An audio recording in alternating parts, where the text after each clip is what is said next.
In the pantheon of great racing circuits, there are a few names that rise above the rest. Indianapolis, Monaco, and of course, Le Mans. Welcome everyone to the World Series Endurance Championship powered by SIM3D and Kadan Computers. My name is DJ Clark, joined here in the commentary booth by Ewan O'Leary, and this is the granddaddy of them all when it comes to endurance racing. This long 24 hours of Le Mans circuit is incredibly difficult, multiple different speeds of corners all over the track, and it is one that is going to present a challenge, but a fantastic race for these drivers out on circuit today. Yeah, absolutely. We always see great racing at Le Mans, but I feel like we do get stolen away from a little bit, some shorter races maybe around this circuit. Of course, there is the famous 24-hour event here. However, there aren't really many races with a distance like this. 4 hours on the clock here this evening. And so we don't get to see this very often. It's a bit of a trip into the unknown for a lot of these drivers. And a lot of these teams are brand new to the championship as well, given a few changes that have been made since the last event at the 4 Hours of Monza just over a month ago. So there's a lot to look forward to over this evening.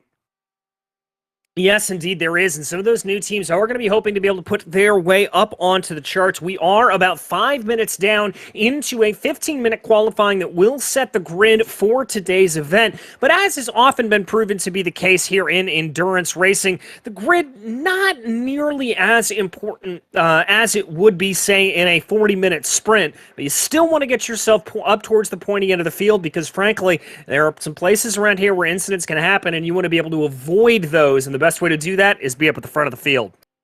Absolutely, although I've got to say I wouldn't like to really be starting on pole here, I've got to be honest, because when you make your way over the start-finish line for the very first time, there's not very much time between that start-finish line and Tete Rouge, and then there's the Long Mulsanne Straight, so you can't really pull away very much, and so you're just going to get absolutely slipstreamed in more ways than you can imagine down the Mulsanne Straight, and then you're going to be under fire really heavily into the first Mulsanne chicane, then again into the second, into Mulsanne corner, and then there's another long straight to Indianapolis.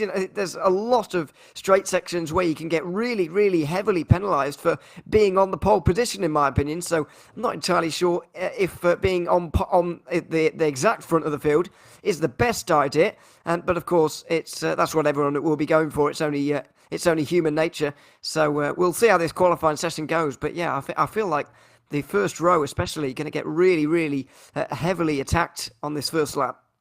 Yeah, you're very right about that. And what is also going to be able to come into play is that fuel saving. If you are one of those drivers behind, we will be talking about that over the course of the running of today. How much drivers can save fuel if they can eke out maybe that one other lap or two. But I do believe we've got some points to be able to run you through here on just where everything is standing. In the GT3 Pro Series, it's not a very big gap at the top, but Leipert Esports Red does leave the way over Rd6 Sport WSL. Pandawan, though, only 3 points back from them, so that's going to be a very close running. Orbit Motorsports Mercury sitting there with 222 points, with Eclipse Racing Team Blue only 3 points back of them. Celeritas Sim Racing Invictus is going to be not too far back there as well. Then we get a little bit of a gap back to Twisted Racing Team Audi Pro, as well as Brabham Esports Blue, Twisted Racing Team Ferrari Pro, and La Porcheria there rounding out the top 10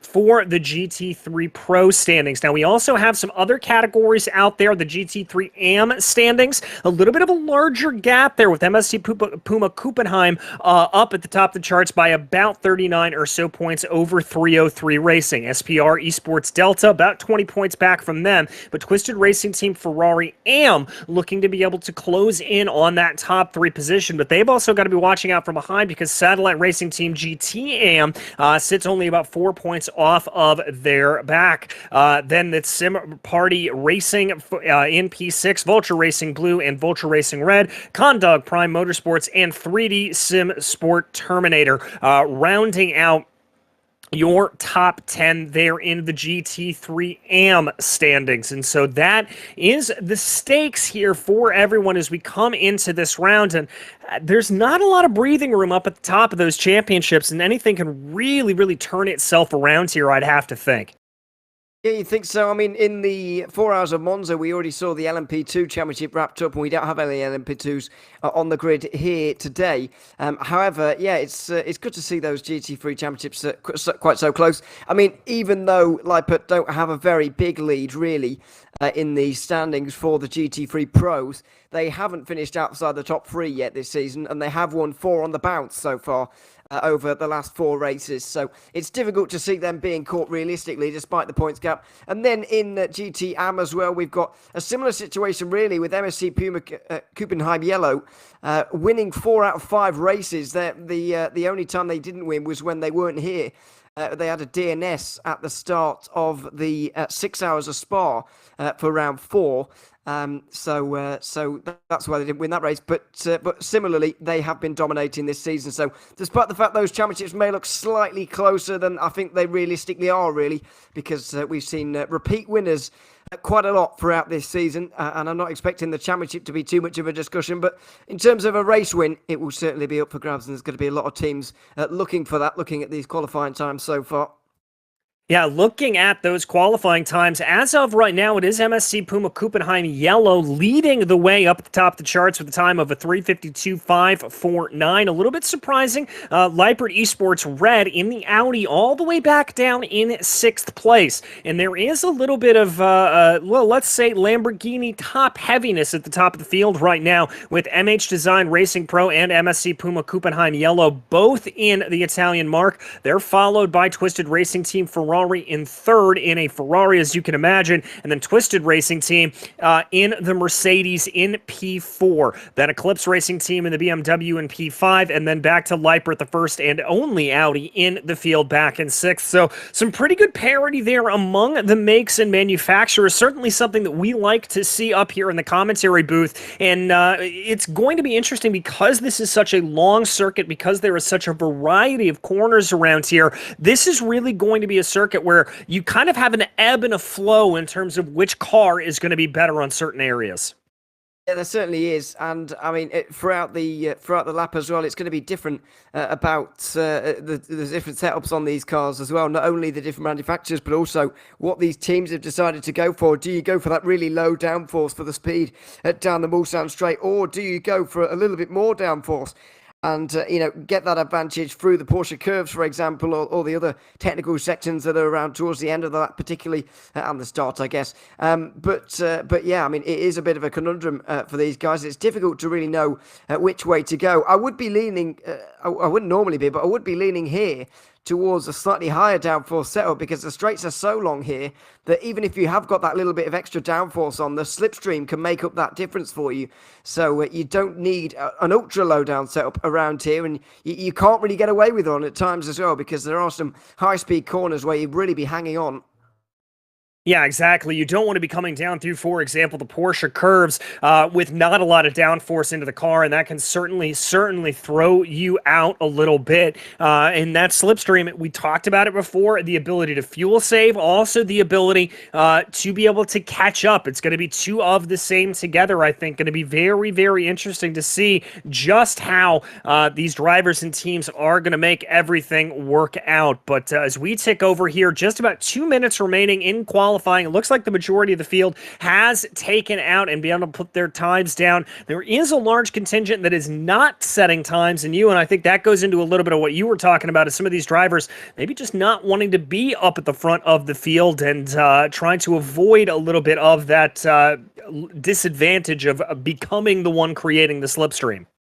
Yeah, possibly, but also I think it's because it looks like to me that these drivers have only been able to, or been allowed to have, in the rules, allowed to have one qualifying lap for this session. Normally, we do it 20 minutes per class, and we do it separately, and it would go over a longer time. However, that's a little bit different for this final race with the different teams and whatever. So I think it's been limited to pretty much one lap for these drivers.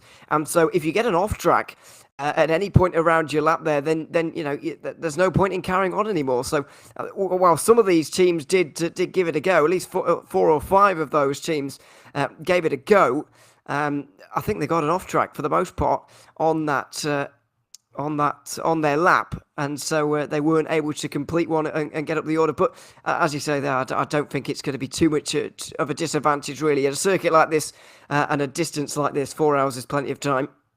Yeah, absolutely plenty of time. And as you mentioned there, those off tracks, that's going to be something we talk about over the course of the race as well. You want to try to avoid those as much as possible, but very, very easy to pick up here, running a little bit wide through some of the corners, cutting down into the forward chicanes, running wide there at the exit. Also easy to pick up a little bit of a cut course penalty going down through Tete Rouge, or running wide at either one of the two chicanes on this circuit. So we're going to have to keep our eyes focused on that as time ticks over to the checkered flag here, and we get ready to go racing for the 4 hours of Le Mans. Starting up in pole position, it will be MSC Puma Kuppenheim yellow, followed by MH Design Racing Pro. Then it's going to be Twisted Racing Team Ferrari, followed by their sister team of Twisted Racing Team. Then it'll be Eclipse Racing Team, followed by Liebert Esport Red. Remember, they're the one to watch out for in that pro category. Geyser Racing Team Yellow will line up in 7th, followed by Eclipse Racing Team Purple. Then it's going to be Eclipse Racing Esports Lunar, followed by Geyser Racing Team Green.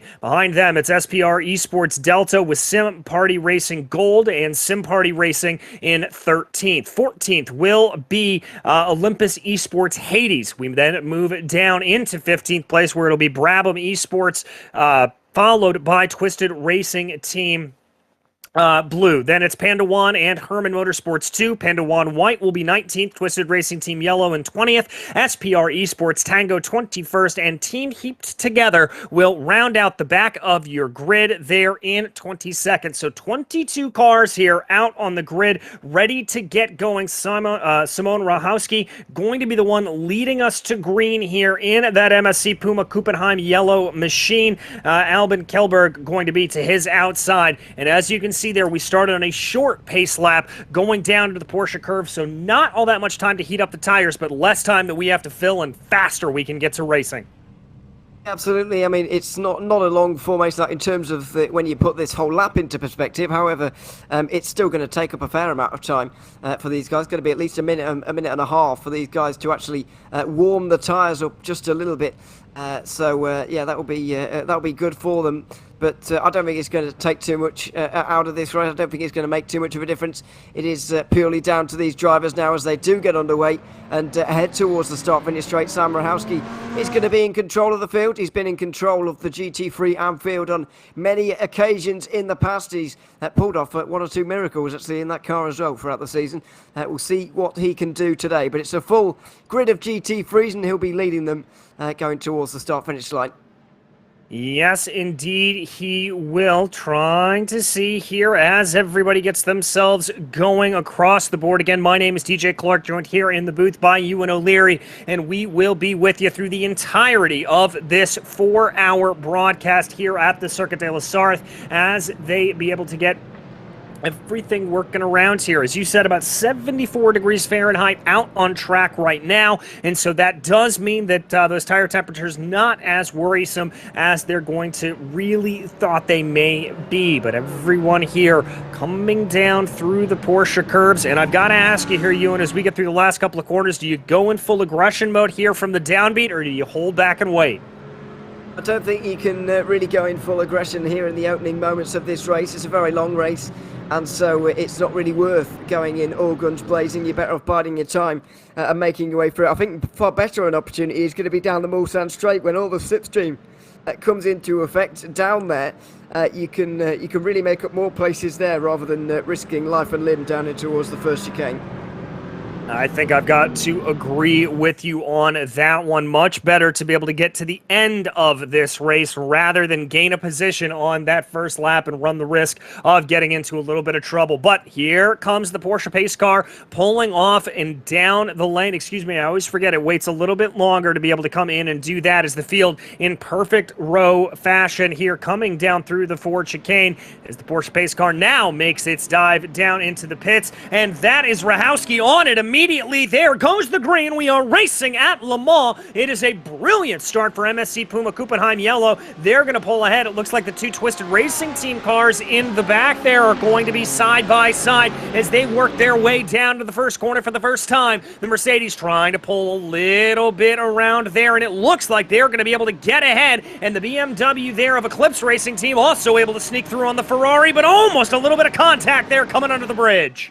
Very close between them, but a very strung out field towards the front, especially as Lippert make their way down the inside. At the moment, on the outside line for the next corner, though, it's not going to work out for Mark Rockton there, but interesting start there from Sam Rahowski. Was able to immediately go out of the final corner, get a big distance, and I thought the field really wouldn't get very strung out through these opening couple of corners, but it certainly has done due to just how early that Sam Rahowski went on that start there. You can see in that group behind, though, it is very close. Yeah, it's a real gaggle here in the back as we watch SIM3D Sport right now. Giannis Albert behind the wheel of the car, trying to be able to get something there. Brabham Esports moving their way this way and that. Little bit of side-by-side coming down the first part of the Mulsanne straight, namely right up ahead. We check here on board with Albert as he tries to dive down into the corner, getting around that Lamborghini potentially for SPR Esports Delta. That didn't look like it was going to work out, and the Brabham Esports driver is still going to have to try here, but a very, very good drag out of the first chicane. This is going to set up that all-crucial draft into the second chicane. Might be too close to the back of this Lamborghini here, down the straight towards the second Mulsanne chicane. You couldn't really get that slingshot that you need when you close up to the back and then try and make your move, but it looks like he has finally been able to, as there's all sorts going on in the battle for third place, with Eclipse Racing Team getting up to third with that BMW, and every single car on the planet Earth seemingly filtering their way through the second Mulsanne chicane, but they've all made their way through. This is by far the biggest group on the road, and flying over third place as well. Thankfully, everybody's made it through lap one by the looks of it. Yeah, I wasn't sure if we were going to be able to say that at the end there, as we see a little bit of, oh, I believe that's a big problem there. That's the MH Design Racing Pro machine with Henry Wills behind the wheel of the car. I believe that was a slowdown penalty there as he just hemorrhaged positions, losing out from second place, and that's going to find them all the way down in ninth right now. Just wonder whether that was a slowdown penalty. Didn't see them go through the second chicane there, so hard to really tell. But it looked to me anyway, like it was a slowdown penalty, and Harry Wills is immediately back up to speed again. So it looks like it may well have been, but luckily for him, this group is staying large, and he will remain within it for the moment. He will remain in it for the moment as we watch Harry trying to work his way by the driver ahead. That's going to be the Eclipse Racing Esports Lunar machine with James Packer behind the wheel, an AM-class driver kicking up a little bit of dust there as they exit around the back part of Indianapolis, and we work our way back on here to the straightaway leading towards the Porsche curves. A little bit of a poke to the inside there. I believe that's Chris Chatterton for Eclipse Racing Team Purple trying to look to the inside. That's going to be Twisted Racing Team Ferrari that they're trying to get around. Yeah, down the inside into the Porsche curves. It needs to be a bit more committed, really, Chatterton, to really fully make that one through. But the Ferrari of James Howard just slightly giving it to him anyway. So it was all pretty much dealt with, but slightly spreading out a little bit more as they come to complete the first lap of this race, of many here this evening in this race.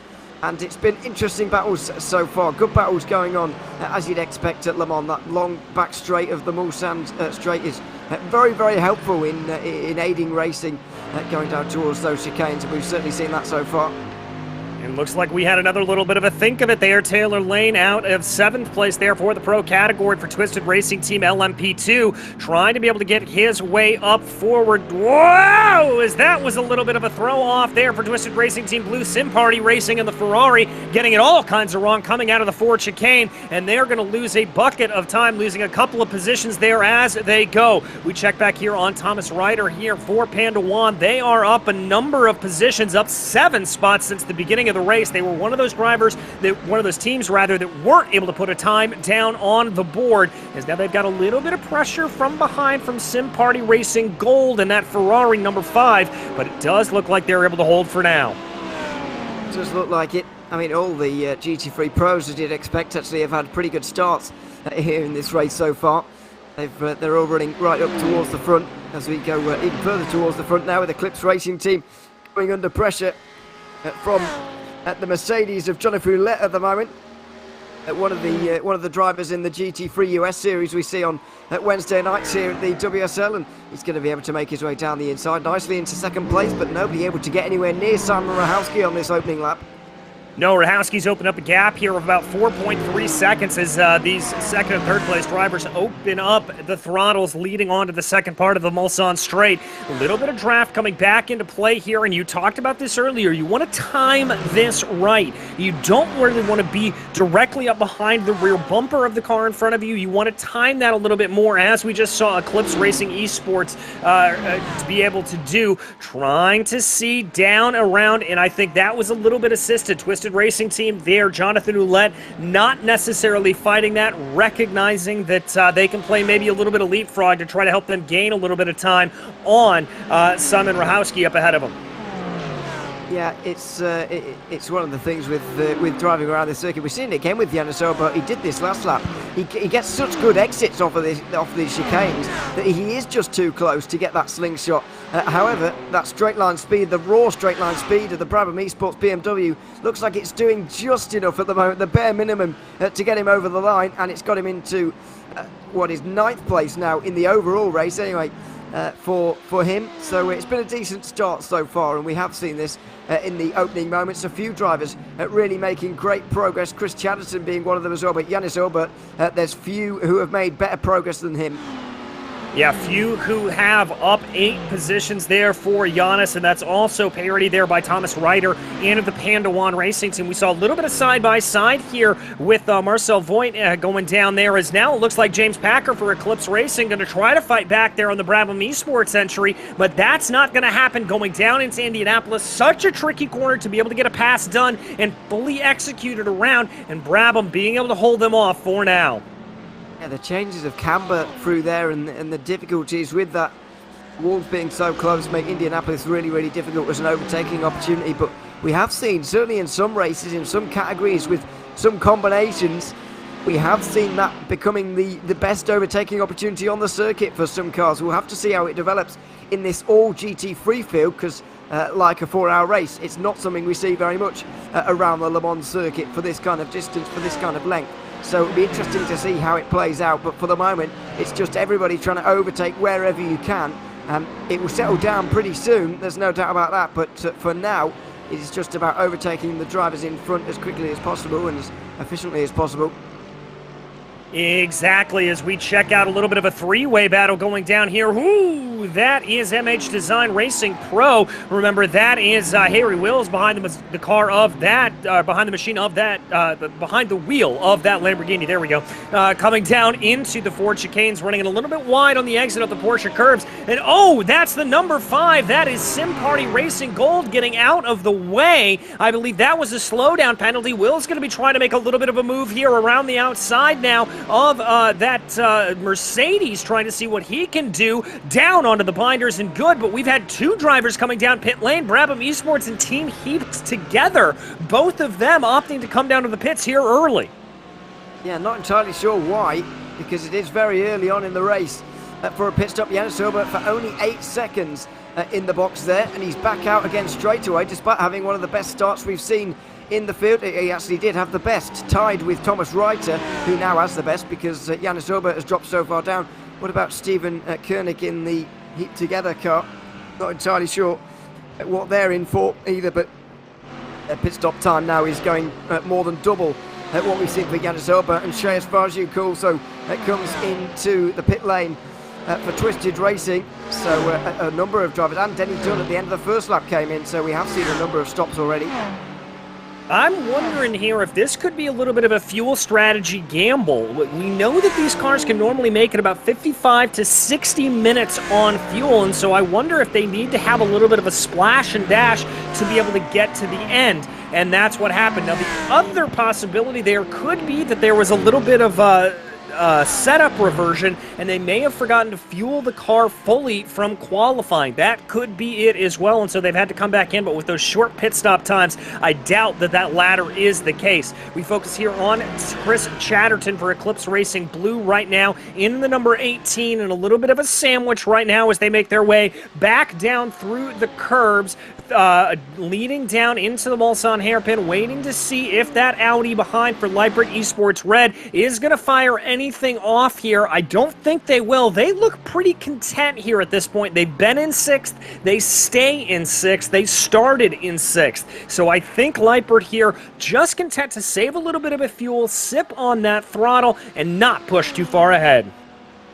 Like that's going to be their call for the start of this race, at least. I don't think it's a bad one. They have kind of stealthily made their way through the race so far, not really making their way up the order at all, but they have just been minding their own business, as Chris Jansen now pushing the Ferrari just up in front of him into the corner. James Howard under a lot of pressure, but Chris Jansen not really wanting to make an overtake for the moment. He just wants to try and push that Ferrari on as much as he possibly can, and he wants to try and catch his teammates in the BMW just up the road, as we go a little bit further back to James Packer, who's gone off the road into the gravel. Oh, and very easy to do there coming through Indianapolis. Lucky there for the number 19 that he was able to save that for the Eclipse Racing Esport Lunar team. Let's go ahead and check out the replay. Looks like he just got a little bit too far over to the right, coming down into the corner. Got those tires onto the grass. That sent him around. That's the number 97 directly up ahead of him. That's the Pandawan team. Currently your biggest mover, up 10 positions. And that is a very, very lucky Lamborghini that there was not more contact there, that there wasn't any contact, as we now watch Taylor Lane in the 957 able to get a move done, and that's going to be able to put them ahead of Geezer Racing Team Green.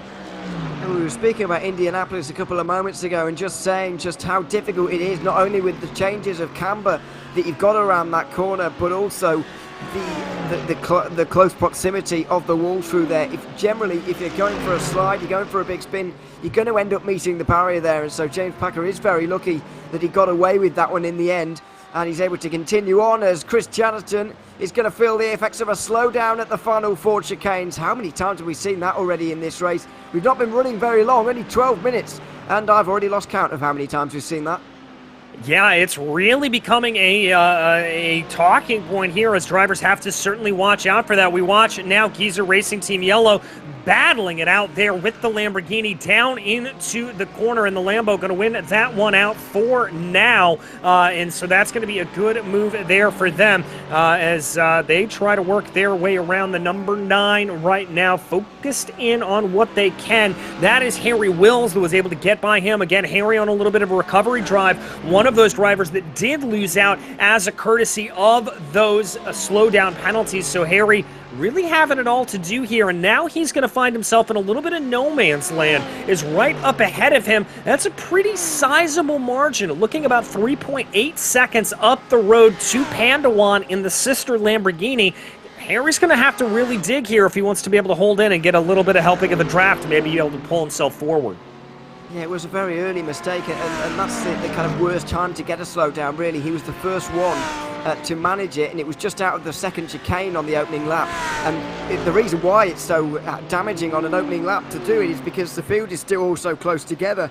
You've obviously lost the same amount of time depending on how bad your slowdown was, and so obviously that's proportional. However, the amount of positions you lose is not always proportional, because they're at different points in the race. So on that occasion, Harry Wills lost out on a lot of positions because it was so early on. If he does it now, for example, he might only lose out on 1 or 2. So he's had a lot of work to do to get back to roughly these guys where they were before. But it's a perfect example here. Mark Rutgen has got the same here. He's got to slow down on the exit of the second chicane as well, possibly. It looks like he might have done. But you can just see there, he's only lost 1 place, whereas if he did that on lap 1, he could have lost 5 or 6.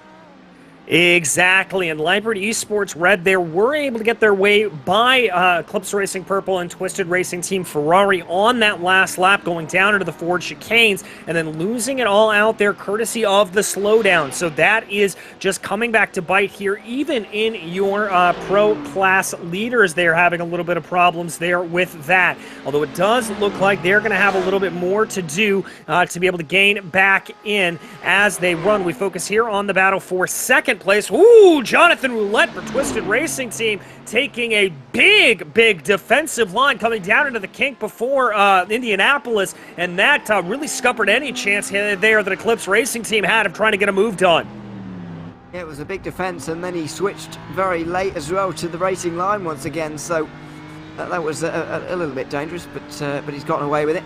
And Nick Veltnar here is going to have to try and go through on a different way. I think the better idea for him, though, if he still has designs on winning this race, and I'm sure the guys in the Mercedes do as well, is to work together a little bit here. Get this BMW right on the back of that Mercedes down the straights.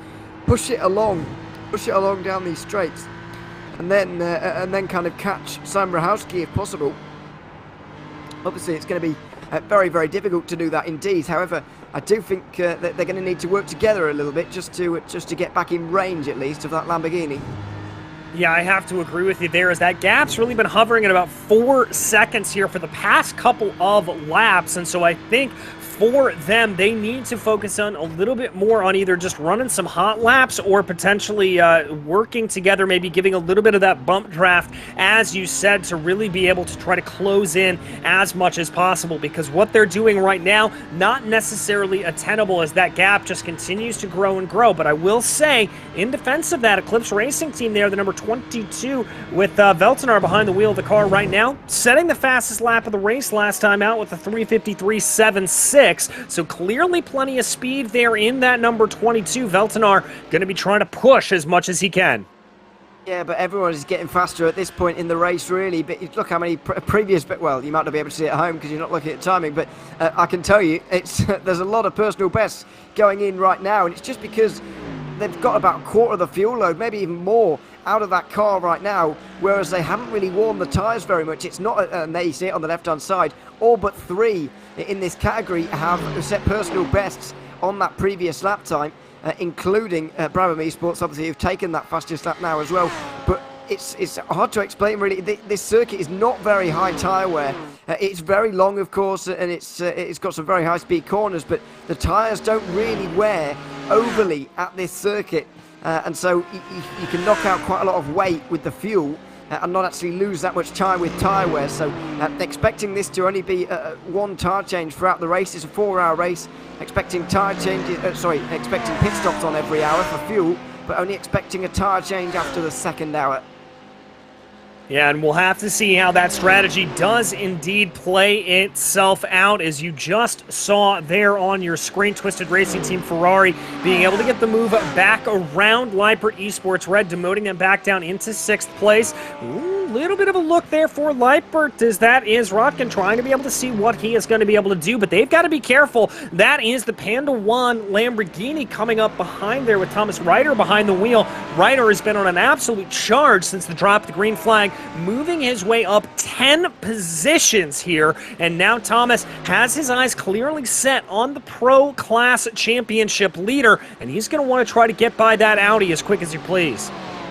He is, but I think it's going to be very difficult with a Ferrari as well in front there. It's quite difficult to overtake just one of the cars, because the car you're overtaking, more often than not, is trying to make an overtake itself, and that's when things do get difficult, especially into Indianapolis, which they're heading towards now. And indeed, the Ferrari has got a bit of help assistance from the Mercedes just in front. Eclipse Racing Team Blue in the Mercedes, just towing along that Ferrari a little bit, and I think it's doing just enough to keep Leipert at bay. Although Ryder does still seem very strong in a straight line. Maybe this is what he was hoping for with the pre-race setup. Just take the wings out and then fly down the straights. It gives you a lot of overtaking power and a lot of positions in the race, and it's benefited him now. You could see, though, through the little right-hander, through the kink before Indianapolis, he was really hanging on to that car. This Lamborghini is very trimmed out. Yeah, very, very trimmed out indeed. You saw how little he was able to actually move back over to the right coming out of that kink, and that would indicate to me that that is a very trimmed out car. Well, now his eyes are going to be set ahead here onto that Twisted Racing Team Ferrari number 959. Taking a little bit of a look, coming down into the Porsche curves. That's not normally where you see a move done, and thought better of it there did Thomas Ryder. He's going to back off, and he may have a little bit of a look here coming down into the Ford chicanes. May well do, but it's brave to go through it. Go for it at the Ford chicanes, really. It's a tight section of corners where overtaking opportunities are very limited indeed, and he's not got the best run out of the Porsche curves anyway, because he's not got very much downforce on the car, so he's going to have to wait for the Mulsanne straight. And this is why you have to wait so long despite the long straights. It's because you've got to make up that time on the straights that you will lose through the corners, as Thomas Ryder is losing right now. He's not losing a load of time, but he is losing a bit of time, and it will take some catching up down the straights. So it'll be able to challenge the Ferrari eventually. He'll just have to wait for the Mulsanne straight, or maybe even Indianapolis again. Yeah, and we'll have to see where he wants to do that. We've got a little bit of news coming in here. The number 13, that's the Twisted Racing yellow machine. Oh, look at the damage on the front of that Mercedes. That car has taken a tow here. Shreyas Venkataraju coming back down pit lane. That is a big, big lick coming through Indianapolis, and that is the first of our retirements here on the day.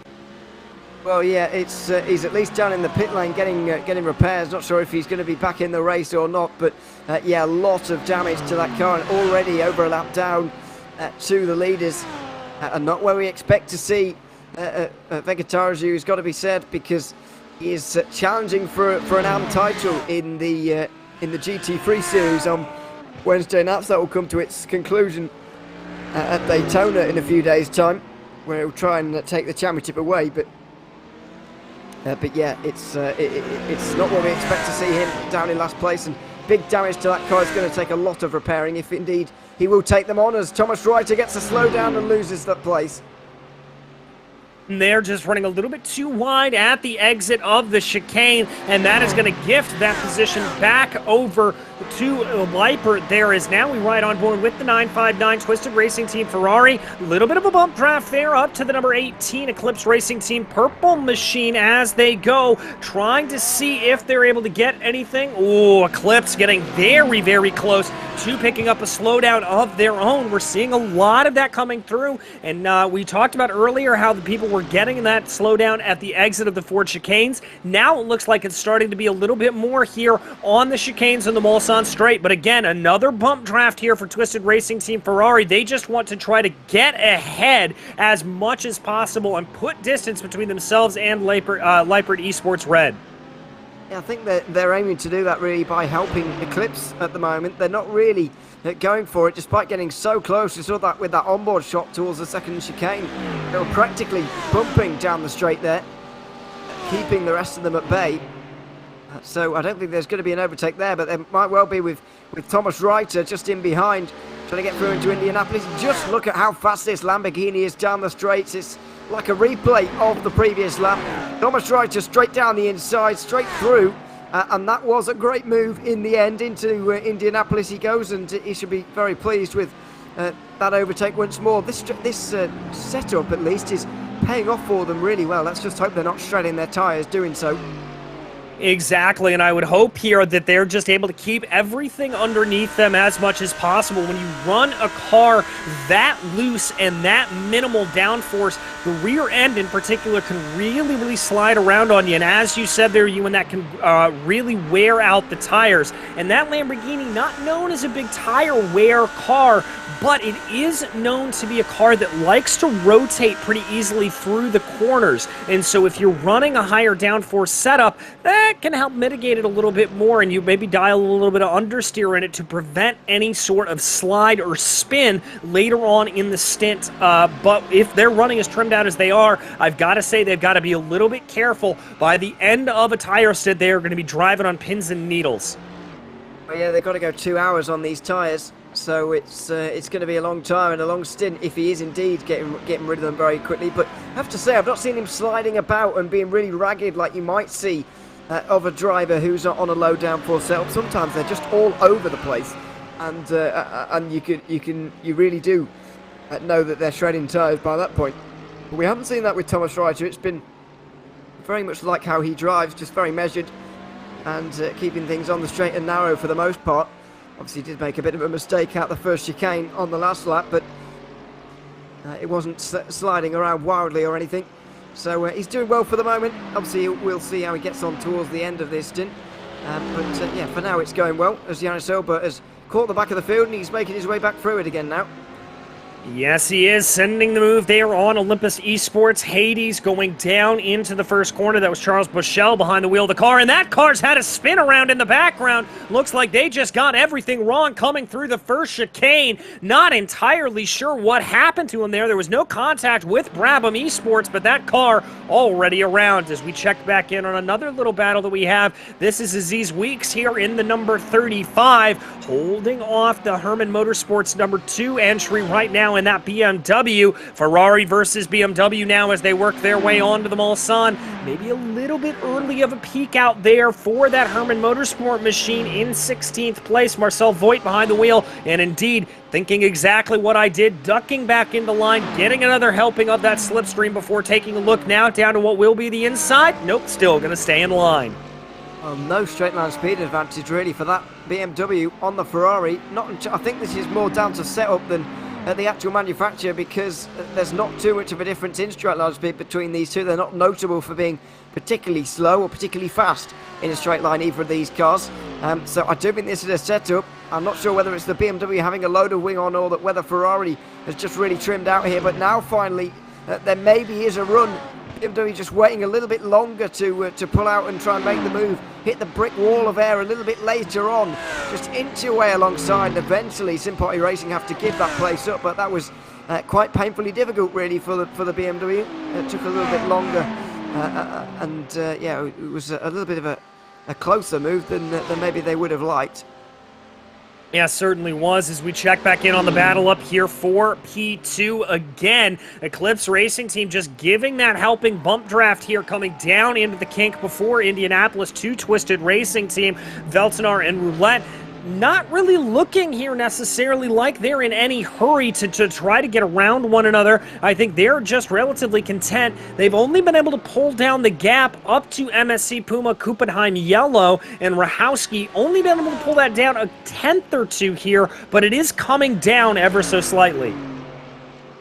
It is just for now, but it's hard to really say anything notable about that just for the moment. The Roulette here with the Eclipse BMW just been working together, just going as fast as they can really, but Sam Rahowski still with a nice lead over the rest of the field, and it all stems from the start really.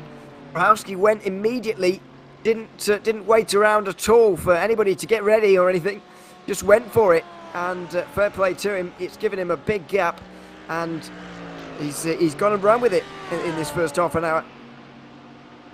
Yeah, I got to run with it indeed, as there is SIM3D Racing right now coming down through the Porsche curves. Maybe bleeding a little bit of time there. Could that have potentially been a slowdown penalty there for the number 5? That SIM3D Racing gold entry falling back down through the order, and Brabham Esports able to get around them. Remember, Brabham Esports coming into the pits on lap 2, so they're on a bit of a recovery drive here as they continue to work their way up through the field right now. But Dom Goodsell doing a good job just trying to keep everything together. Up ahead, this is Marcel Voigt. This is that battle that we were following a little bit earlier. Remember, going down into the first chicane, and it really looks like here that SIM3D Racing not able to get away from Herman Motorsport 2 as they would, I think, would have hoped when they got that pass done.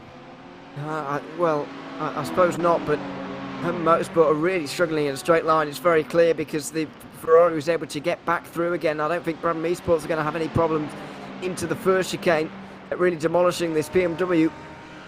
And I do think it is Herman Motorsport with a lot more wing on board than a lot of their rivals around them, as Olympus Esports make a pit stop right now. Brabham Esports not even going to wait for the Mulsanne straight by the looks of things already. Looking for that move in the first few corners of the lap. Going to just have to wait though, and sensibly really, rather than wait for this straight.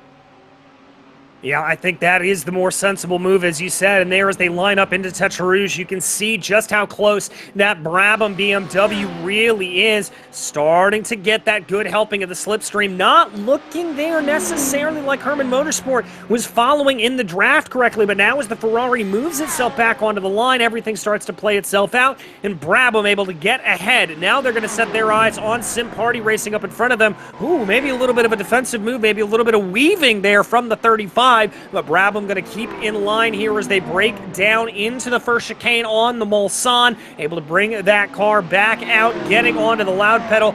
Did Brabham time this right? It looks like they got checked up a little bit behind the Ferrari, but they're certainly going to be trying to push ahead. They will. I think they're just going to leave it a little bit longer until they finally pull out of line now and try and go through on the Ferrari. See the Herman Motorsport BMW in the background trying to get in on this as well, but not going to be able to get down towards the first chicane. Late on the brakes, and through for Yannis Albert, who's made a really good start to this race despite that pit stop that he had to make. That could be a slowdown though, judging by how wide he went there. I'll be amazed if he got away with it, but it looks like he may have done. As it is Weeks, by the way, it's got a really fast car in a straight line. I think it's fair to say for this Ferrari, and Herman Motorsport just not able to get through whatever they try. Yeah, just really not. They're going to have a look coming down into the Mulsanne hairpin, and there comes Herman Motorsport able to get by there, and that is going to put that Sim Party Racing team directly into contrast there with their sister team of Sim Party Racing Gold. So a little bit of a duel of Ferraris there and back, but look at the gap already starting to develop with Brabham Esports. We talked about how quick that car was early on. And little bit of a look here. The Ferrari starting to fight back for Sim Party Racing. They're going to have to go the long way around the kink coming down into Indianapolis. But if they're able to keep that line, and they're not even going to have to worry about it. As they slow themselves down on the apex, that's going to set up a little bit of side-by-side here with Herman Motorsport, trying to hold that out just a little bit. Herman Motorsport now looks like they've got the advantage coming down into Arnage. The Ferrari thinks about it, not able to get it done. No, and going to be under pressure from another Ferrari just up in behind here as well. The Dominic Goodsell just in the background trying to make his way through, but not really able to get the run off Arnage that was needed, and so he's going to have to stay behind for now.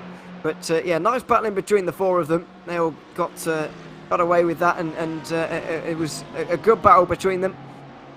But yeah, resolved in the end between those guys. And by the way, while we were going through Arnage, noticed a lot of smoke and some Timex on the ground as well. So I'll look at the lap times on this lap around to see who went off. And another car off at Maison Blanche by the looks of things. The Twisted Racing Team Ferrari of James Howard into the pit lane after nearly completing the whole lap. Wasn't able to even get back to the pit lane without a tow. That car was severely damaged. Oh, look at how much that car is crabbing there, and here we watch. Oh, that's a bit of a strange incident. I mean, he just head on into the barriers there, and it didn't look like he caught the grass. It just looked like that rear end of the Ferrari just absolutely let go on him. Yeah, it did. It was sort of strange, but then again, it's sort of expected as well when you're going through the Porsche curves at such high load like that. I guess you've got to be expecting the rear to come around at some point.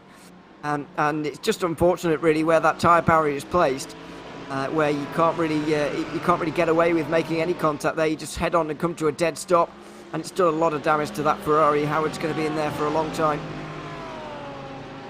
Yeah, he certainly is, with just as much steering damage as was on that Ferrari. As you said, not exactly the easiest thing. We focus here, though, on the Panda One white driver of Michael Patterman as he works his way around, trying to defend here from Twisted Racing Team Blue behind them. And that's going to be Taylor Lane behind the wheel of the car. Lane going to send a move down to the inside. That's the number 65 there ahead of them of Geezer Racing Team Green. Easy as you please move done there for Taylor Lane, and that looks like that move is done and dusted. He's going to hope to be able to scamper off into the distance and maybe start to attack Geezer Racing Team Green. Yeah, I think that Mercedes just up in front there is going to help just to pull away a little bit here. It is obviously just grabbing a bit of slipstream, or they are at least grabbing a bit of slipstream here to get away. It does look like they've got superior straight line speed as well.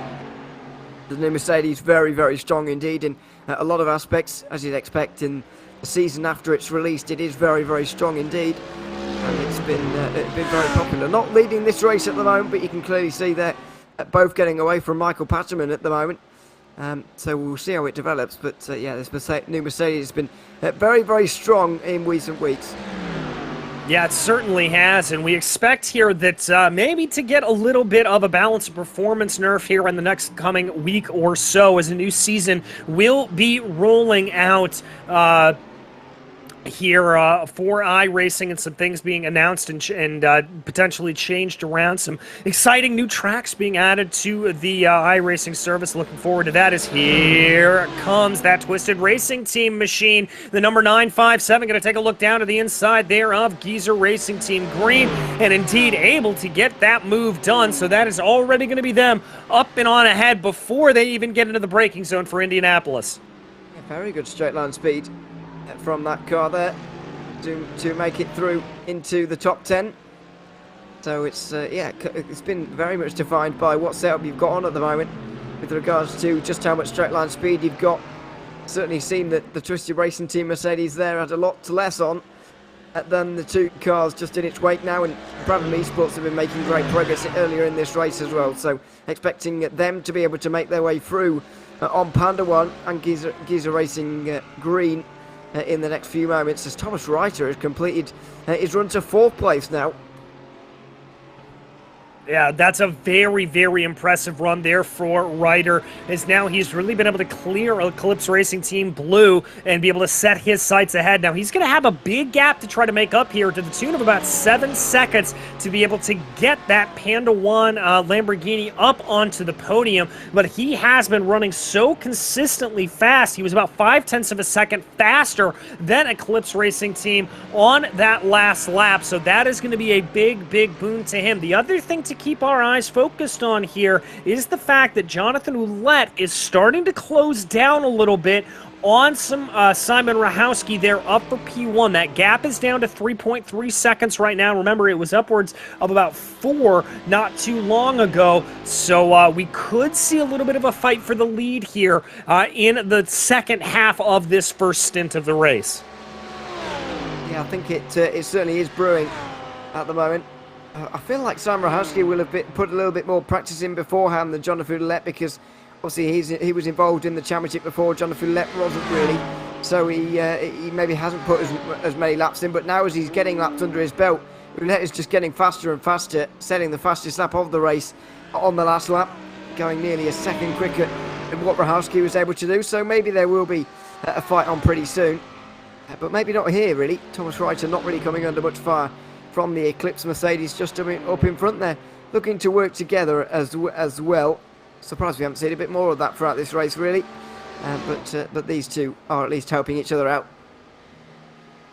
Yeah, and I think we'll probably see a little bit of more of that sort of buddy driving, helpful driving with one another as this race goes along a little bit, as this early stage has really been categorized by a pretty aggressive attack here from a lot of the drivers. We've seen a lot of slowdowns, we've seen a lot of drivers falling afoul of the track itself, and I think now that this race is starting to settle in, I mean, we're almost a quarter of the way through this, I think you're going to see some more calm eking into all of these drivers. Well, possibly, but not Yannis Albert, because he's still looking to make his way up the order, as Jarmo Sastimoinen really misjudged that and went very wide indeed. Now Panda 1 are going to be right on the back of him. That's Michael Patterman just up in behind. It is.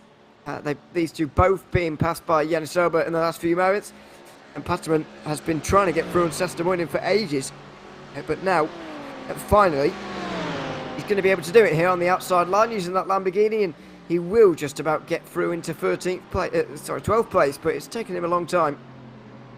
Yeah, it certainly has taken him a long time to be able to get his way up there, but the Giza Racing Team green car looks like they're not going to be able to put up too much of a fight. The car that I've also been keeping my eye on is the one directly ahead here, as we have seen Panda 1 White put on some good speed, but also Brabham Esports continues to move their way up through the field. Remember, I mentioned not too long ago that the gap between themselves and Twisted Racing Team Blue was about 7 seconds. Well, they've been able to pull that down massively, but we've got a real fight on our hands between Giza Racing Team Yellow and Eclipse Racing Lunar. These guys only separated by about 0.4 of a second right now as they dive their way through the Porsche curves, trying to see here if the BMW is going to be able to get a little bit more oomph, but as we've said before, you really can't get a pass done going down through the Porsche curves. It's all about patience and just hitting your marks in this area of the track.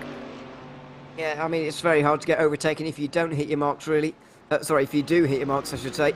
And so that's all you've got to focus on, really, through that very difficult section towards the end of the lap. As Thomas Reiter has been doing clearly, he's just clinging onto that car through these more technical sections, through the final sections of the lap, and then really using that straight line speed advantage on the straights as well. They are actually closing on Eclipse Racing Team in the BMW just up the road, so in a bit of an Eclipse sandwich at the moment. Yeah, Thomas Reiter has really got his hands full today, muscling that car around, because going through these more technical sections is so tricky when you've not got much downforce.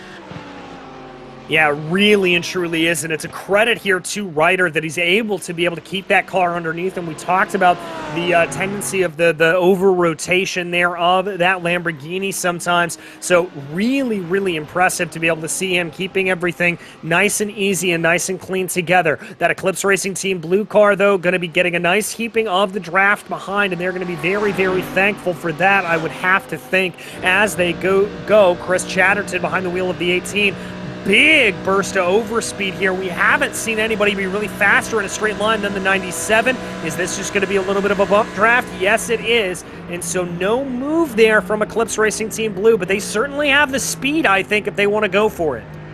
Yeah, I think so. I just don't think there's much point at the moment, and far more beneficial to both Chatterton and Ryder at the moment is to work together. By Chatterton staying behind, just pushing that Lamborghini on slightly and catching the Eclipse Racing Team BMW for third place. Although I think when/if they get there, I don't think they're going to do much different. They're going to once again work together as a team to try and catch the top two, which are getting ever closer at the moment. So I don't think it is a phase of the race for really all-out battling like we saw in the first few laps. Of trying to put some groups back together and catch some of the drivers who have left you behind already in this race. Yeah, I have to agree with you there. Again, just going into that theme that we're getting to at this point in the race where it's a little bit more about calmness. It's a little bit more about just getting yourself to that next stage of the race. And right now, that next stage looking like it'll probably fire off in about 20 or so minutes time when all of these drivers, we believe, will come down into pit lane for their first round of pit stops. We anticipate a fuel-only stop here for the first part of this. We anticipate the pit stops firing off for tires probably to come at about the halfway point here. You can double stint these tires quite easily. Here is Harry Wills, though, on your screen. Harry, remember, another one of those drivers on a recovery drive. He picked up a slowdown on what I believe was the first lap, and so he's found himself mired a little bit farther down in the field here as he tries to work his way around, closing in on the back of that Eclipse Racing Team purple car, trying to see what it is. Eclipse Racing having a little bit of a half-hearted look down to the inside of Pandawan, going down into Arnage, but neither one of them going to take anything out there.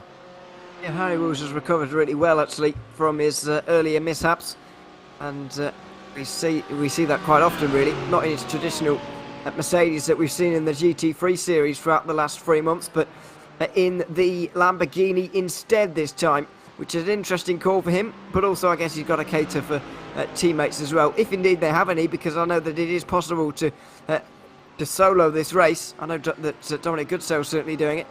I'm not sure about who else is doing it here today in terms of soloing it, but it's not out of the question to do it. 4 hours in the car, maybe probably uncomfortable for a lot, but for these type of drivers, it's very possible indeed, and we are going to be seeing a fair amount of the same drivers throughout, I think. Yeah, with this only being a 4-hour race, I'm interested to see what the strategy is going to be here for any driver swaps that do occur. As Pandawan coming down pit lane. This is an early stop here for the number 97 Lamborghini squad. Not what I would expected at all, but Pandawan coming down here right behind the wheel of the car.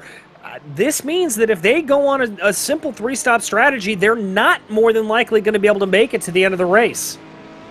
Wouldn't think so, unless they can do more than 1 hour and 5 on a stint, which means they'd be doing 3 18-lap stints to the end of the race, which I would think is a bit too far for them to be able to go, really. But clearly, Pandawan have got a plan here, because their other team also into the pit lane. I wonder if they're splitting this race into fifths as well, by the way, because obviously we're very early at the moment. Instead of doing it into quarters like most drivers will be doing it with 3 stops, if they're planning to do 4 stops today instead. Very well could be. I mean, this is a relatively fuel-happy circuit. You get a lot of fuel drain around here as we've got a little bit of side-by-side. This is for 4th place overall with MH Design Racing Pro and Eclipse Racing Team Purple. That's going to be Harry Wills able to get the move done on Chris Chatterton coming down into the first chicane. But, yeah, if they're thinking that they can't make it into 4th, then I think you could be right about that switch off. So we'll have to see here exactly what they decide to do. And we'll see if anybody else maybe tries to mimic them a little bit if they didn't know.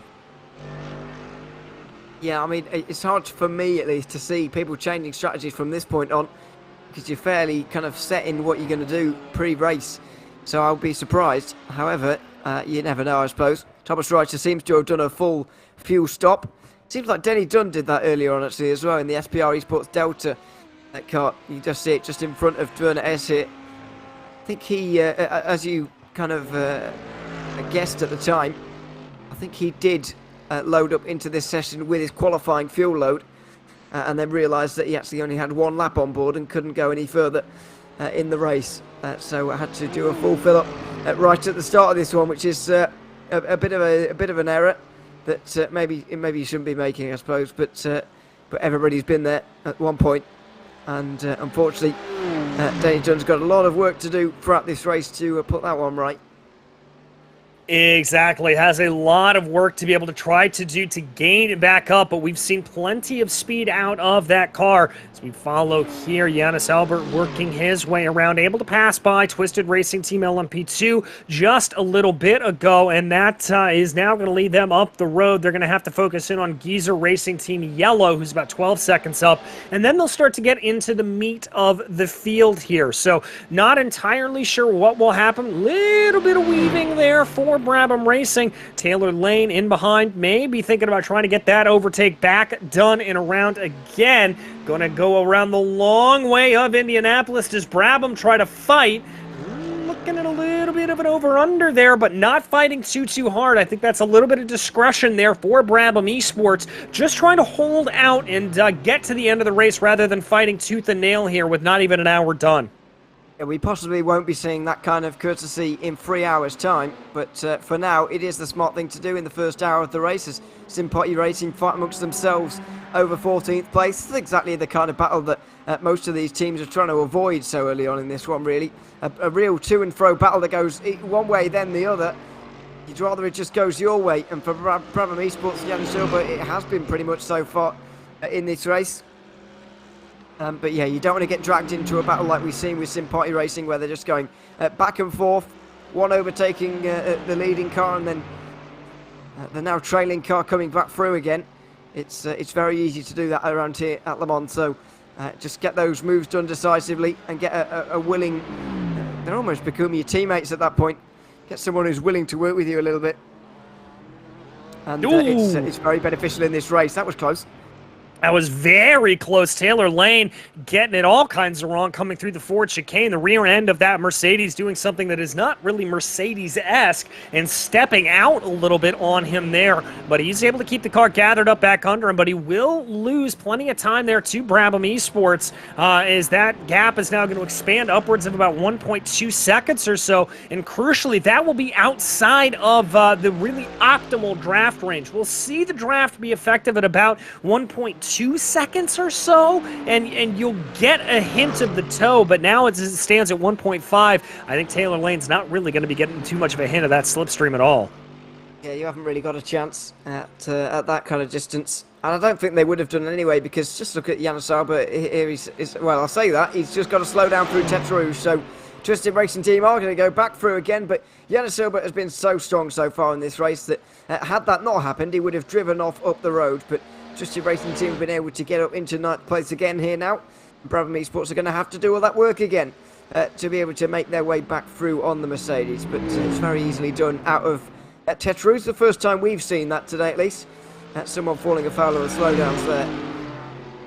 Yeah, someone falling afoul there, and that is the first time we have seen that. So we're going to look here to see if that Brabham Esports entry is going to be able to fight back there. Jonas Albert maybe a little bit too far back here going down into the second chicane as they run. Everybody else on the track starting to spread out a little bit. We do have another driver coming down pit lane. That's going to be SIM3D Racing there in the number 35. So they have come in and out of the pits. Looks like it. See how many drivers have pitted so far. It's been quite a few so far in this race. Still got nine teams have been in the pit lane so far here in this race. Including, for the second time, James Howard is back in. Now, initially, I think he took on his slowdown. Sorry, dear me. He took on his fast repair for his first stop. You do get one of those in the Endurance Championship, but for whatever reason, James Howard back in again now. And this is a longer stop. We've also got Spa Francorchamps, who's still in the pit lane after his crash more than half an hour ago now. Yeah, I think that's pretty much day done and dusted there for the Twisted Racing yellow driver of Spa Francorchamps, and so that is probably going to be a little bit of a white flag of surrender there for them.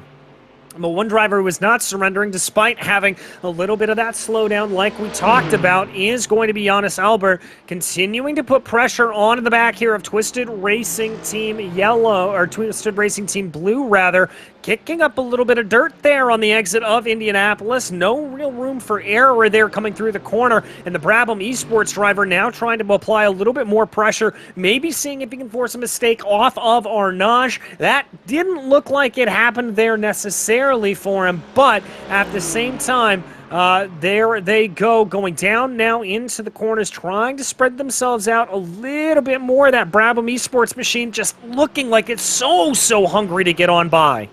Yeah, I think he would have liked to have gotten through into the Porsche curves, because you can see that Albert knows that he's quicker going through there, and he's losing time sat behind that Mercedes. There it is.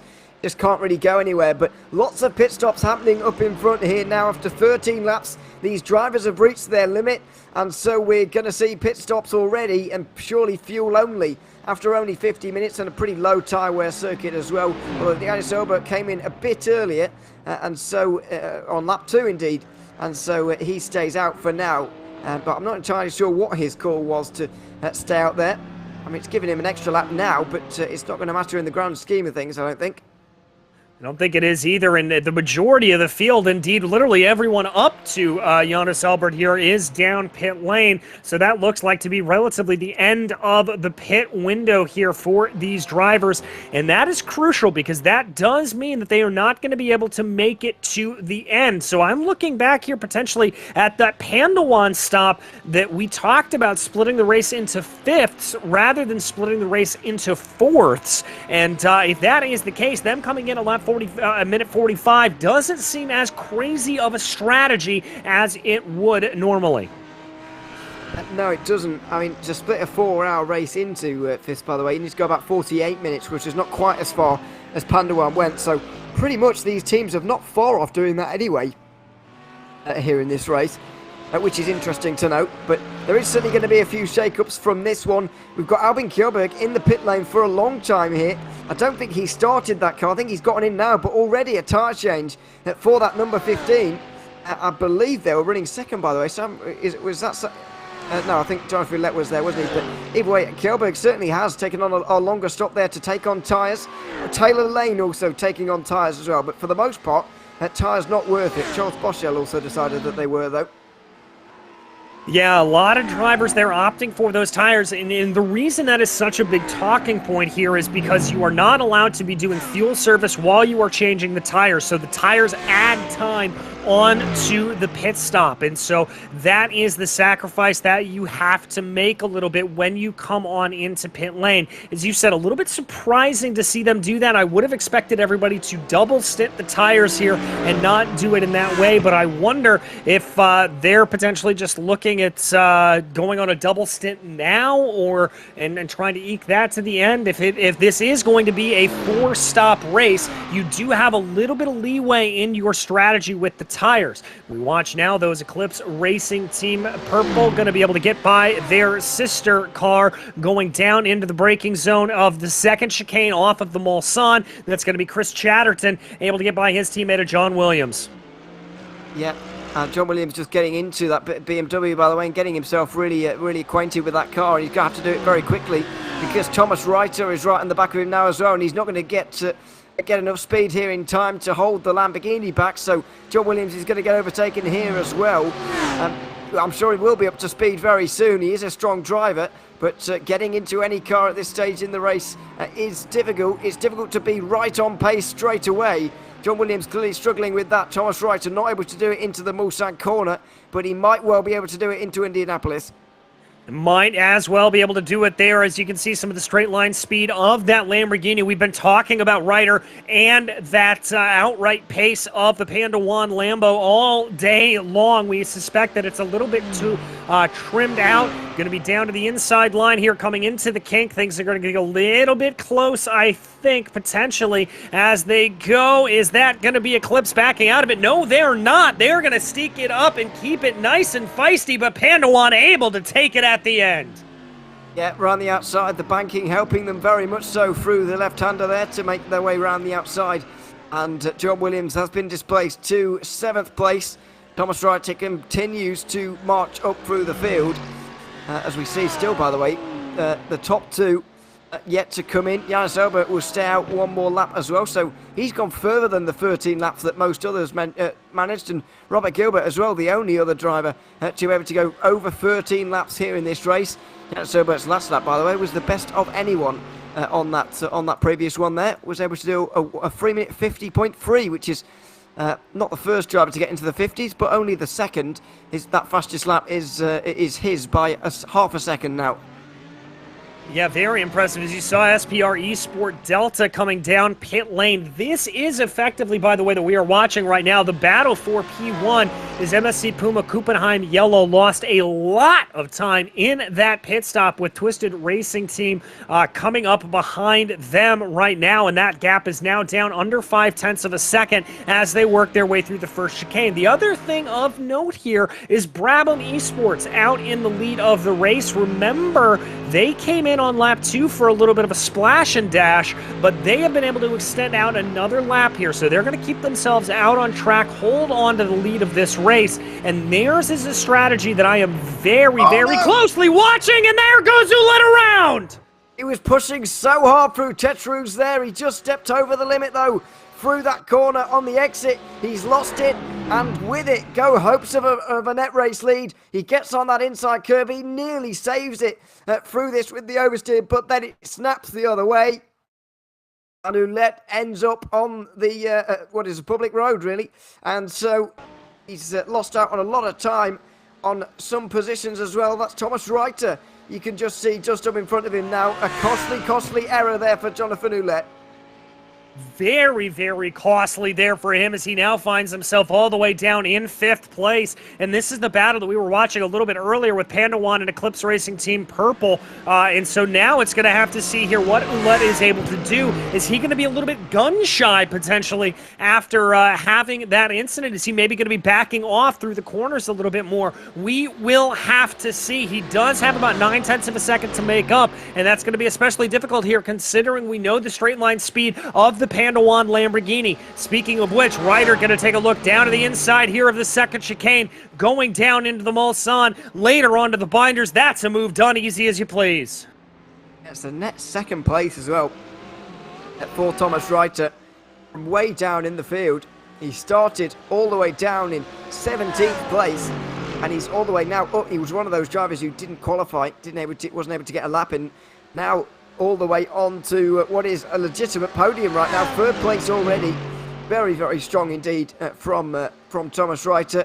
It's been great to see his climb through the field in these opening moments, and just what he's been able to do. Yeah, it's been really remarkable from him, and we'll see if he can hang on to a podium. He's one of the stronger drivers in the field. Pandawan, one of the stronger teams as well. So I would expect them to be able to do it, but let's see if they can actually pull this one off. We will have to see if they can. They've still got a good charge coming up through the field here at this point as they run. Coming down here into Indianapolis right now, it does look like with that little bit of battle that the Twisted Racing Team driver of Jonathan Ouellette was able to close down a little bit behind as they came down here through the corners now, going through Arnage.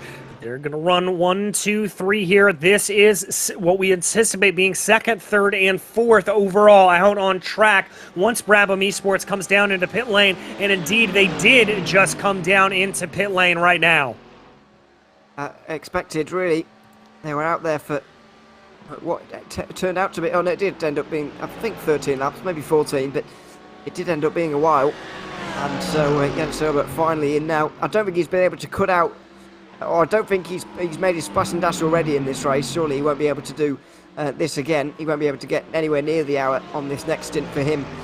But he has got himself off strategy, and that's not always the worst thing to do when you're in one of these races. Just depends how it pans out for him from here on in. I think he'll be behind these three guys, but not too far behind.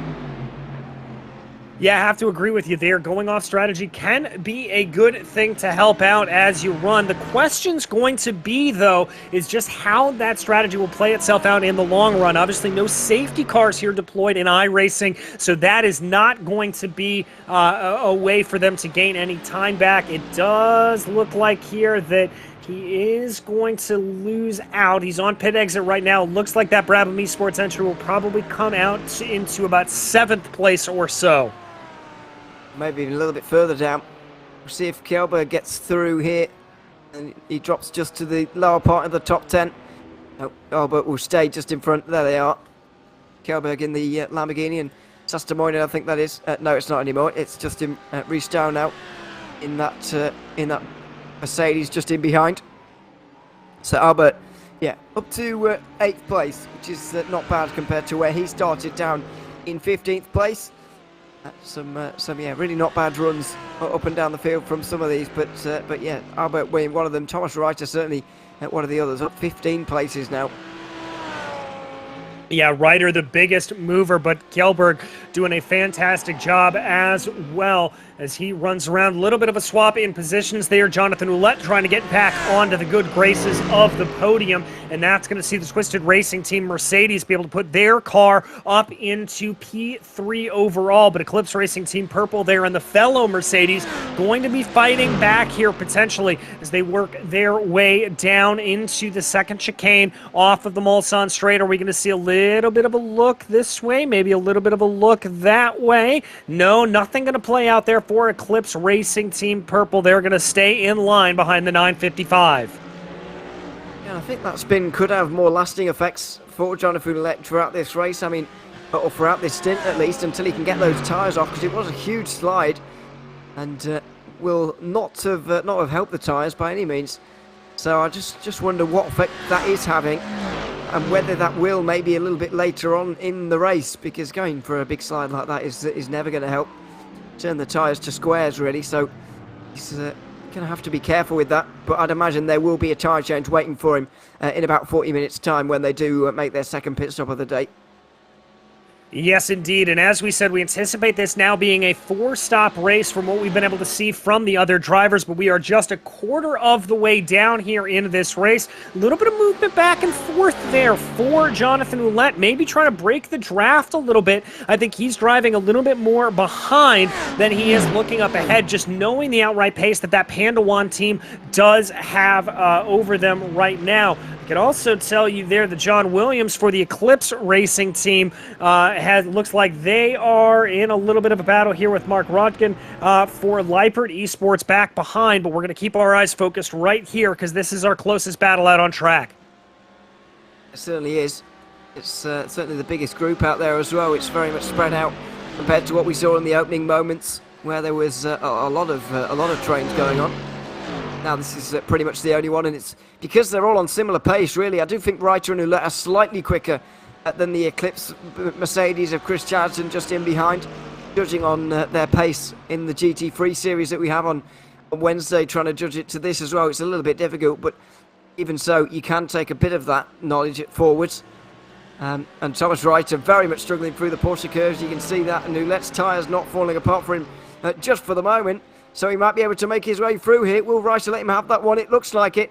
I think the Pandawan driver realised there that Ouellette has made a mistake earlier on in this race. He is quicker, and so it's probably better to let him go just for the moment.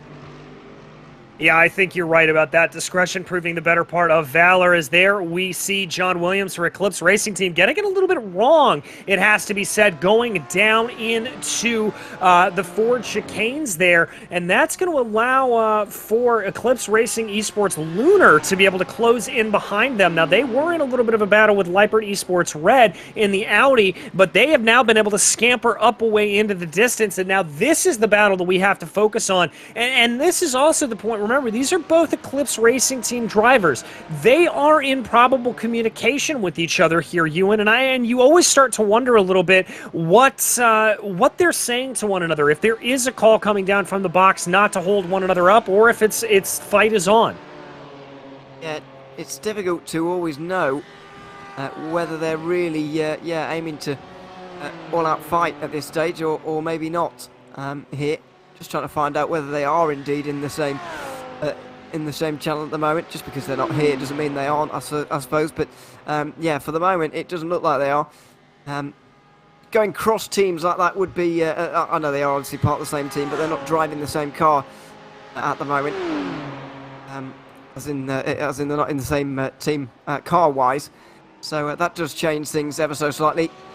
And so, yeah, these two will be fighting as their own, really. But I don't think John Williams is going to be able to hold on for too much longer. He has been struggling to get up to speed in this stint. And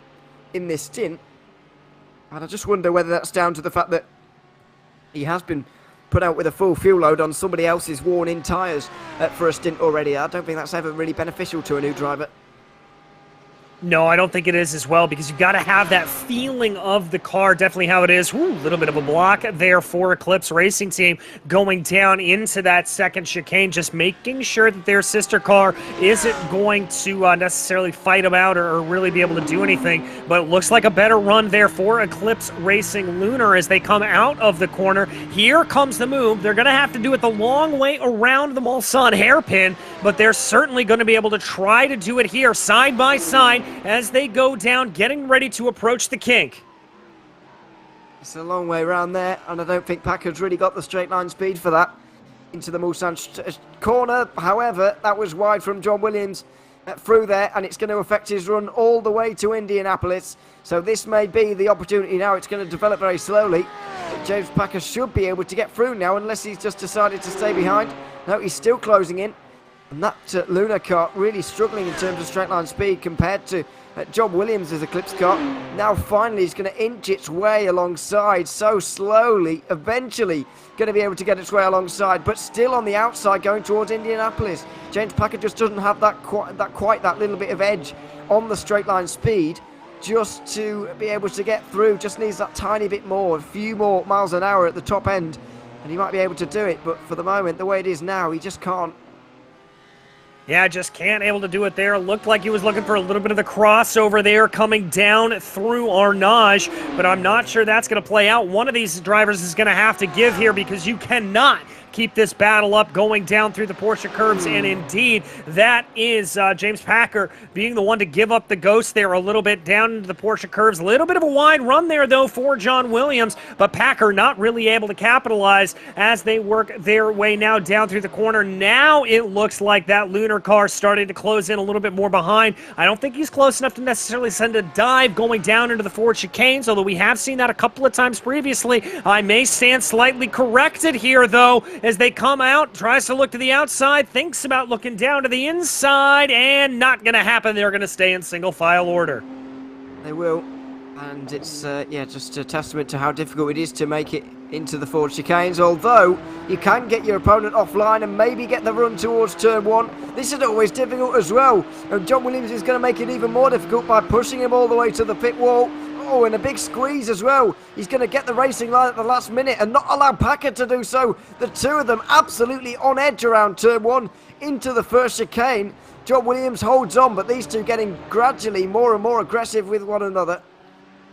Yeah, no love lost here among these sister teams as they fight their way now down through the S's, trying to see if they're going to be able to play themselves out. Only about a tenth of a second separating them. Let's call it about a single car length as they work their way now towards Tete Rouge, trying to see if anybody's going to be able to have anything to play for here as they go onto the straightaway, and let's see what happens. Yeah, let's see, but I still don't think Packer's got the straight line speed to do this. I still think that John Williams is going to have this without having to do much, really, although he will pull it to the middle of the road, even the full defensive line.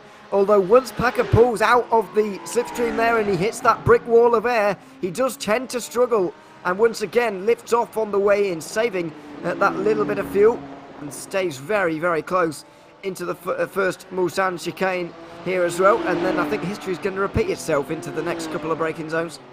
Yeah, I have to agree with you there. I don't think there's really any reason to suspect that it wouldn't, and they've got to be a little bit careful with all of the slicing and dicing that they are doing As here comes Lunar coming down now through the middle part of the Mulsanne, but they've got to be careful because that Brabham Esports entry with Jonas Albert is starting to close in, and if they continue to fight like this, if they continue to scrap like this, that is just going to be a gift on a silver platter here for Brabham Esports, and we know that BMW has got plenty of speed. Yeah, it's a lot of speed, especially for Jonas Albert so far in this race. So, I was expecting him to catch up to them anyway, but this fight is only allowing that to happen quicker. And he'll be there soon. John Williams defends, but slightly late, but he's made it in time. Into the Mulsanne corner. Not able to do it again. History just repeating itself over and over again in this fight. Just the same problems being run up against here for James Packer, and there's not really a lot you can do. I mean, I guess the only way you can overtake, I suppose, not on the road, is by saving that little bit of fuel and then having a slightly shorter pit stop when we come in again in about half an hour's time. But that's going to take ages. Whereas just getting this move done finally may only take a couple of corners here. We'll wait and see if he can manage it. But he's been on the outside of Indianapolis before and not made it. Not much reason to suggest that it will be different this time, and John Williams makes sure of that and stays in front. Yeah, Williams going to be able to hold that out, kicking up a little bit of a dust there on the exit of Indianapolis. They now work their way down into Arnage, and look at that. The Brabham Esports driver already being able to close up behind. Was that a slowdown? Was that a little bit of team order, or was that... that looks like it may have just been a mistake there from Eclipse Racing Team, and that's going to put them into a straight duel here coming down into the Porsche curves. It is neck and neck. Who is going to blink first? Is it going to be Williams or is it going to be Packer? It's going to be close here. Packer trying to hold it out. Both of them going side by side through the Porsche curves. Careful not to make contact. I don't know how they're still holding on to this. Wow, that was very close between the two of them. And that was James Packer's best opportunity of the lot. John Williams went wide through Arnage, and Packer wasn't able to capitalise. In the end, they ended up going side by side through the Porsche curve. They're doing it again through Maison Blanche now, and finally it looks like Packer's going to be able to do it into the Ford chicanes. He chops across the nose of John Williams, and he finally makes that move.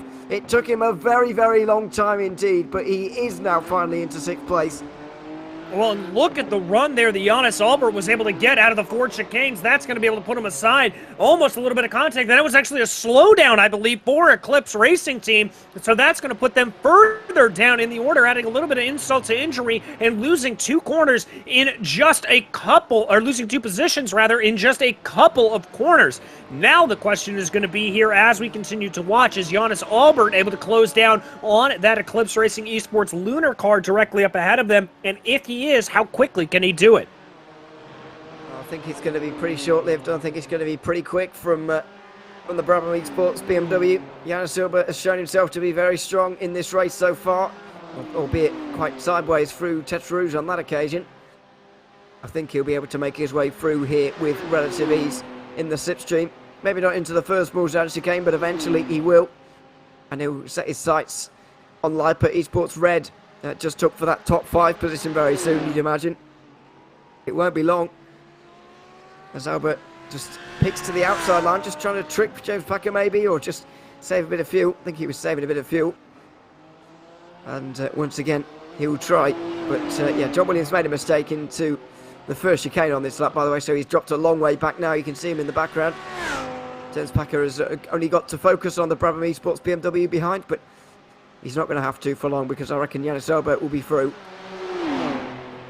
Yeah, I have to agree with you there. The outright pace that we've seen from that Brabham Esports machine has been absolutely devastating. And here, indeed, coming down into the second chicane, Jonas Albert already on through, already on by, just as quick as you please, but got to be careful there. That may have been a little bit of a slowdown for the Brabham Esports driver, as that was a very, very wide run on the exit of the chicane.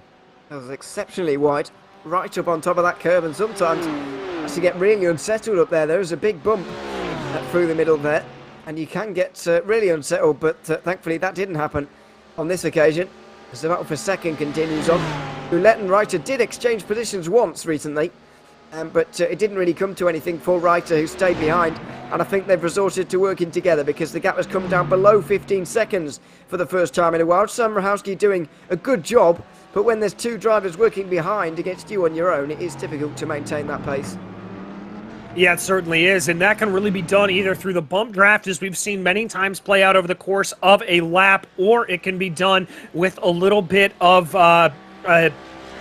leapfrog drafting, whatever is going to be the easiest way to be able to get you on by. And I think here at this point, Pandawan and Twisted Racing Team both recognize what's at stake. They're trying to be able to get this all down, and they need to try to push to get on to Rahowski as much as possible. Looking right now of the lap times over the last few laps, I can tell you that it did look like Rahowski was able to pull out a little bit more on the previous lap, but on laps 16 and 17, the gap was coming down by about a second on average. Let's wait and see here as they come out of the Porsche curves right now. Let's keep our eye and see what the gap is going to be. A 3:52.783 for Rakowski on that last run here. Let's see what Ouellette was able to put in as he crosses over the start-finish line right now, waiting for my timing and scoring to update. And it looks like he was able to take about 2/10 out, so not a whole lot of time there for Ouellette, but still reeling him in ever so slightly. Yeah, you can tell we're getting towards the second, the end of the second. Well, we're not getting towards the end of the second stint, really, are we? We've got another half an hour or so, just under, but you can tell that the tyres are starting to wear, and that triple stinting won't be possible. I didn't think it would be. It certainly wouldn't be necessary in a race like this. Maybe if we were running the scheduled 8-hour distance, a triple stint would be necessary for a few of these teams, or maybe trialled by a few of these teams, but in the current situation that we have, it's not really necessary at all. So you can definitely tell that's taking effect. The fastest lap on the last lap was by Yannis Albert again with a 3:51.6, but even for him, that's nearly a second and a half slower than his personal best so far in this race. We are really starting to see the tyre drop-off take effect now, and people are really going to be struggling. I wouldn't be surprised to see a couple more mistakes creep in now as these conditions get a bit more tricky.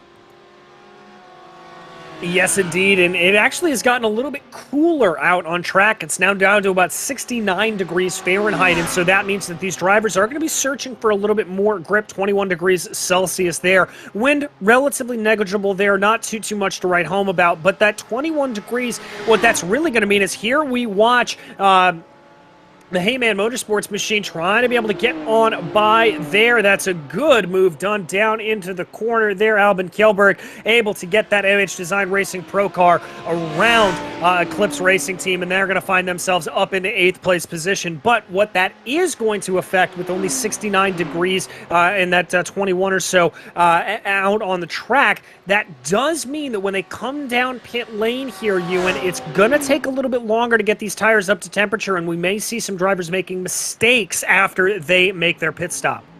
Yeah, I guess luckily they're only going to have to do it once, because we're only expecting one tyre change throughout this race, although maybe with the degradation we are seeing at the moment, maybe they will decide to go for 2 tyre changes at some points throughout the race, but I somewhat excuse me, I somewhat doubt that so far in this race. But yeah, I mean, lower track temperatures, and it's only going to get lower here towards the end of this race. We're going to end this race just after at 9 p.m. in sim, and it's going to start to get towards darkness by that point. Not full-blown middle-of-the-night kind of darkness, but it will certainly be getting a little bit headlight-worthy towards the end of this one. So the sun will certainly be coming down on the season, and indeed the race very soon, but that will just lower degradation a little bit, so maybe you will be able to go a little bit further with these second set of tyres that we're about to put on, because after all, when you're splitting a race into fifths like this, you can't exactly choose one set of tyres for the first half of the race and one set of tyres for the other, because the pit stops don't quite fall that way in a 4-hour race. No, they certainly do not. As we continue to watch here, I want to give some credit here to Eclipse Racing Lunar. I would have thought for sure that Albert would have been able to just slip away from James Packer here and really run off into the distance for Brabham Esports, but that's not the case. As it does look like Packer's really been able to keep up close behind, not losing that slipstream, crucially, not losing all that much time here to the back of him. And so what he's able to do in this position is potentially save a little bit of that fuel, try to extend that stop maybe, get an extra lap like we saw a couple of drivers be able to do last time around, or he's able to just, oh, as that's Brabham Esports around, oh almost contact there with the clips, and that was just a little bit too much speed through the Porsche curbs. I think Giannis Albert may have made contact with the wall, and oh my goodness, what was such a great race here for the Brabham Esports team, all going to naught there with the spin coming through the Porsche curves. Yeah, and there's fairly significant damage on that car now. They're going to have to bring it in, surely. It's not been the first time we've seen somebody just losing the back end through the Porsche curves there.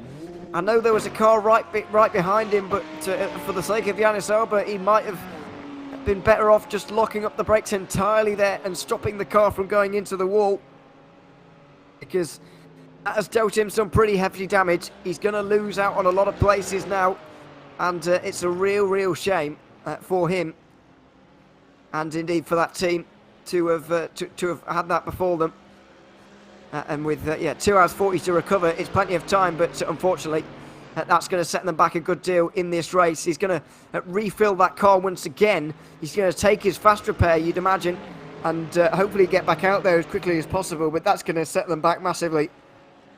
Yeah, it's going to set them back in a big way, and that is not the kind of thing you want to have happen to you. You want to hold on to that free repair as long as possible. If nothing else, just for a little bit of insurance that you know it's there, and you're able to drive a little bit more aggressively, knowing that if something were to happen, it wouldn't all go to naught.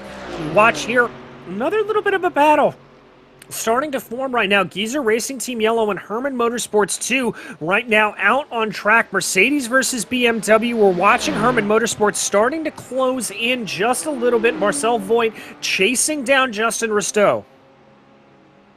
Yeah, it's very nice of them to space the battles out like this, so as one ends, another develops. It's just the fact that Marcel Voigt is eventually reeled in this Mercedes that has been almost at the same distance from him this entire stint so far. Justin Risteau has just been losing a little bit of time to him, lap on lap on lap, and it's continued on to this point. Voigt is actually out of position, to be fair, compared to where his pace is. Should be able to close down on John Williams as well, if he's able to get through pretty soon, and maybe that car will be in 8th place by the end of this stint, although there's not too long to go in it, I suppose. It might not quite have time, because Simon Rahowski, just coming towards the end of the lap right now, is about to get 5 laps to go on this stint, assuming that they're going to do a second 13-lap stint in this race. Well, and we haven't seen any indications to the contrary here, so that is what I would be anticipating here happening for these drivers. Little bit of a move there for Herman Motorsport coming down into the corner there. Voigt thinking about trying to make that move go a little bit, and ooh, that forces a mistake, a big costly mistake there for the Geezer Racing Team Yellow, hard into the wall. Yeah, it's easy to do. Even with the traction control, it won't save you from everything. And I can see even from this shot here just how much suspension damage is on that car. He's going almost 90 degrees to the left to go straight here. That is not a happy-looking Mercedes at all. And it won't be a happy driving one either. He's probably still turning left as he's going around these slight right-handers. I think he's going to pull off to the right-hand side here and just go back to pit lane, is he? Or is he just going to slowly make his way back? He's going to choose the slowly make his way back option. And yeah, there it is. Oh, dearie me. Look at that. That is not a... And he's going to be still turning left, to going around this right-hander, or at least holding the wheel straight. And then I don't know how he's going to get around this corner. Well, with great difficulty is the answer. But there we are. He's managed it. And this is going to be a fairly long repair for them as well, unless they use their fast repair, which they should do. Yeah, I would have to think this is the chance to be able to use that fast repair, but the GRT team, oh, that is not what you want to see. Getting that all wrong there, and now coming up behind them will be their sister car of Geezer Racing Team Green and also SPR Esports Delta. A little bit of a battle starting to go. Timo McEwen there coming up behind right now. Looks like, oh, this could get a little bit dicey here, Ewan. They're going to be catching them right in the Porsche curves, and try as Voigt would, or as Risteau would really want to do. It can be very hard to get out of the way. Further impact into the wall. And now he's gone back to the pit lane. He's towed back to pit lane, which is probably the smarter thing to do before he ended up in the path of somebody else. Yeah, shame to see for that car. Shame to see so much damage, of course, but in the end, that was the only thing he could really do. There was no way he was going to be able to get back with even more damage than he had before, because he was struggling in the first place. Never mind after a bit of secondary contact. So they join Brabham Esports in the pit lane with long repairs. Yannis Ober nearly been in there for 5 minutes, but for the moment it does still look like they do intend to at least continue with the race. At least for the moment it looks like that.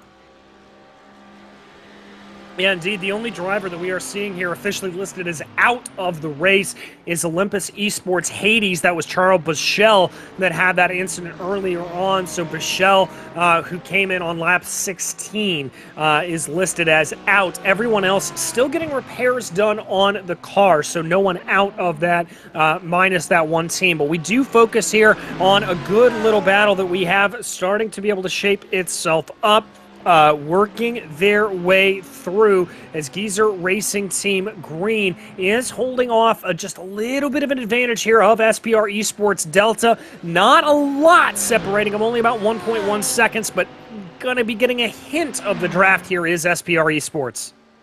Yeah, they are. I think they did benefit actually from that incident with the other Mercedes, the other Geezer Racing Mercedes, because let's not forget that that car crashed spectacularly just up in front of their teammates there, Justin Bristow, who's now incidentally changing driver and getting out of that car, but yeah, crashed straight in front of their teammates, Timo McKeown, or his teammate Tim McKeown, in that 10th place. And I think just as a bit of caution, McKeown lifted off slightly and just knocked back his pace a bit into the Porsche curves, just to kind of, just as a bit of a precaution.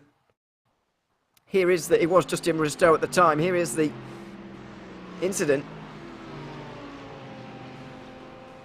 Looked like he just tried to get out of the way, but went badly wrong, and in the end it had to tow back to pit lane. But I think, as you can see there, McKeown just lifted off a little bit as a bit of a precaution not to get involved in that incident. I think that Robert Gilbert benefited from that, but I don't actually think he's got the pace over the Mercedes. No, I don't think he does as well, and he's certainly going to have to try to maybe just pull out a little bit more of a gap here at this point. 1.7 seconds separating. That's up from about the 1.2. So that does mean that SPR Esports Delta is losing time, and they're going to have to watch out because Sim Party Racing is closing down on them. That gap is now down to about 1.3 seconds between them. The Ferrari's starting to close in here a little bit more. It certainly is. It's not looking good for Robert Gilbert. Very good, so closing in. You can see the last lap times on the left-hand side of your screen. 1 second quicker there for Goodsell. And that has been a bit of a recurring theme for the last lap or two. Certainly on the previous lap. So yeah, there is going to be a fight between these two pretty shortly, but they're not far away from pit stops once again. Lap 26, we're expecting to see them come in, and they're just coming towards the end of lap 22 right now. So we are not far away whatsoever from seeing those pit stops being made. But we'll wait and see if that's actually what their plan is, as we go back up front to Mark Rutgen on the defensive at the moment in this 4th place.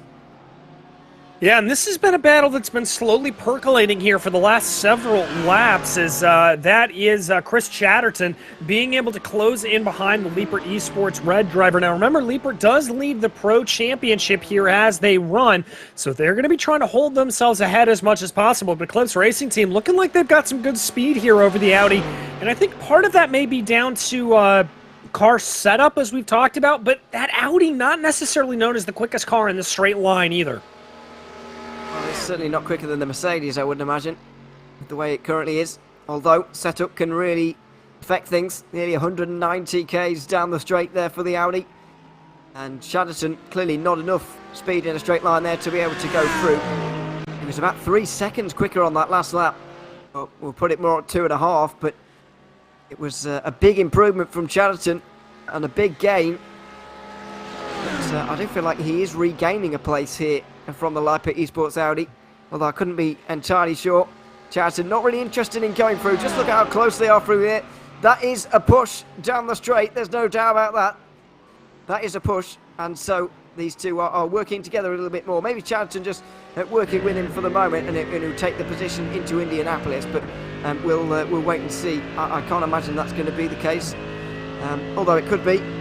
Chatterton for the moment seemingly quite willing to stay behind.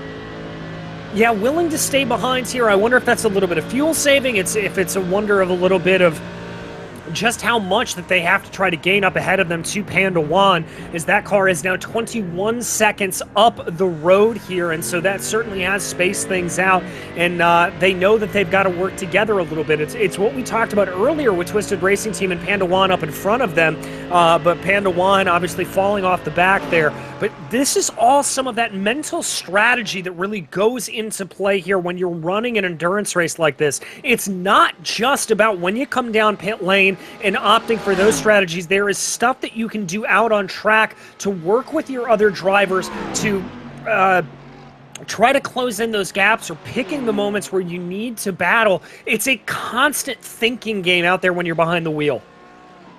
It is. I mean, you've got to really think about who you're battling and when.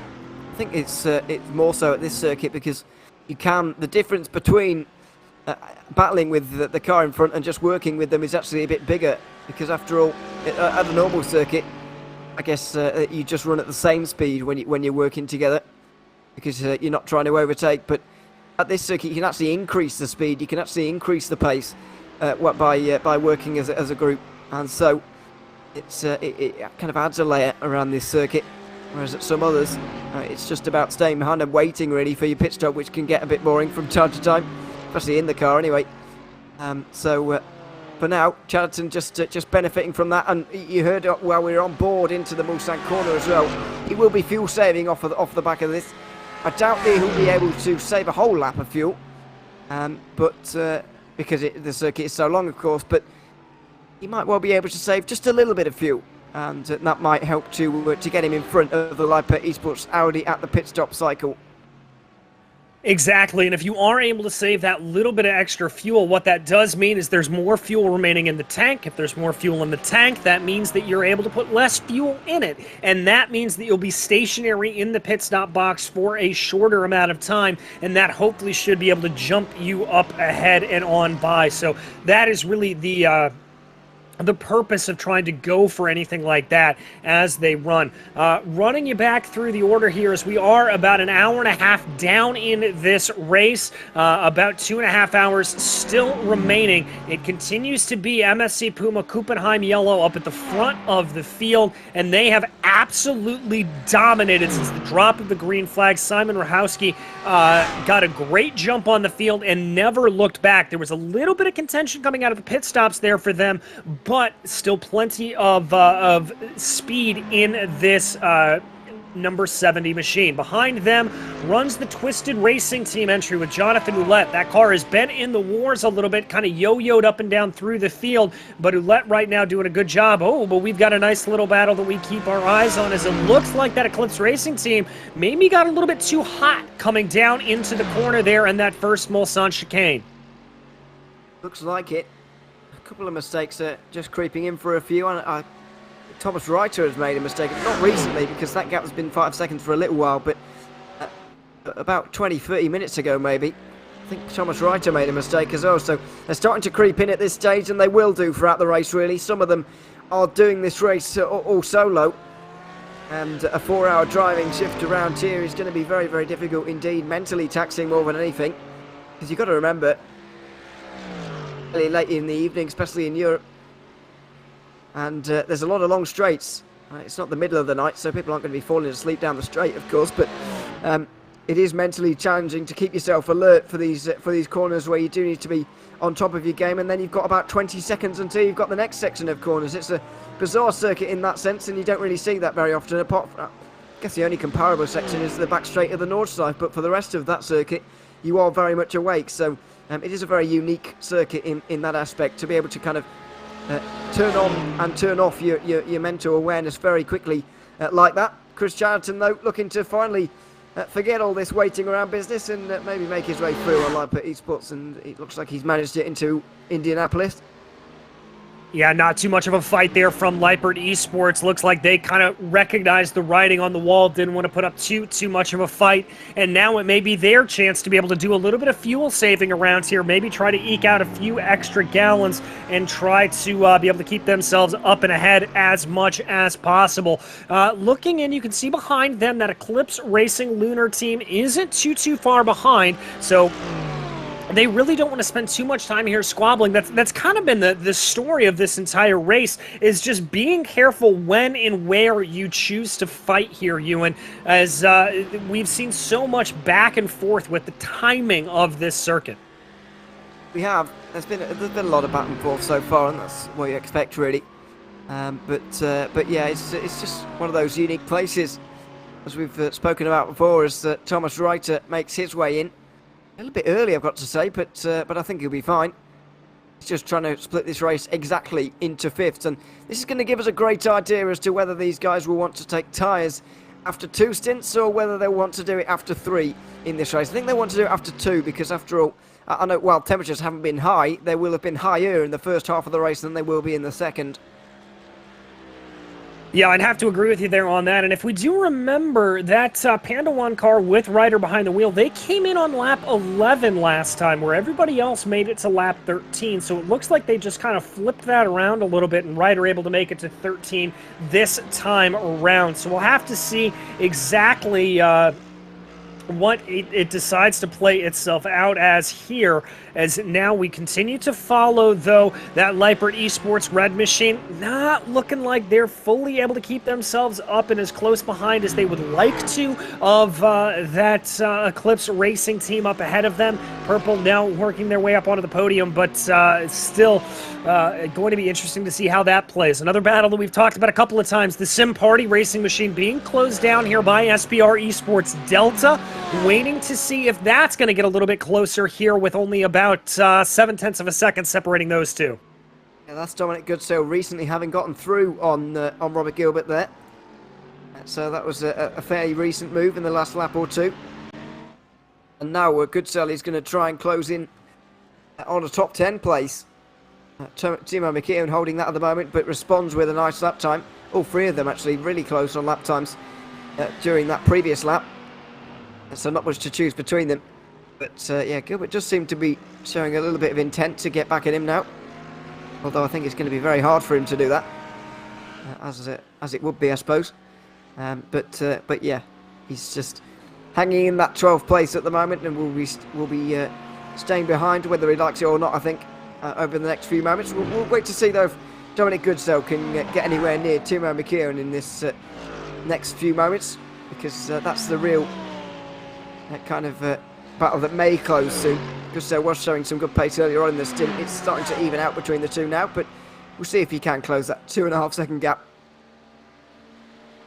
Yeah, the 2.5 second gap starting to get closed down here a little bit more, and it does look like that Sim Party Racing Machine, not necessarily driving in its rear view mirrors, definitely looking a little bit further ahead as they run. So a little bit of an interesting strategy. It's one of the things you kind of have to do when you are running in any sort of race, frankly, is you've got to keep your eyes focused and on that swivel all the way around. But as we watch here, the Mercedes versus the Ferrari versus the Lamborghini. Let's talk a little bit about the makes of these cars. The Ferrari, really known to be one of the best all-arounders here on the sim. A very all-around good car, although it does tend to chew its tires a little bit more. The Mercedes does tend to have a little bit of understeer in it, tends to be a little bit boatish, but as we've said, one of the newest cars here on the sim. Very quick in a straight line, very quick through the corners, arguably one of the most powerful cars here on the service. Then the Lamborghini, pretty quick in a straight line, but really the ability of that car is the rotation through the corner. It's a little bit oversteery. It's hard to trail brake with that car correctly, getting it through the corners. So you've got to be a little bit careful with it, but with the deft hands, I have seen that Lamborghini do some absolutely incredible things. Yeah, all of these cars are capable of having their day. I mean, yeah, even the McLaren, I guess, could have its day in the right hands on the right day. But yeah, they've all got their strengths and weaknesses, of course, and it depends what kind of driving style you like, really. I mean, the Mercedes often do get used a little bit more and the Ferrari, I guess, a little bit more in long distance endurance racing, especially the older Mercedes that was brought into the service a long time ago. Obviously, this is the new Evo version brought in for this season, but especially the older one was really stronger over a long distance because it is so safe. For instance, it's a bit boatish there, but understeer is a lot easier to control in terms of keeping things on the road than oversteer and twitchiness that Lamborghini and the Audi can certainly have. And it's difficult to tune out of them, but it's easier to tune understeer out of a car, I've found anyway, and it's easier to drive with understeer and kind of manage it. It can be very frustrating. You're just kind of going through these corners, just waiting to get on the power, waiting for what seems like years to get on the power out of these corners, but you can, as I said, you can tune it out, and also you can just deal with it as well. And in an endurance series, keeping things on the road is very, very important indeed. And so that's why the Mercedes gets chosen quite so often in a format like this, but maybe not in some of the more sprint formats. Although we have seen it quite a lot in sprint races this season, in particular because of the new car. Yeah, certainly will be. And as we mentioned, we've had an incident. Oh, we've had a big incident for Eclipse Racing Team Purple. Oh, my goodness. Coming out of the first Mulsanne chicane, they have clobbered into the wall. They have lost one position already to Lippert. That is Chris Chatterton. He just lost it coming around. I don't know how much damage is on the car right now, but definitely looped the car around. Seems like it. I mean, there's not obvious damage on the front of that car at the moment, or anywhere on that car indeed, but it could just be the dark livery helping out a little bit to mask that damage, but it seems they've gotten away with it. Let's see just what happened to them. That's Lippert just in behind. Oh, it's a scrape along the wall, and it's done more harm to his run onto the straight more than anything, and he's certainly lost out on a place to Lippert, but in the end, Chatterton did get away with one there. Yeah, I certainly did. I looked up at my screen and just saw that car scraping along that barrier, and I thought for sure that was disaster. But Eclipse Racing Team getting a very, very lucky break there, it has to be said. Now, the problem is now they have their sister car of Eclipse Racing Esports, Lunar, coming up behind them. That's some lap traffic that they're working their way around right now. That's Prius for Team Heaped together that they were able to work their way through and getting out of the way dutifully there. But here is the race now, as we do have two more pit stops coming down. Both of the Sim Party racing cars, gold and regular, coming down into the pits. Yeah, it seems like a bit of a team strategy from them to pit a lap earlier than everybody else.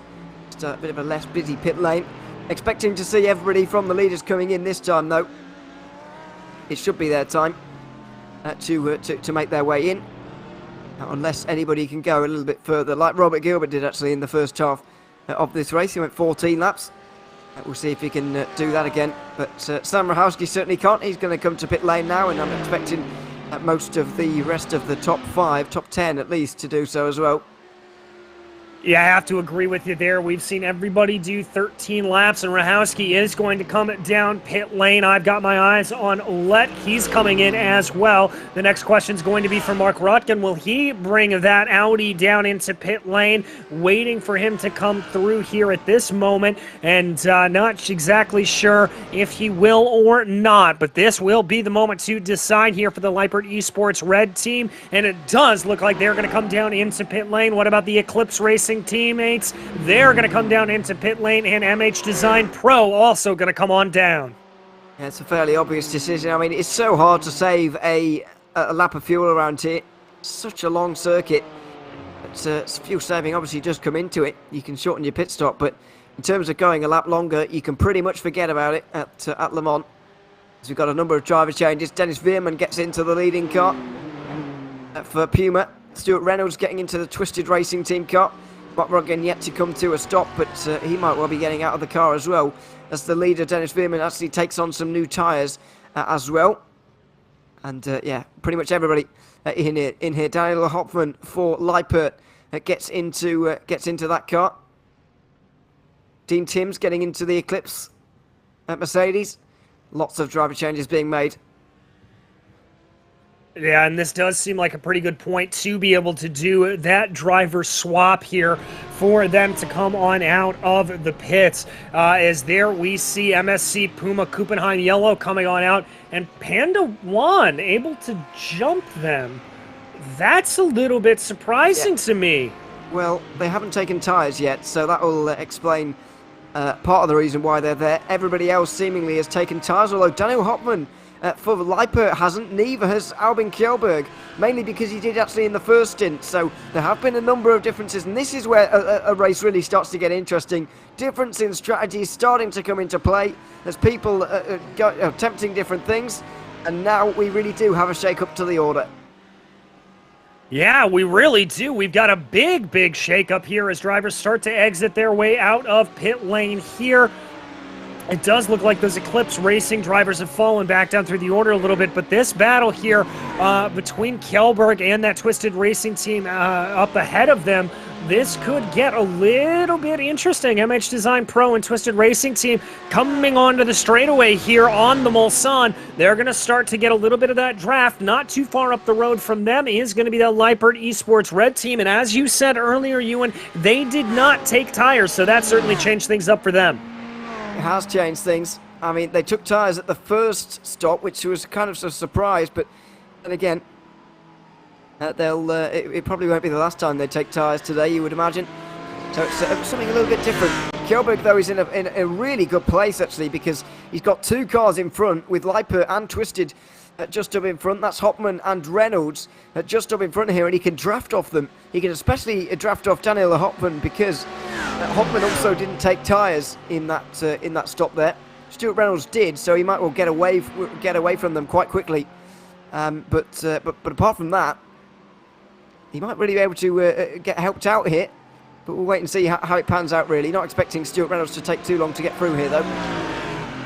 No, shouldn't take too long with those worn tires on the Audi, and there you can see Reynolds starting to get that move done on Hoffman, and we already talked about just how difficult it is to come into a car not knowing what it is going to feel like, how it is going to react, and what it will be doing, especially with those older worn tires. You've got no experience on what that is, so it's going to take Hoffman probably a little bit of time here to be able to get everything underneath him.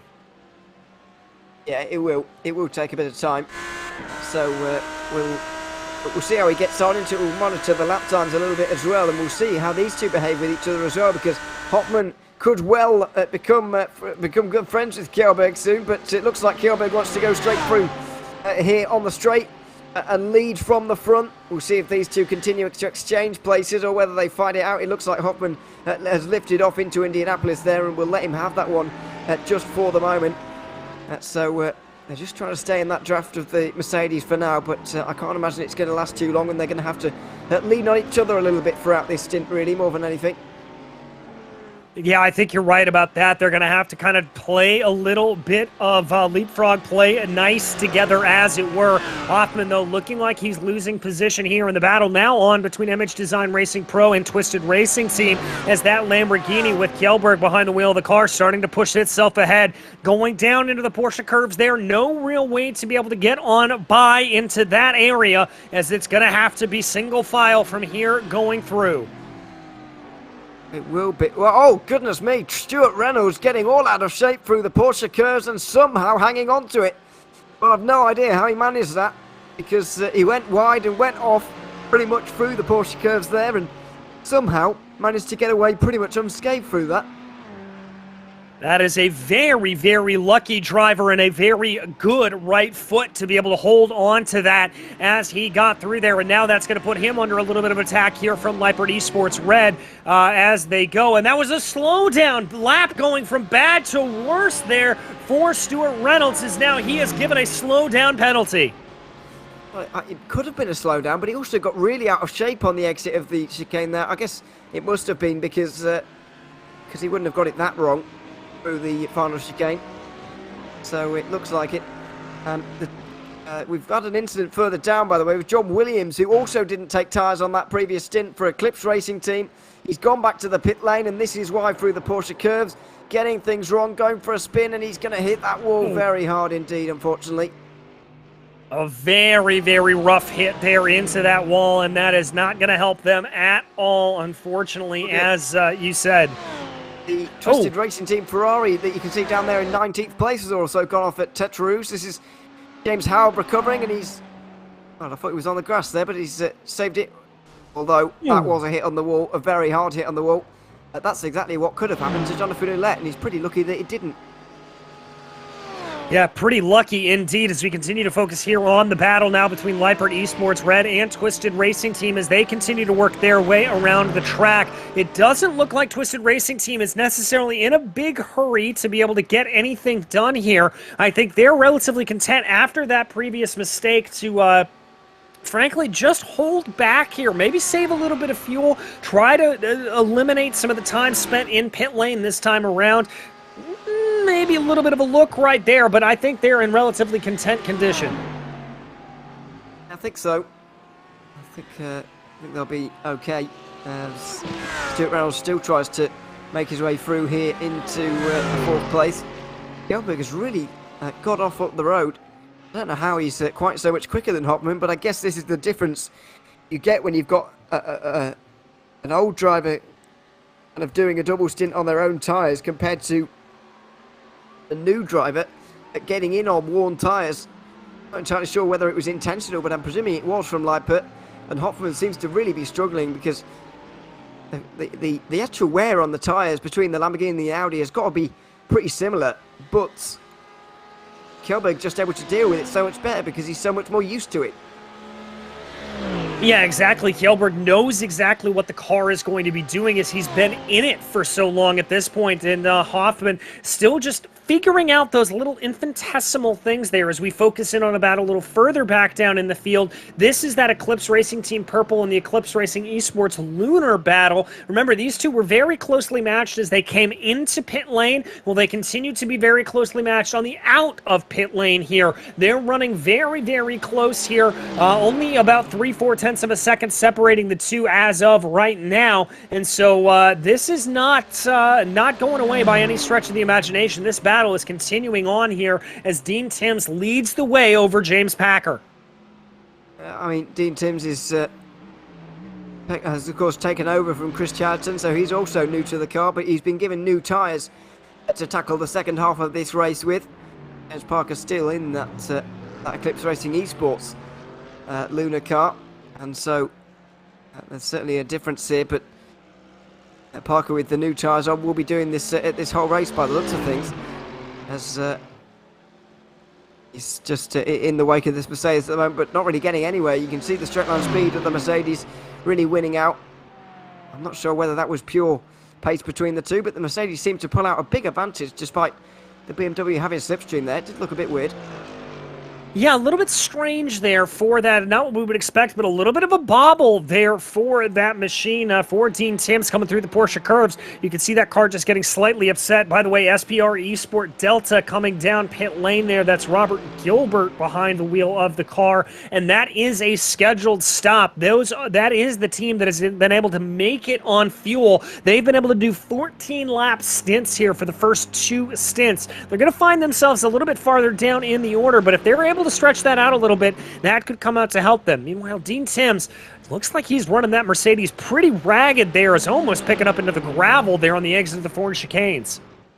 Yeah, and I do like that strategy from Robert Gilbert and the SPR Esports Delta team. It's now Michael Fairchild who's gotten into that car, but if they can continue doing that, roughly 2 laps a stint compared to everybody else, sorry, 1 lap a stint, I should say, then they can really save a lot of fuel. As round the outside there, I think that is John Williams, but I could have sworn we just saw him in the wall and towing back to pit lane, so I've no idea how he's gotten back here so quickly, but either way he has done somehow. Now he's defending his 12th position. It's a bizarre few minutes for him. Yeah, bizarre couple of minutes there for him, but he's certainly able to keep everything pointed the right way here, but he is under a good attack here from Geezer Racing Team Yellow as they run down into the corner. Trying to see here if anything's going to be able to shake itself out going into the Porsche curves. Oh, that was a little bit close there for the 13th place car of Tony Noragan as they go down now, but able to keep everything in single file order here, looking a little bit to the outside, trying to keep as much pressure as possible there. I thought the rear end of that Mercedes was going to step out there with how it was thrown into the Porsche curves. Of course, that's Tony Norgran at the moment in that car. Looking to the inside, into the forged chicanes. That's brave, but not able to do it. I mean, it's only really a one-car wide section, and so just had to back out going into there. But yeah, for the moment, it is an interesting battle. We've got a couple of cars not too far away either, with Jarmo Sastamoinen and Bren Gunning not too far away as they all gain a place for Casey Metzger's pit stop. Yes, indeed, as that Metzger is coming in and out right now, is looks like still down into pit lane. We are hearing word, by the way, that one of the reasons why he was able to be so quick in and out with John Williams was because of the fast repair that was used. That is part of the reason he was able to get into the pits so quickly. But looks here like Norgren trying to really put that pressure. Now the question is, did he time this right? Is it a little bit too late of a go? Oh, coming through Tete Rouge, lost a little bit of time there to the number 22. But as they get onto the loud pedal, this is going to be a little bit closer, and that draft starts to come into play here for the Geezer Racing Team. Yellow Machine has to pick which lane they want to go, forced to what will be the outside there of the first chicane, almost bumping and banging, coming down into the braking zone here. They've got to be a little bit careful, but who's going to be the latest of the late breakers here going down? And it's going to be Eclipse, just barely able to hold it out, but is that going to sacrifice a little bit of speed on corner exit? And is this going to favor here Geezer Racing Team Yellow down the backstretch? Yeah, I mean, John Williams making it very clear that this is going to be not an easy move for Norgran to make. We saw that with James Parker trying to get through on John Williams earlier. He doesn't make it easy, and now he's finally going to try and go through. Norgran once again into the second Mulsanne chicane. He pulls out a little bit earlier on the straight this time to try and get through into the second Mulsanne chicane. He needs to be late on the brakes, though. They both are very committed to this. Side by side. Oh, there was contact. They were both so committed it was going to end in tears, and it has done for Norgran, who sat on the racing line and eventually has to be negotiated by Sastamoinen just behind, and Brent Gunning is going to get through for SIM3D Racing by the looks of it as well. Oh, and that was almost inevitable as they came down into the corner there. We had a sneaking suspicion that they were going to be both onto the binders at the same time, and contact there coming out to play. But now it's going to be a question here for Tony Norgren if they're going to be able to gain their way back forward. The AM driver here for Geezer Racing Team Yellow is going to have to try to move their way back up into those positions. Thankfully, didn't loop the car all the way around, so didn't lose a whole bunch of time, but at the same time still lost enough that it's going to come back to bite here. But SIM3D Racing directly up ahead of them right now, and they're not waiting around you. And look at that for Norgren, already on attack. You'd expect so. I actually think he's quicker than all four of the, or all three of the others, up to 11th place here in this little grouping. So I think he will be able to make some moves in the next few laps, to make some overtakes. But it's just a case of staying on the road, isn't it? They were both so committed into the second chicane. I think Norgran almost expected John Williams to sort of give up on the outside here. When we're about here, he's kind of expecting Williams to give up, but Williams also brakes as late as he dares, and he is just about there. Norgran doesn't quite give enough room to Williams, and in the end sort of self-punishes himself. Thankfully, Sastamoinen was level-headed enough to realise it and see the future almost there, and was able to negotiate that impending disaster. But yeah, Norgran just ran it in a bit too deep. He was expecting John Williams not to be there anymore. He was expecting to be able to take the racing line, but unfortunately, you can't expect that when there's a car on your outside. You've got to give them the space, and in the end, he kind of punished himself almost. Yeah, exactly, and that is the danger of running side by side here around this Le Mans circuit, is so many times you get down into those corners that really are a one-way street, only one car that can really get through there nice and cleanly. But we still have a couple of battles out on track, including this one between Twisted Racing Team and Leipert Esports Red. Remember, Leipert was ahead of these guys at one point, fell back behind. Now we suspect that there may be a little bit of fuel saving going on here for Leipert, maybe just kind of holding back a little bit, not wanting to get that far ahead here, and just trying to count their cards a little bit, as it were. I think Hopman is actually struggling to stay in touch with the Mercedes right now, and he's just kind of using the slipstream to get back on terms down the straights and then suffer a bit through the corners because he is on old tyres, let's not forget, and he did struggle to get up to speed. He has gotten up to speed now, but I tell you who I'm more impressed with is Albin Kjellberg in that third place, just up in front. He's on worn tyres as well. There he is. Now, of course, his own worn tyres, which does help. However, he's faster than Dennis Veerman at the moment, who's a new driver on new tyres.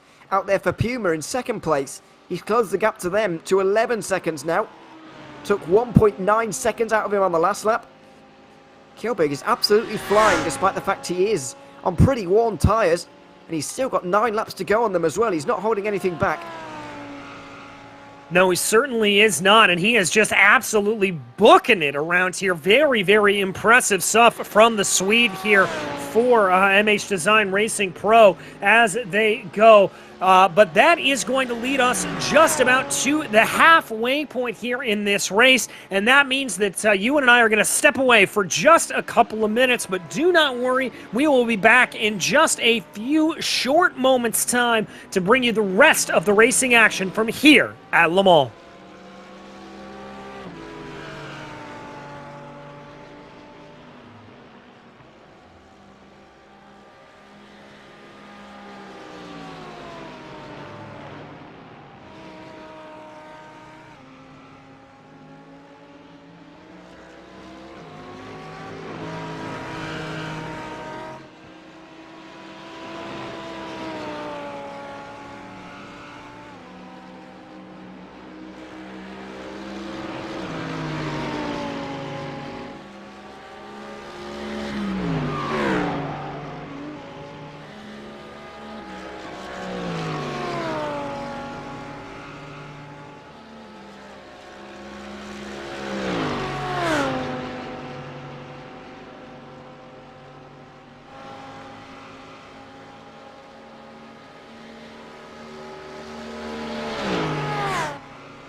Welcome back to the 4 Hours of Le Mans for the World Series Endurance Championship. My name is DJ Clark, joined here in the commentary booth by Ewan O'Leary, and we continue to watch this absolutely fascinating race continuing to unfold around this historic French circuit. Right now, we keep our eyes focused on the battle between SIM3D Racing closing in a little bit on Geyser Racing Team Green right now. This is the battle for 13th overall, as they work their way down into Indianapolis and Arnage. Up the front of the field, Pandawan continues to lead, although they do owe us a pit stop with tires. MSC Puma Kuppenheim Yellow closing in on them, getting that gap down to about 10 seconds here at this point, with MH Design Racing Pro rounding out your top three. But Ewan, we have seen some attrition start to rear its ugly head here later on in this race. Never what you want to see, but it is certainly not unexpected here at a long endurance race around a circuit like this. No, it's not unexpected, and it's somewhat pleasing to see that only 3 teams have decided to exit the race from this point on. Charles Boschel did earlier on in this race. Didn't really see a reason for that for Olympus Esports, but they have done. Obviously seen the Brabham Esports incident that happened at the Porsche curves all those laps ago now. Yeah, they're unfortunately out of the race as well. As Katie Metzger as well, who came into the pit lane, as we commented just before the break actually. However, he just never returned. I'm not entirely sure why, but just has never returned never re-emerged from the pit lane, so he's also a retirement. Somewhat remarkably, Ashravel Haddad did get back out there again for Twisted Racing Yellow. That was previously driven, I can't remember who that was previously driven by, but one of his teammates anyway crashed that car earlier on. I think it was Shreyas Venkatarajan actually, wasn't it? And eventually, after over an hour of repairs, they got back out there. They're back in the pit lane again now, but they do at least intend to get back out there, I think, in the remainder of this race, but we'll wait and see how they go. But yeah, you're right, the attrition rate is starting to rise, as you would expect, as we're over the halfway mark in this race.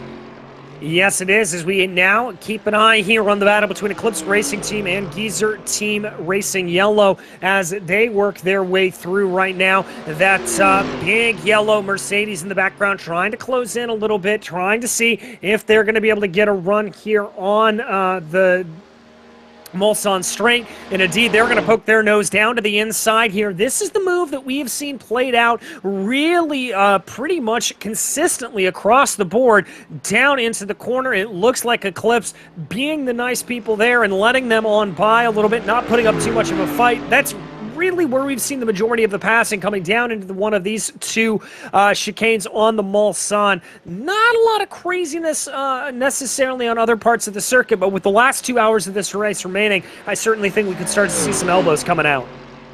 Could do. I mean, we've seen some attempts through Indianapolis and other places like that, but not really been successful. That's the problem. And the attempts might go up, but the success rate might not with those particular overtakes. So not entirely sure whether that's really going to change or whether it will remain at the 2 chicanes where we see most of the passing, as Michael Fairchild is just on the defensive from SIM3D Racing's Dominic Goodsoe at the moment.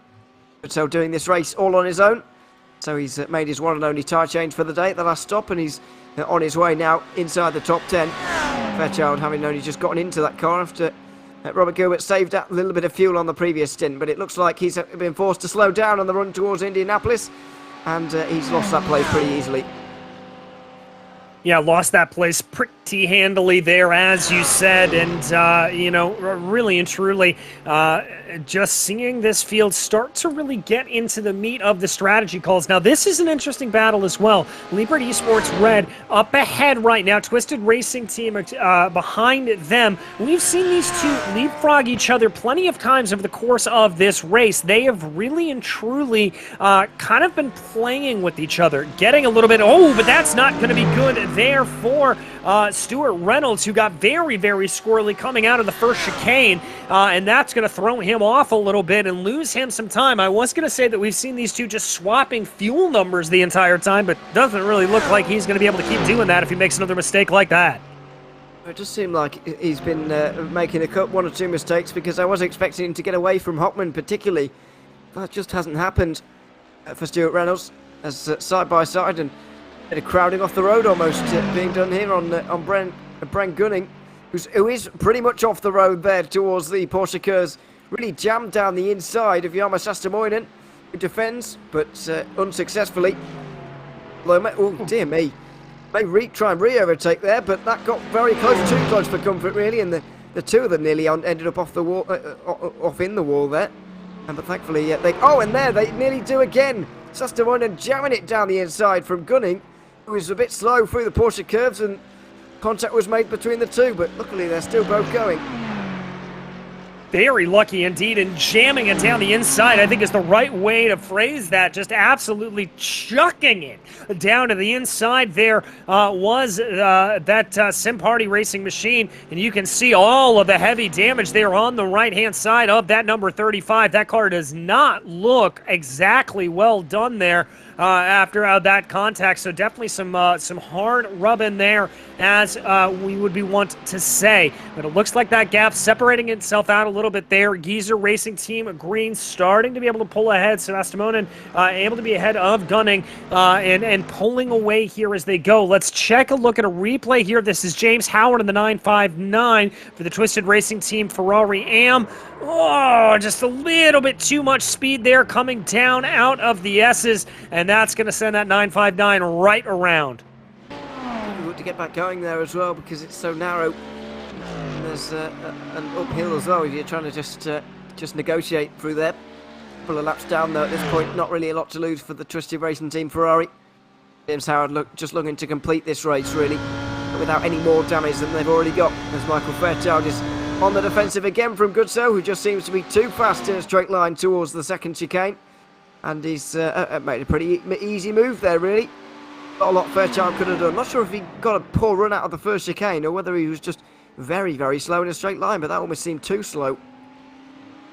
Yeah, I think it may be a little bit of a combination there of the two, as we continue to watch that battle playing itself out here just a little bit. 0.5 of a second separating these two drivers, Ferrari versus Lamborghini right now, as they fly down the straightaway here towards the Mulsanne hairpin, getting ready to be able to get onto one of the heaviest braking zones on the circuit. Flicking the car through there, and I expect the Lamborghini to gain just a little bit of time there as they came through that corner, but indeed he actually lost about 1/10 of a second, so clearly that Lambo having a little bit of work yet to do. As the Twisted Racing Team 955 is around.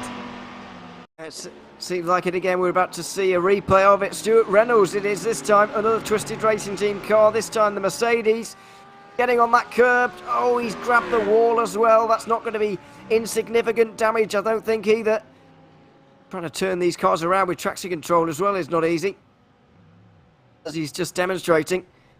But yeah, that's a costly mistake, and you can see the damage to the front right there for Stuart Reynolds, who has lost out on a lot of time there, and he's going to have to be in here shortly. Well, he's stayed out another lap. Oh no, excuse me, he's on the same lap here as well, isn't he? Of course he is, but yeah, that's not good news at all, and he might well have to be in at the end of this lap, but just how many laps are remaining, and can he afford to pit this early, because it's right on the limit of being able to pit from here and make only one more stop after that to go to the end. Yeah, it's going to be very, very close indeed, and I'm not sure, but it doesn't look like there's any steering damage necessarily to the car, but there's definitely going to be aerodynamic damage to that right-hand side with this crinkled up as it is. So we're going to have to see exactly what that team decides to do. Reynolds obviously taking an assessment of the car and how it's running right now. He does find himself about 20 seconds behind Liepert Esports Red at the moment, and Danilo Hoffman, who he was battling with, so he lost a good chunk of time there, but does have about 15 seconds up the road to James Packer, so he's got a little bit of breathing room here, but he will lose that gap for sure if he comes down pit lane. Yeah, he will. I mean, he might well lose quite a lot of time anyway with this damage. It's going to be hard to tell at the end of this lap, because of course he's only just made the mistake, and there will be a very long lap anyway. But at the end of the next lap, if he stays out, then we'll really get an idea of just how much time he is losing. I guess the sector times will point us towards that as well a little bit, but yeah, I mean, it's not going to be looking good for Stuart Reynolds. Sometimes when there's damage on a car, we can't even see it, and it affects one of these cars quite badly. Well, we can see this damage on the front right, and it is certainly going to be affecting. There's no doubt about it in my mind, anyway. So yeah, Reynolds is either going to have to be in soon, or he's going to have to suffer and lose a lot of time. Yeah, it's going to be one or the other, and I can tell you I was actually just watching him coming through Indianapolis, and there was an extra amount of tire squeal coming through the corner, which would tell me that there may be something just slightly off in that steering rack. But we keep our eyes back here on the battle for 9th place. This is Don Goodsell and Michael Fairchild for Sim Party Racing and SBR Esports Delta, respectively, as they continue to work their way around the track right now, trying to close in a little bit, trying to see what they are going to be able to gain here. That Lamborghini still resolutely holding on to the back of the Ferrari, but just doesn't look like he's able to quite have the legs. Doesn't look like it. I think Goodsell's car is just a lot quicker in a straight line than Michael Fairchild's. I don't know quite what they've both done. I guess it's a combination of Goodsell trimming out on wings and Fairchild maybe putting a bit more on, but for now it seems to be pretty difficult. Although I guess it's a similar situation for the other SBR Esports car as we see Stuart Reynolds come in now. But we saw it with Brent Gunning earlier, that in the Sim Party Racing car, that Lamborghini just had a lot of wing on, and he was getting eaten alive by Sastamoinen on the straights. And the same thing's happening to Michael Fairchild. They kind of run out the same team, they're running the same car, so it might be down to that. They might be just running a bit more downforce. Yeah, certainly could be that. And by the way, we are seeing Stuart Reynolds coming down into pit lane, so he is going to take what we presume to be the faster pair here with about 2 hours and 15 minutes down in this race. Going to get a little bit of a top up of fuel as well, as that SBR Esports Delta Lamborghini, as you said earlier here, Ewan, just doesn't quite have that straight line oomph. Able to close in a little bit during the cornering phases, and watch for them to be particularly quick coming down through the Porsche curves, but where it counts, where you need to make the pass, just not able to get it done here, and that is going to be severely hampering them. Now, the one thing that they could try to do in reverse to that is potentially just hold off here, stay in the slipstream, and use that to their advantage by getting a good amount of fuel saving out of it. But even then, I think they'd want to try to be able to get by this Sim Party Racing Ferrari as quickly as possible. I think so. It's easier said than done at this stage, and it's not the worst thing in the world to stay behind someone like this and maybe be able to lift off into the corners and save that little bit of fuel here or there. But I think Fairchild will be a little bit sick of being in this position lap after lap after lap. Will want to make his way through soon, but it's easier said than done.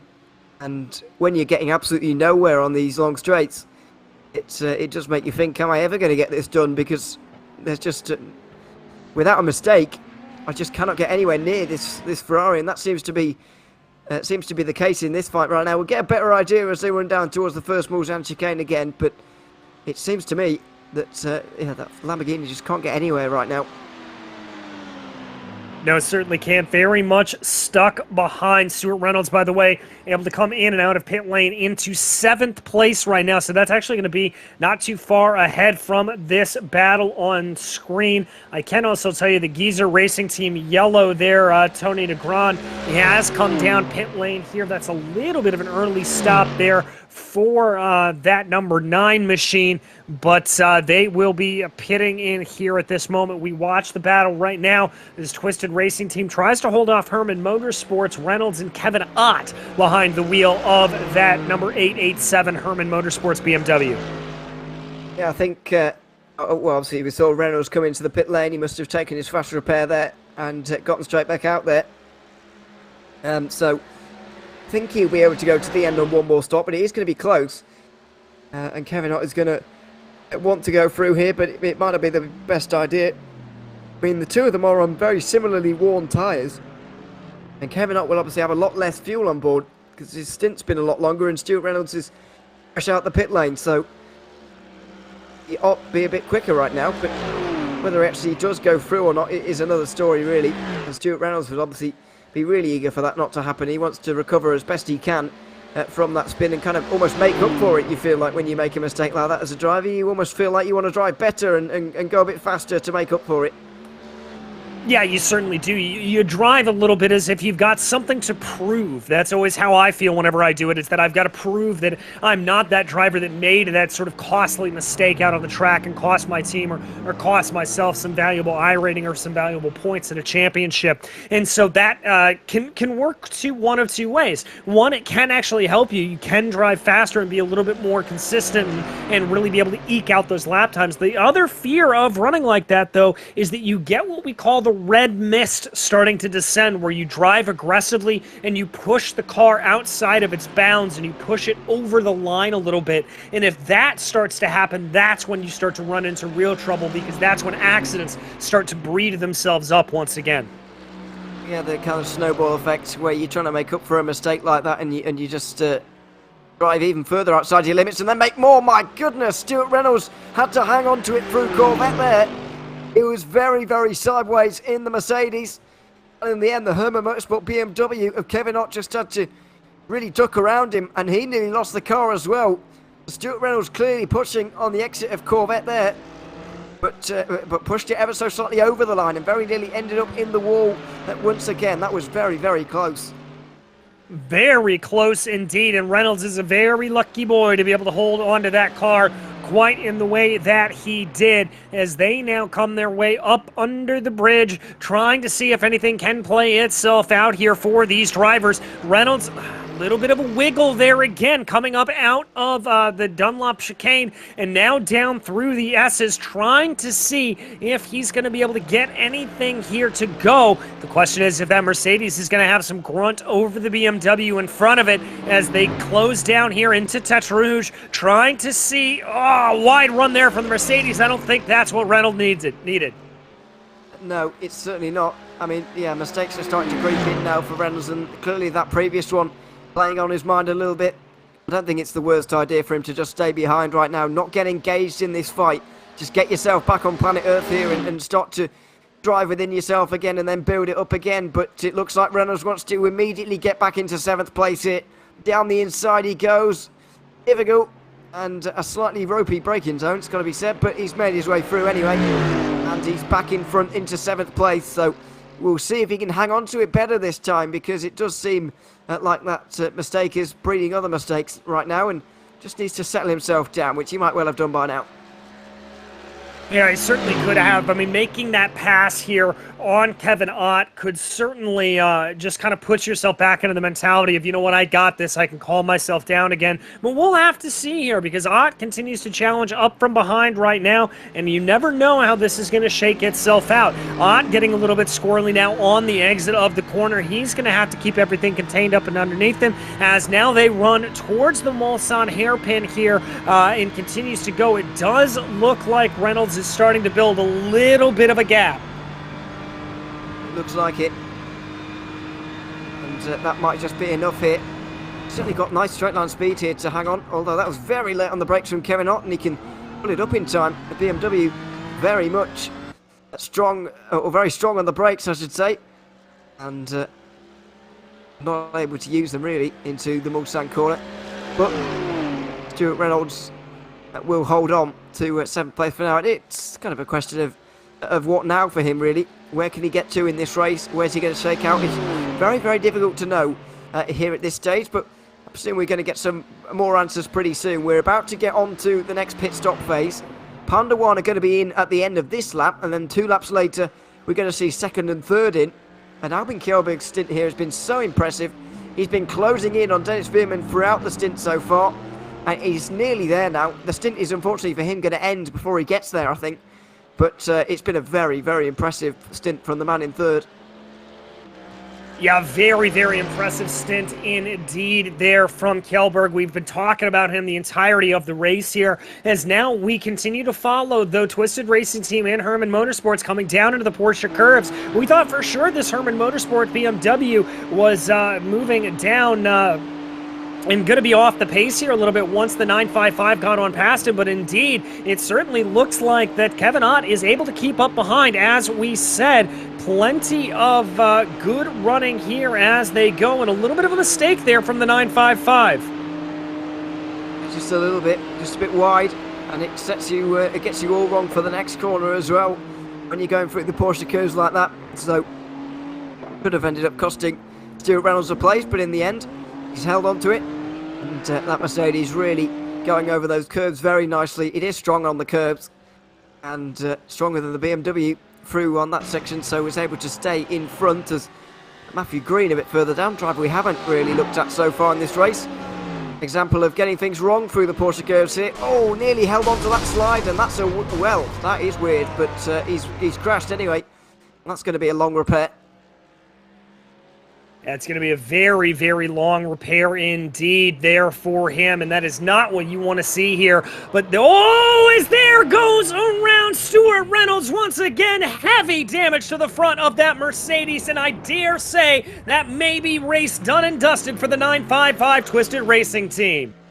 Well, there still seemed to be damage on that front end once again. Stuart Reynolds in the same section of corners as well. Running down the hill there towards Tetrouge. The S is down there. He's been struggling with them so far. His recovery this time was a bit more graceful than last time, thankfully. Although not perfect. It's the spin that's really going to hurt him. Just gets on that curb on the left-hand side. Especially in these GT3s, despite locking up the brakes, doing all you can. There's not a lot you can do from stopping it from getting into the barrier nose first. And so Stuart Reynolds is, going to have to crawl round back to pit lane again. We'll see if he does actually come in here, because he has got a whole minute behind to the next car, so he might tough this one out, but it's very frustrating to drive around with a damaged car like he has now. Yeah, that's going to be very, very tricky to drive for as they go, but he is going to have to make the best of it as of right now. Oh, so much damage to the front of that car, and this was a car that was doing so well earlier in the race, and this is exactly what can happen. Oh, everything just slipping away. Oh. You can see the slide and getting it wrong again over those curbs into the first chicane. It was only a couple of moments ago where I said the Mercedes is strong over the curbs. Well, that is true some of the time, apparently, but not all of it for Stuart Reynolds, especially as we've got race leader Thomas Reiter into the pit lane now. And through go Puma and Albin Kjellberg as well, who will get there by the end of this stint by the looks of it. He's got 2 laps, and he might well end this stint in the lead by the looks of this. Very well might. My goodness gracious, Kjellberg just driving like an absolute man possessed here. This is incredible to see him go, setting the fastest lap of the race out last time on a 3:52.80. And remember, he didn't take tires on the last pit stop, if I remember correctly. No, he didn't. He didn't take tires at all, Kjellberg, and it's so surprising to see how fast he's going now at this point. How he's been able to do this. It is a bit of a miracle. Will he even decide to change tyres again in this race? Well, I'm not entirely sure what the call would be, because he might really fall apart in about an hour and a half's time. But then again, they're really not hurting him right now, so why would you change the tyres, I suppose? Dennis Veerman going to do his best to stay to the middle of the road and defend here, but it's not going to stop Albin Kjellberg, who not only has the pace, but he's got the straight line speed to match as well, and he's going to get to the lead. Yes, he is, right up and on by Albin Kjellberg, able to get that move done. You love to see it. Well, I'm very surprised, I've got to say. Pleasantly surprised, of course, but very surprised that he's been able to do this. I thought even with a couple of laps to go there, he wasn't going to close the few seconds that were required to take the lead. But he has been able to. And somehow, he is now leading this race. And looks like getting away here, really. He needs to really go quickly on this next lap as well to get rid of Veerman and get him out of his slipstream, because at the moment, the Puma car is certainly benefiting from that. Yeah, certainly is, and this is going to be the battle now. This is going to be what we keep our eyes on as it continues to run down through the corner, down through the lines, waiting to see if that Puma car is going to be able to close in at all. Veerman trying to see what he's able to get. It's a battle of Lamborghinis here all the way up at the front of the field, but able to close down a little bit through that final corner on the Mulsanne. Now only running about 4 or 5 tenths of a second away from one another. It's all very close. But that was quite a... I wonder if they've got a very long 6th gear here in this Lamborghini, because that shifter was a bit weird, but anyway, maybe it's just a requirement around this circuit. You can see it really coming into effect now with the top speed for this Puma car. Veerman getting close to Kjellberg into Indianapolis, but not able to do it. I don't think he really wants to at this point either. He's just going to stay on the back of the Lamborghini and benefit from the pace at the moment that this car in front has.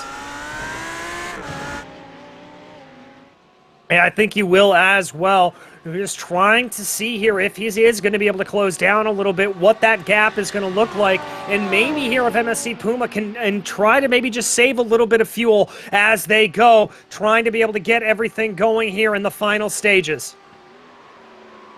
It's going to be tricky. Obviously going to be close between these two. By the way, Dominic Goodsoe in the pit lane again. I'll say again on a scheduled pit stop. Werner S as well. Maybe a little bit early. Still not expecting these guys to come in this lap, as Dennis Veerman just makes a mistake through the Porsche curves, but he's got one more lap to go here. Only one more lap on these tyres for Kjellberg, but I'm still not sure whether he's going to change tyres or not, which one's beneficial to him. Is it beneficial to change tyres, or should he just cut out that tyre stop entirely just to get a bit of time here, because it does cost you around 30 seconds, of course. Yeah, it does cost you about 30 seconds, but I don't know what the strategy is going to be here as they continue to go. I mean, we've got one more lap here for these drivers. That's when we anticipate them coming down into pit lane to take the stop. So they're going to have to be, oh, this is just such tight running. I'm not sure how they are able to go. It's going to be close. We've got more pit stops further down, by the way, as well, with Panda 1 White in. I mentioned Werner S. Stuart Reynolds still in the pit lane after nearly 4 minutes now. Matthew Green after 3.5. SBR Esports Delta, that's the crash that we saw through the Porsche curves where the Lamborghini did get entirely stuck inside the wall. It was a bit bizarre, but that did happen. Yeah, they're just getting repairs done now, and then at the end of this lap, these guys will be in. But last lap, it was another fastest lap for Albin Kjellberg, a 3 minutes 50.0. At the end of that one, he's going so quickly, but not able to keep Dennis Veerman away. No, Veerman really able to close down there going in to that first chicane, you could see, but a little bit earlier on the binders rather was Veerman as they made their way through the corner. So I'm not sure here now how this is going to play out. They get onto the straightaway here, coming down into the second chicane. The gap coming down from about 0.5 of a second here, working its way down under 0.4 of a second. Who's going to be able to do anything here at this moment, or does Kjellberg even want to do anything here at this moment? Not Kjellberg, excuse me, Veerman. As they now get into the braking zone again, a little bit earlier on the binders there for the MSC Puma Hockenheim car. I'm not necessarily getting the sense that they want to go in full attack mode here. I think they're relatively content not to get on all over the back there, and there's also some lap traffic coming up in the form of Dom Goodsell, so we'll have to see what happens. It does look like that, but then again, I sort of thought that last lap, and then they turned the fastest lap of the race so far, so I don't really know what to believe anymore between these two. They're just playing a bit of a game out front right now. Kjellberg leading and almost towing Veerman along. Wonder what lap times Thomas Reiter's doing. A little bit, well, it's Phillips PL now, but wonder what lap times they're doing further down. Well, 3 minute 52 at 0.0 is kind of on pace, and with where you'd expect them to be, up from the fact that Veerman is gaining slipstream here, you'd imagine they might be. And so Kjellberg not being best friends to Pandawan at the moment, but what can he do, really? At this stage, he's just trying to run his own race, pair with a similar lap time on this most recent one as well. But yeah, it's going to be a battle in the pit lane between these two now, and a very big call for Albin Kjellberg now. Do you change tyres or not? He's got an hour and a half remaining, and at the moment the warm ones he's got on don't seem to be holding him back at all, but they could be in an hour and a half, and that's what he's got to figure out. Yeah, do you take that risk? Do you throw those dice here at this point? We know Kjellberg's got the outright pace to be able to close in, but with an hour and a half left to go, will he be able to have the time to close it in? That is the question here, and we should find out that answer in just a few corners here as they go running coming down now through the Corvette curves as they come out on the exit here, coming down into the entry for the pit lane here, waiting to see Kjellberg as expected, as well as Veman, both coming down pit lane. And now, Ewan, here is that tire question we've been waiting to find out. Kjellberg was so committed on the entry to pit lane there, not only out on the racetrack, but also on the pit entry. Every single tenth of a second being swept up right now, trying to gain any advantage you possibly can, as Michael Fairchild now is on the back of Kevin Ott, having just made a pit stop. It was a lap early for Kevin Ott. Yeah, 1 lap early for him. 39 seconds in the box in the end, which is just a fuel stop for him.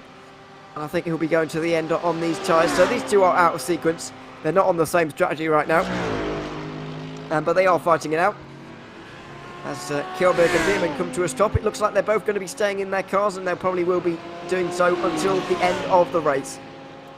Yeah, I'd have to imagine they would be. I do see Sim Party Racing working their way out of pit lane right now. I'm keeping my eye on both of those Lamborghinis stationary in pit lane, waiting to see if either of them are going to pop up onto the jacks here at this point, waiting for this pit stop to be concluded there for them. We continue to watch the battle between Herman Motorsports and SPR Esports on your screen. Wow. That is Kjellberg not going for tires.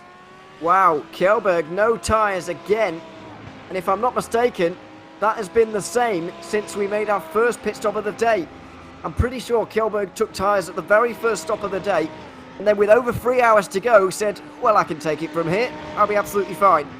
And it looks like he's going to take them all the way to the end. It just depends how much they're going to fall off, because on raw pace, Kjellberg has a bit more about him than Dennis Veerman. He's a little bit quicker.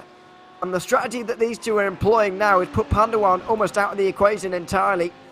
They need to really be, Felix PL needs to be very, very quick for the remainder of this race on those newer tyres. And I don't think he's going to be able to really get involved on that alternate strategy. So it's going to be between Kjellberg and Veerman. But I think it's more going to be between Kjellberg and his own tyres with regards to who's going to decide winning this race. Yeah, I have to agree with you there, as that gap is now looking like about 4, let's call it 5 seconds as they run. And so what that means is he's just got to manage here and manage these tires as best of his ability, as Kjellberg is in the driver's seat of this race here at this moment. And that is going to be very, very fascinating to see, as everybody else around them is not really involved too much in this battle. Let's take a look back here at Michael Fairchild, as they look like they're not going to be coming down pit lane there for SPR Esports Delta. Remember, they're on a little bit of an alternate strategy here in these two machines. They are, and Fairchild, I'm a little bit surprised, doesn't come in yet, actually. Last pitted in lap 28. Well, actually, I'm not so surprised. I figured about it. He will be going a bit further. That car with Robert Gilbert at the wheel earlier was able to do 14 laps in a stint, as opposed to the normal 13. So I expect to see this car go that little bit further. Interesting to see that Daniel Hoffman in the Leipzig car go that little bit further, though. His teammate wasn't able to do that. Only 13 lap stints for that Audi, but the first 14 of the day for him, although it was on older tyres, and he has been losing a lot of time because of that. Yeah, has been losing a decent amount of time because of that, but we have seen here plenty of times that, as from Kjellberg, that you can make those older tires work if you know how to do it. But we're going to have to wait and see here exactly how everything is going to fan itself out there. Geezer Racing Team Green coming down pit lane, separating out a little bit of one of those battles. I am going to be interested here with Leipert just how long they're going to be able to extend this. Remember, they were tucked up behind for a long part of that lap, and I think there were a lot of that stint. And I think there was plenty of fuel saving going on in that car. It looks like it. It's pretty obvious to tell sometimes when you're looking at someone and the way that car, excuse me, the way that car's behaving. But as the leader comes in, Timo McKeon also in the pit lane making a stop right now as well. So these pit stop windows are becoming less defined now, with particularly on the first time. Everybody had to come in. We saw everybody in on the same lap together, pretty much. But that's not really the case anymore now. It's much more spread out, and it's much more about finding your own way to the end of the race from there on in. As I do believe we have the retirement now of Stuart Reynolds as well in that Mercedes. After multiple incidents and 7 minutes repairing that car, they've decided that they're not going to continue on any further. Yeah, and that's not entirely to be surprising. They've already used their fast repair and certainly had plenty of damage there on that machine as well. So that is going to be as unfortunate to see them go, as they were really dicing up at the top of the field. We watch our leader, though, MH Design Racing Pro, working their way on by right now, and that is going to put Leopard Esports Red down into third place. Now, I believe they are going to be able to come out, as indeed they will come out into third place overall. So that'll be a good run there for them, but they are going to be about 17 or so seconds behind Puma Kuppenheim Yellow, and so that means that they are going to be running definitely in an island unto themselves. It looks like it, and it's a bit of a shame for them. I actually thought they'd come under more fire from Pandawan actually in this race, but it looks like Hotman once again has not changed tyres. Pandawan seem to be the only team inside the top 7 who have changed tyres on that most recent stop. I know they've made an extra one now due to the way their strategy is worked out and whatever. However, yeah, they've Leipert pretty much in a world of their own here, and I can't see them really being caught by any drivers around them out there on the circuit at the moment. You just see the 30 seconds behind them and the 20 seconds in front. There's not much room for them to be caught really by anyone here. Only a couple of other teams to come in as well here, by the way. There's Michael Fairchild and John Williams. John Williams should be in this lap, but Michael Fairchild will probably continue on a little bit further, and it really is going to save them quite a lot of time, all this fuel saving, as long as Michael Fairchild is doing it as well. But I reckon the fuel saving done by Robert Gilbert earlier on in the race has already saved them at least 6 seconds of their final stop. If Fairchild's able to do it, then that will be 9. By the end of their next stint, it will be 12, and you get the idea. So yeah, they could save quite a bit of time and leapfrog a couple of drivers. Yeah, and that's exactly what you want to be able to do with that pit stop strategy. You really want to try to eke it out as long as you can to be able to save that time, because if nothing else, it is easier to make a pass into the pits rather than having to make it out on track where you can slow yourself down a little bit. But Fairchild is doing a very, very good job of that. They're running around here in 8th place position as he still has about 2 more laps to go on this stint. And what I think that'll definitely mean is that for the final pit stop, which we anticipate probably firing off anywhere between about, let's call it 30 minutes from now up until the end of the race, that's going to be that final pit stop window. He's just going to have to put less fuel into the car, and that means he's going to be able to go faster and do better. So a good run there for Michael Fairchild if this strategy continues to play itself out. And once again, closing up behind Herman Motorsports, that's going to help them massively to be able to save that fuel. They can lift off on the throttle a little bit down these long straightaways, let the car coast a little bit as they run. I mean, not only is it to keep his car a little bit lighter, far more of an effect is that time saved in the pit stop, because you obviously try really, really hard to gain 12 seconds on the road. It's really hard work, but through actual driving, but through a pit stop, you can make up 12 seconds very easily if you've got less fuel to put in the car. So it's a lot easier of a way to make up time, and he would jump over Panda One and Herman Motorsport if things were to stay as they are right now. They obviously won't get into the top 5 with a gap like that. It's a bit too large, really. But yeah, they'll be able to gain a little bit here. It just depends whether how much fuel saving Michael Fairchild has done here. We did see John Williams in there, by the way, for Eclipse, and we've also we've got Nick Beltonar back into that car again now. Michael Fairchild is going to show us whether he's done the 14-lap stint on this occasion like his teammate, or whether he's gone for 13 on this occasion at the end of this lap, at the end of lap 41. Yeah, we will have to see, as this is going to be that make-or-break moment. 14 laps, as you said, what we've seen out of this SPR Esports Delta. Kevin Ott there right up ahead, resolutely plowing on, helping out SPR Esports Delta and Fairchild just a little bit, but trying to see if he can maybe close down the gap to Pandawan White up ahead of him. They have all come down and made it their stop, although I will say for Herman Motorsports, they've been a little bit on the short side on this last one, only coming in after 12 laps instead of the 13 that we're a little bit more used to seeing there for them to make. But let's keep our eyes focused here again. It's going to be all on Michael Fairchild. Is he going to come down into the pits this time? Is he not? Will he be able to eke this out? Well, he's only got a few more corners until we find out. Let's see. Hopefully he can negotiate these few corners successfully first. And then we'll find out whether he's going to be making that right-hand turn towards pit lane, or whether he will stay out a little bit longer here in this race. He's going to stay out longer, so clearly something has been done. Well, I don't know whether it is something done to that car, or whether they just have gone out with their strategy of saving a lot more fuel than the rest of, well, the rest of everybody on the field, really. But for whatever reason, they've been able to do 14 laps instead of 13, and they're able to go that little bit longer. Unfortunately, they're not able to cut out a whole pit stop from this race, which really would help them climb the order. But it has saved them a few seconds in this stop, and not expecting them to lose 8th place when they do eventually come in. Iracing are just that bit too far away to take over from them.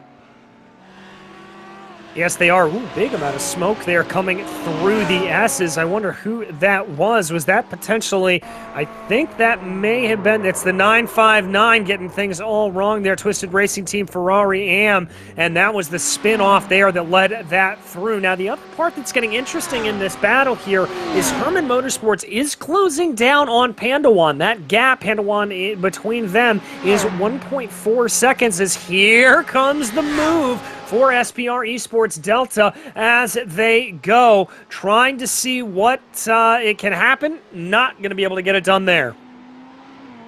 I don't think he really wants to. I think it's far better for him to stay behind once again. It may be the slightly more boring option, but I think it is beneficial for Fairchild here. Got the lap car of James Howard just up in the foreground here to negotiate very soon. It is helping the Herman Motorsport car actually here as well. The BMW is starting to get into range of Felix Pearl in the Pandawan Lamborghini. Car that I thought would really be challenging for the podium, possibly even have a sniff at the win. But that's not quite gone to plan today. They're not even inside the top 5 right now, and I think going to get overtaken pretty soon by Kevin Ott if Felix Pearl is not careful. Although he can't take everything away from Thomas Reiter really, because he did gain 11 places. Or more even. He got to 2nd place and 1st place indeed at some points throughout that stint, and so you can't exactly say he had a bad stint of things. He did make up a lot of places. Yeah, indeed he did, really and truly doing a great job to be able to keep his way up forward. But, you know, sometimes you just get that driver switch and you have a driver that just may not be as well suited here for the conditions. Things have changed a little bit. It continues to get cooler and cooler. It's down to about 65 degrees Fahrenheit out on track right now as everything continues to work its way through.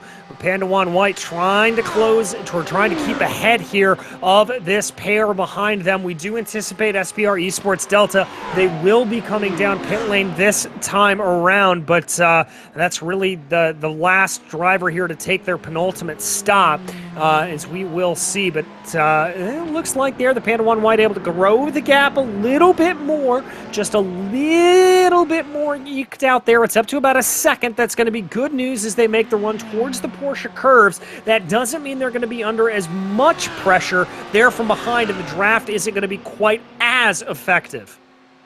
Doesn't look like it, but edging ever closer to this being a free car battle. Obviously it wouldn't have lasted long anyway, but it's just getting that little bit closer, lap on lap. Seems that Felix Pearl, and we've seen this throughout the season, Pearl just doesn't quite have the pace of Thomas Reiter. We see it in the GT3 series as well.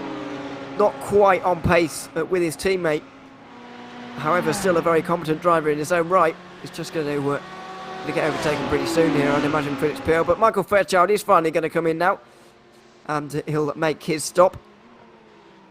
There you go, 14 laps out there, and once again, comes into the pit lane. So it's just been filtered out to Panda One versus Herman Motorsport for that 6th place now. With yeah, all of them coming down here as we watch Felix Pero working his way through right now, keeping ahead as they go. But this battle certainly starting to play itself out here. This is the one to watch as of right now, as MH Designs Racing Pro has been able to actually extend that gap over MSC Puma Kuppenheim Yellow, and so they'll lead up at the top of the race. Not necessarily all that important to watch, but there is Albin Kjellberg, who we've kind of made the argument here has been the driver of the race, really putting in good laps, and there you can actually see that Kuppenheim Yellow team there in the sister Lamborghini coming home behind them.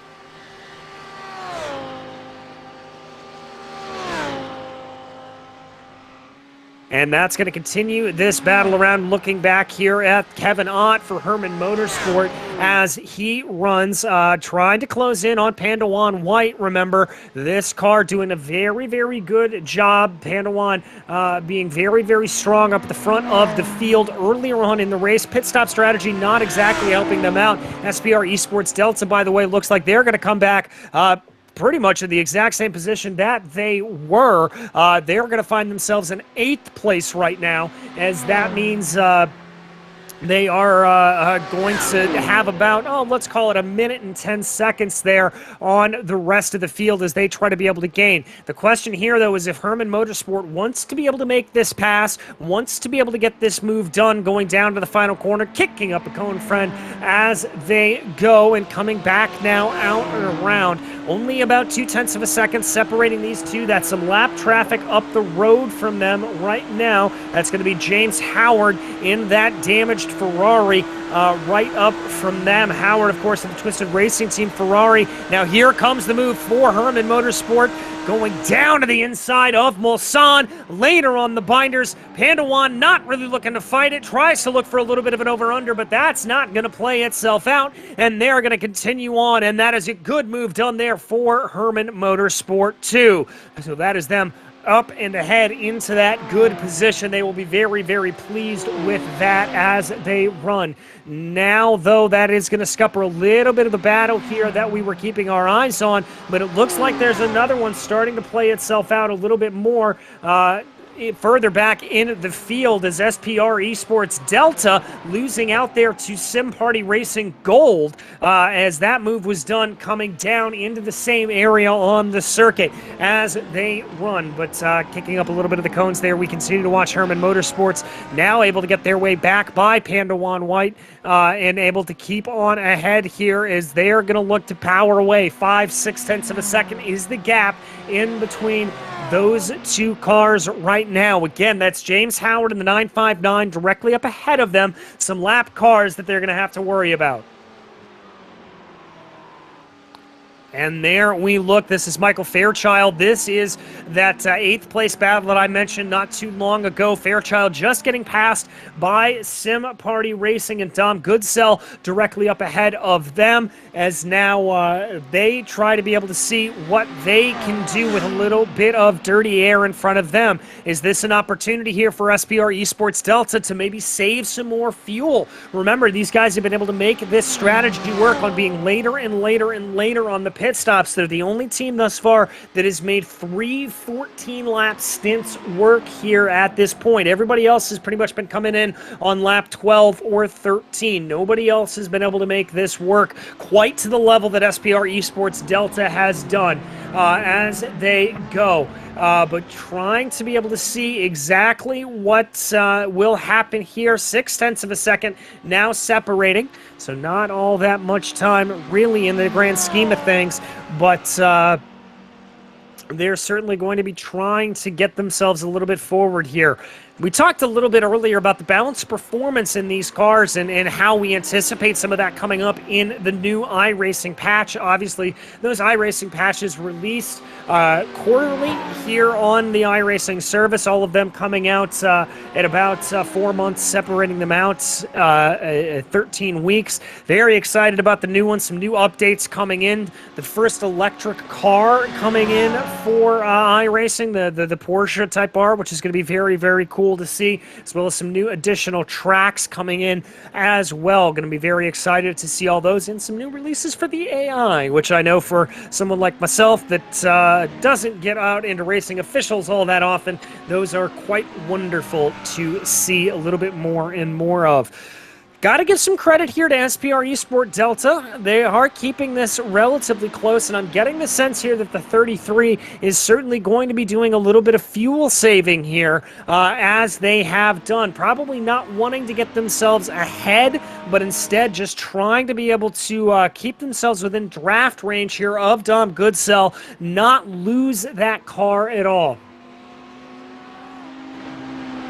As they continue to go right now, though, looks like that they're going to be closing in 4.5 tenths of a second the gap right now as they go. Once again, this is all about fuel saving, but up at the front of the field, MH Design Racing Pro continues to lead. They've grown that gap for about 10 seconds as it stands. MSC Puma Kuppenheim Yellow has about a 17-second gap over Leipert Esports Red, Eclipse Racing Esports Lunar, and then Eclipse Racing Team Purple round out your top 5 as they run. So we're going to continue here to follow this battle just a little bit longer here to see if anything does shake itself out. We will stay with you here through this action as my partner here, Ewan O'Leary. This battle really strategically interesting to watch here. What SPR Esports Delta is doing, I think they're once again just putting themselves into that position to be in fuel-saving mode and to not have to worry about fuel and to maybe jump a couple of drivers here in the pit lane. I think so. I think that's been the plan for quite a few so far in this one, and it's remaining so as well. Really, it doesn't mean that it does mean, should I say, that we don't always get the fight that we sometimes want. But yeah, it's happening like that at the moment. You can just see these two. I mean, anyway, it doesn't seem close enough anyway for a fight to. No, it really doesn't seem all that close as they run, and you know, now that gap has separated itself out to about 1.1 seconds. I was thinking that they were going to try to hold that out a little bit longer, but this may just be a pace advantage. When SPR Esports Delta came into pit lane last time out, they obviously did not take tires, so maybe the tires are starting to go away on them here a little bit.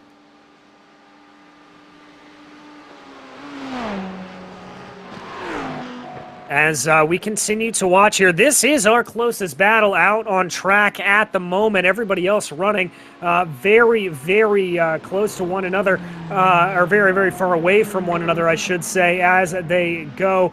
But not a whole lot of time here as they're continuing to run, continuing to work their way around.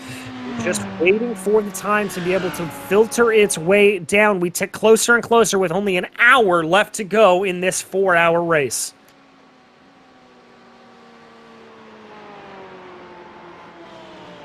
As we continue to watch here, once again, those top 5 continuing to lead about 18 degrees Celsius out on track. Winds still coming in at about 3 kilometers per hour, just out of the north a little bit. But we continue to tick farther and farther along here in the time of day. It's just about past 8 o'clock virtual standard time, and so that does mean that this track is continuing to get cooler. It's about 65 degrees Fahrenheit, 18 degrees Celsius, which is just about as chilly as iRacing will make it out here on the track. And that's going to be a little bit of a problem. When it gets to be those kind of temperatures, yeah, the tires may be a little bit warmer, but there's still going to be some slipping and sliding all over the track. There is, especially difficult when you're changing tyres, but that's obviously going to be a less of a factor now that we're in the final couple of hours of the race. Everybody should have made their final tyre change now anyway. But, I mean, in Iracing, it is sort of a problem for these drivers getting those tyres warmed up. But then again, doesn't really, the coldness doesn't really affect it in the same way that really, really hot temperatures would. Say we were running this, it's obviously in the middle of summer, where the track temperature could be high 40s maybe, Celsius wise anyway.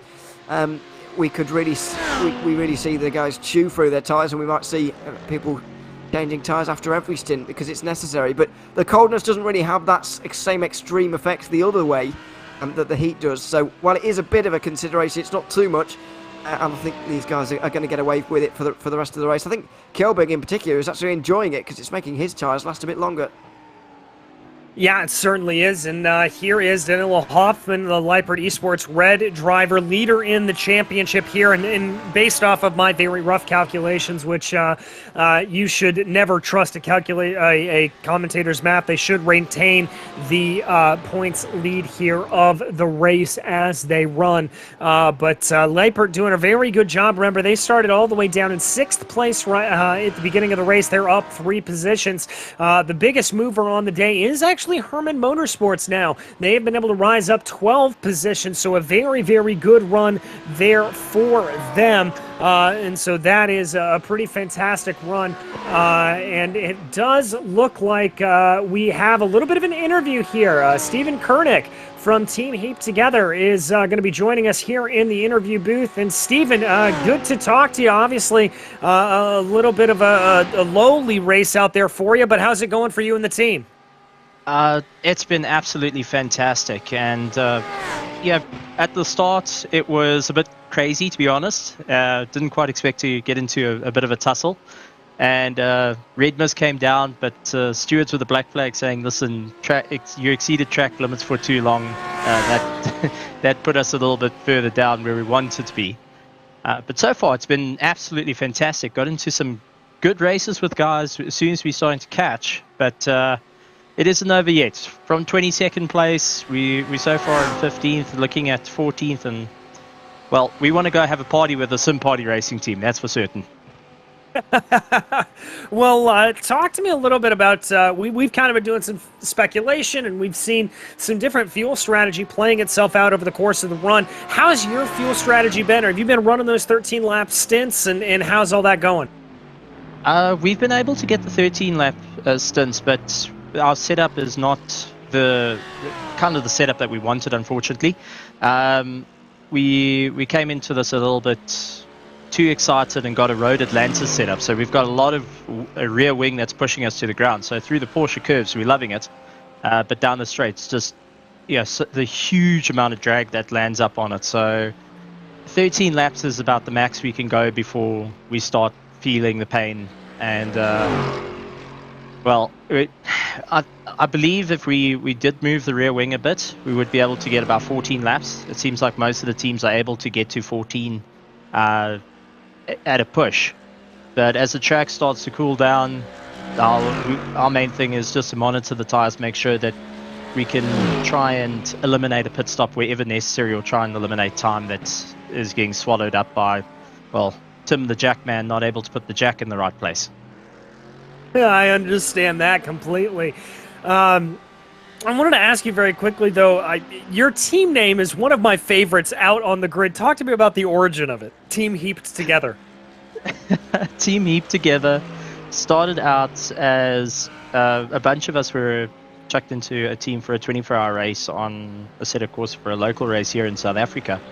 Eventually we got dumped and by the original team guys, so we formed Team Heap Together, which Janneman Price and myself have been running. So we say, we were just all heaped together in one car and lasted 24 hours in it. So it's just a name that stuck, and it works. It explains how our driving style, explains our setups, is kind of everything's landed up as a heap.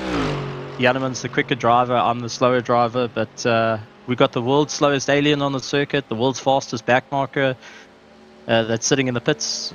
I mean, this is the way to do it from South Africa. Love it. I love it, my friend. And I want to turn you over here to my co-commentator, Ewan O'Leary. Ewan, do you have anything here for Stephen?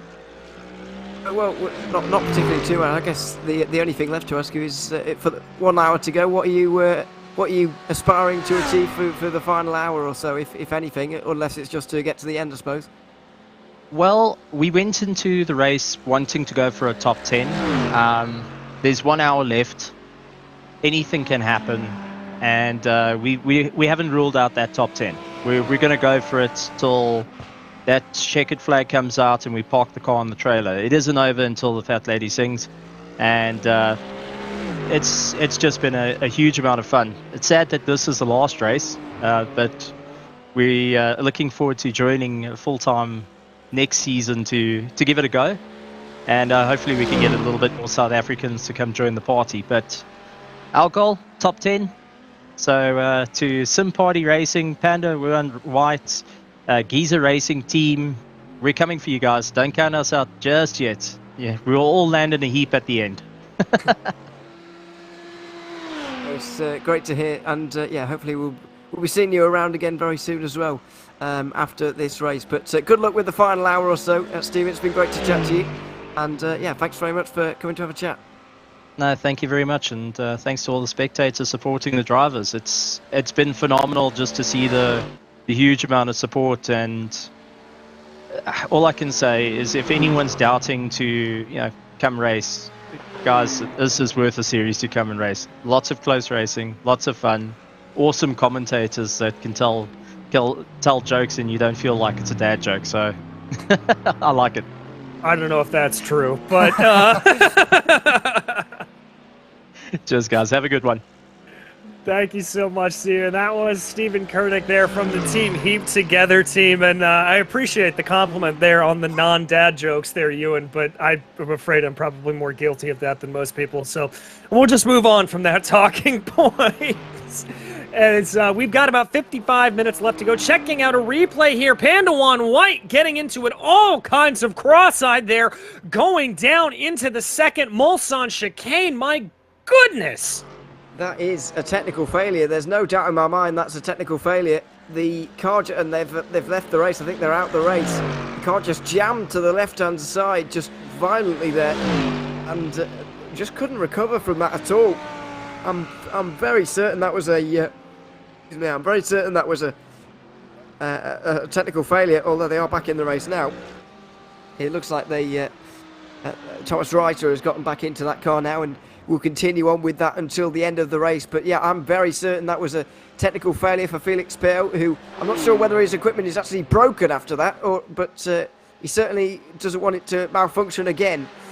So he's getting out that car for the final 50 minutes or so. But it was looking like a really good run, a really good result potentially for Panda One. But in the end, it hasn't quite turned out like that. It doesn't look like it will anyway. No, it certainly doesn't, and they were one of the big movers and shakers earlier on in the race, and it's a real shame to see them put all the way down in the field quite like that, having that technical failure. And obviously, for those of you who are unfamiliar with sim racing, a technical failure like that is something where your wheel or your pedals has some sort of mechanical failure or electronic failure on it, and you just lose control of the car. And here in the sim racing world, that's a little bit akin to a sort of mechanical or electronic failure in the car itself. We obviously don't imitate those. We don't imitate punctures, anything like that. But that's kind of the one-to-one analogy here when it comes to sim racing in the real world. Yeah, absolutely. It's the kind of the replacement, if you like. We don't really need the random engine, although you can blow your engine, I suppose. We've already seen that earlier on today. But yeah, we don't really need the randomness of that, because we do have, obviously, the real-life technical failures that can happen, and unfortunately I think have happened for Felix Pearl there. I'll try and find out whether that is true or not, but I'm pretty certain, just from watching that it would have been a failure with the wheel, and it's a real shame to see for those guys. They were running so well, and it's promoted everybody, well, not everybody, but it's promoted a lot of teams up another place. So yeah, that's good news for them, I suppose. But yeah, terrible news for Felix Pearl and Panda One, who now will have to recover from almost the back of the field. Yeah, they're going to be in pit lane and having to work their way out and through. And it looks like we've actually got another interview here ready to go with us. Simon Rahowski ready to join us here in the booth. And Simon, obviously, an incredible start to this race for you guys. How is it faring out as things go along? Yeah, well, first of all, thank you so much. And yeah, it's been going great. I mean, the first 2 stints were really a lot of fun, I guess also in a sense rather intense. And now we're just simply waiting for the leading car's tires to pop, basically. We're kind of thinking the same thing there. I'm not going to lie to you. But so is that the strategy running here at this point? Is it just you guys are trying to preserve the tires a little bit, knowing everybody's got to make that one more pit stop, and that that MH Design have been running on these things for, it seems like, time eternum? Yeah, well, for us it's basically because we most likely won't be able to catch them just on pure pace alone, so it's just simply that we took tires like a stop or 2 ago and they didn't, so let's see how it turns out, basically. It's not really in our hands right now. Right. Well, what can you do here at this point? I mean, are you guys just kind of holding position here and trying not to push too hard? Well, the one thing is, of course, we don't want to get overtaken by the 3rd car right now, or Leipert. But, I mean, judging or looking at the car in front, right now it's pretty much just waiting. As I said, our pace doesn't seem to be fast enough to catch them right now. Well, I mean, other than that, have there been any real concerns for you over the course of the race? We haven't had all that much lap traffic really coming into play and anything like that. Have you guys had any moments that we may have missed on the broadcast? Well, the thing is that the track really isn't the way we expected it, I guess. So grip levels are rather, just in general, the cars are a little bit more understeery, or the front really grips up. So actually in some corners, or especially during the start of the race, we were actually just simply trying to hold on, especially starting at looking at the Porsche curves. But apart from that, it's actually been pretty smooth sailing, at least for us. Well, good stuff there. And the last question I want to ask you before I turn you over to my partner here to see if he's got anything for you is, without giving away too many details here, what's your strategy here for this last pit stop? Run it dry or come in a little bit early? Well, actually, most likely we will just simply run the current tank dry, and then we'll just top off whatever we need. But that's, yeah. It's not like we are not trying the same strategy as last time out at Monza. All right, Yeah. gotcha. Ewan, do you have anything for Simon here? I guess the only thing to kind of comment on is you mentioned you were kind of you referenced Leipert maybe closing in on you a little bit and making sure that you at least hold on to second place if it's not going to be the win today. Do you think they are a threat for that second place? Because Hoffman did lose a bit of time in that previous stint. He seems to be slightly going quicker in this most recent one. Do you think that Audi is a bit of a concern to you guys, or do you think you'll be okay? Well, right now they are a bit of a concern, not a huge one, but just judging also from the general season and generally the pace that they have shown, or especially that Danilo has shown, they could become a threat in the closing stages of the race. Certainly. Well, we wish you and Dennis luck with the rest of the race. Obviously, there's just about 45 minutes to go now. Thanks very much for coming to have a chat with us, though, and yeah, good luck. Yeah, thank you guys, and great broadcast as always. See ya. Bye-bye. All right, well, thank you so much. Yeah, that was Simon Rahowski there joining us here in the booth. Love being able to get to talk to some of those drivers, you, and get that driver's eye view of exactly what's going on. And a little bit interesting there to hear that they've got a little bit of concern there about Leipert maybe being able to close in behind. Yeah, something that I've really kind of overlooked, actually, throughout the last 20 minutes or so of this race since Hoffman came out of the pit lane, because Hoffman was really getting accustomed to the car in the last stint, and he wasn't quite on pace with the two in front. I kind of wrote him off a little bit to actually get that second. But now that we're starting to really get into this and getting down towards the end of the race, they are starting to just improve on pace just a little bit here. And it's becoming quite impressive, really. That car's best lap time of the entire race on the most recent lap. It was about half a second quicker than Dennis Veerman as well. So, yeah, maybe we can't just write them off just yet. No, I certainly think we can't. Even if you look there on those previous lap times, 3:51, 3:75, that is a couple of tenths faster there than Puma. And so that could certainly come into play here with plenty of time left to go. The real question's going to be, I think, though, how this is going to factor out. What is going to play here and how that is going to be. Because taking a couple of tenths of a second out here, if you're Leipert, that's all well and good, but that's not enough. We've got to see some bigger jumps here from Danilo Hoffman to try to close that in. We could try and work out how long there really is left in this race now. 46 minutes to go. There's probably 12 laps left in this at the moment. They probably can make their last pit stop now and go to the end. So you're right, they probably do need to be gaining more than a second a lap here, given the gap, and this bit of lap traffic isn't going to help either. Going through the final couple of corners right now, it's Timo McKeown in 10th place. We're starting to get really quite high up the order in terms of lapping cars here. Just slightly in the way of Hopman there. Obviously just running his own race, can't really be too harsh on him there, but he has slowed Hopman a couple of tenths of a second through there. And I think Hopman had to slow down on the straight as well. That's an awkward interaction between the two.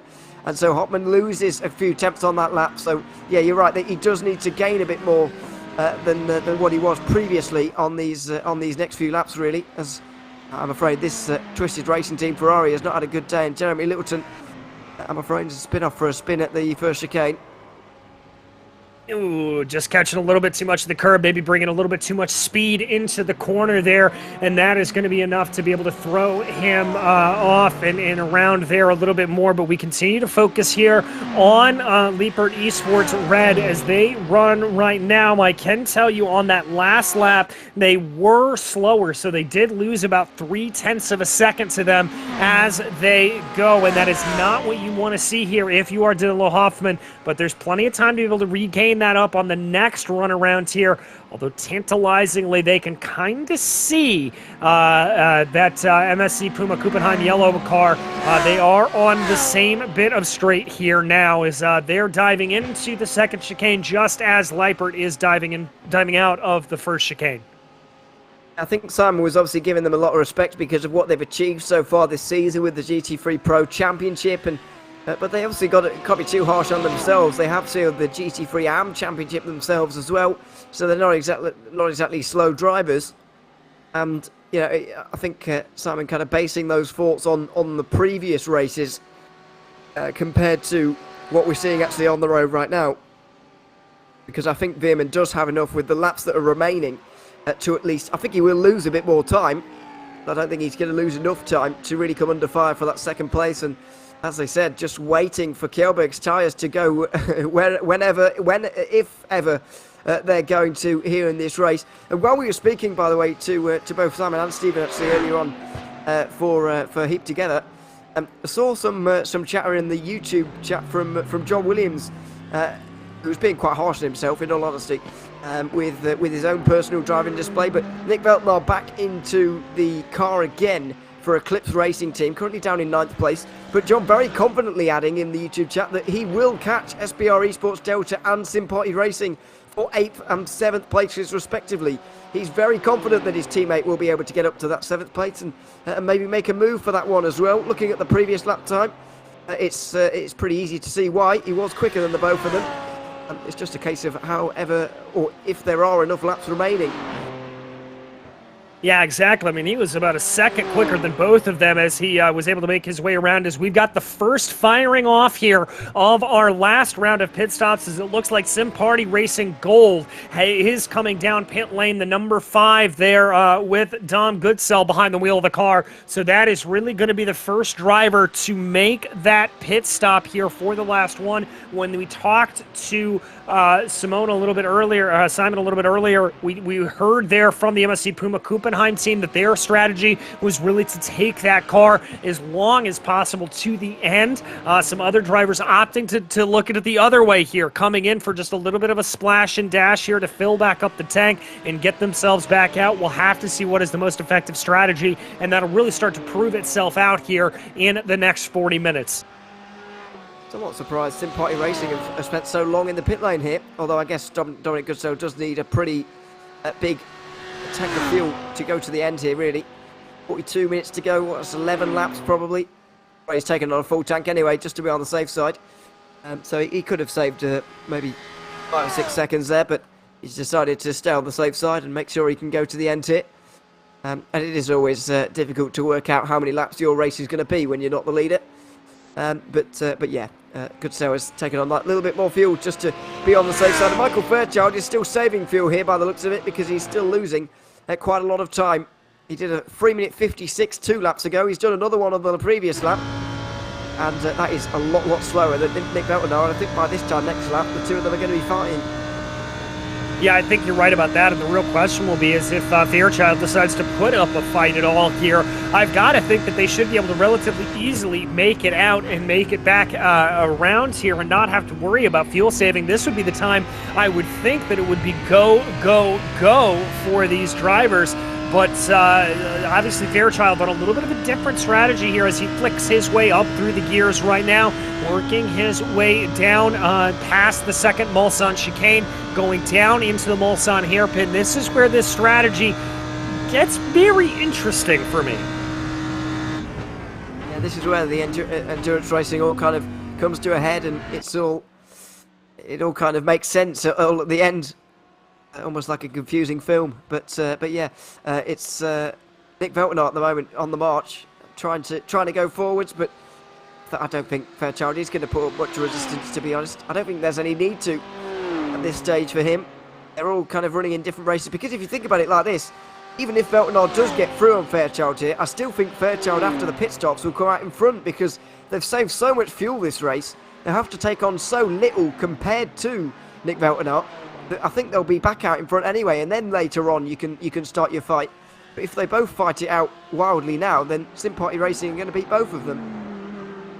That's a very, very good point that I actually hadn't considered there, that if they're able to make a shorter pit stop, that could still keep them ahead.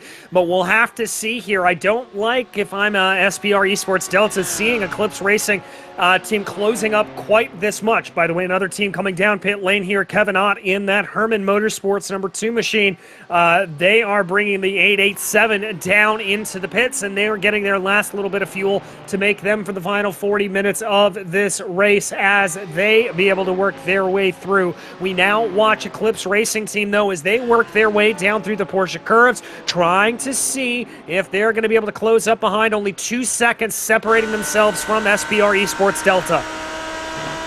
Has made a mistake or two on this lap, or indeed Fairchild has just picked up the pace here, because it's the gap's not really closing between the two at this stage.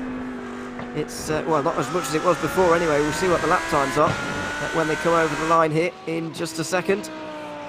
But yeah, Fairchild's done a 3:55.3, and well, Fairchild picked it up a little bit actually, so he just went about a second quicker than he did previously, and so that's very beneficial to Fairchild, who's just keeping Veltner at bay for a little bit longer.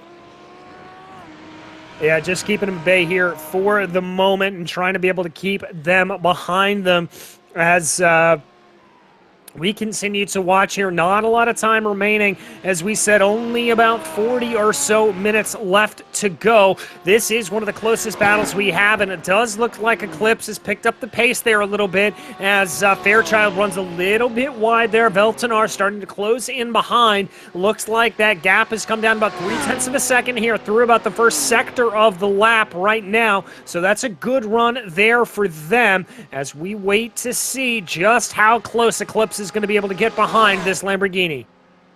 Yeah, well, we said around here that this time next lap the two were going to be into battle, but Michael Fairchild just picked up the pace ever so slightly and kept the BMW at bay for that little bit longer. And so Veltner is just going to have to work that little bit harder to try and get on terms with the Lamborghini. But it is only a matter of time, and it's inevitable, really, that the Eclipse Racing team, BMW, gets through, I would imagine.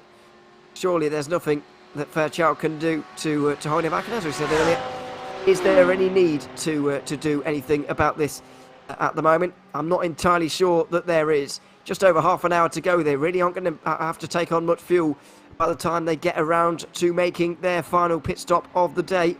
14 laps per stint for them. It's going to leave them in the pit lane. 5 laps at the line until we see SPR Esports in. So it's going to be a good while yet. Yeah, I think this is one that's really going to be keeping us guessing right up until the absolute end of the race, to be honest. But there you see the move off onto the racing line there for SPR Esports Delta, trying to be able to take care of it and hold off a little bit if they can. I've got to think here, if they're able to not lose lap time and maybe blunt the progress here of Eclipse Racing Team, they would love to be able to do that. But again, don't want to lose time and don't want to sacrifice their strategy by fighting. And indeed, that looks like it's exactly what pretty much happened there. They're going to stick over to the traditional racing line, making Eclipse come down to the inside, through the kink, going down the woods here, and then through the second kink, coming down into Indianapolis. Eclipse has been able to pass on by and get on through. Yeah, I totally get what you mean about Fairchild just being able to halt the progress of Veltonar a little bit and really try and break up the rhythm maybe, and just hold him back a little bit, just to make your life easier later on. But I just think it's too dangerous, and it's just going to halt Fairchild more than it is Veltnar, really. And of course, he can benefit from that tiny bit of slipstream up towards Indianapolis, up towards the Porsche curves. I don't think he's going to be there for long, but either way, just a little bit of slipstream down towards this next corner, and then Veltnar will be free pretty much to go away. But we're about to see the final pit stop start at the front of the race. These guys are a lap down now.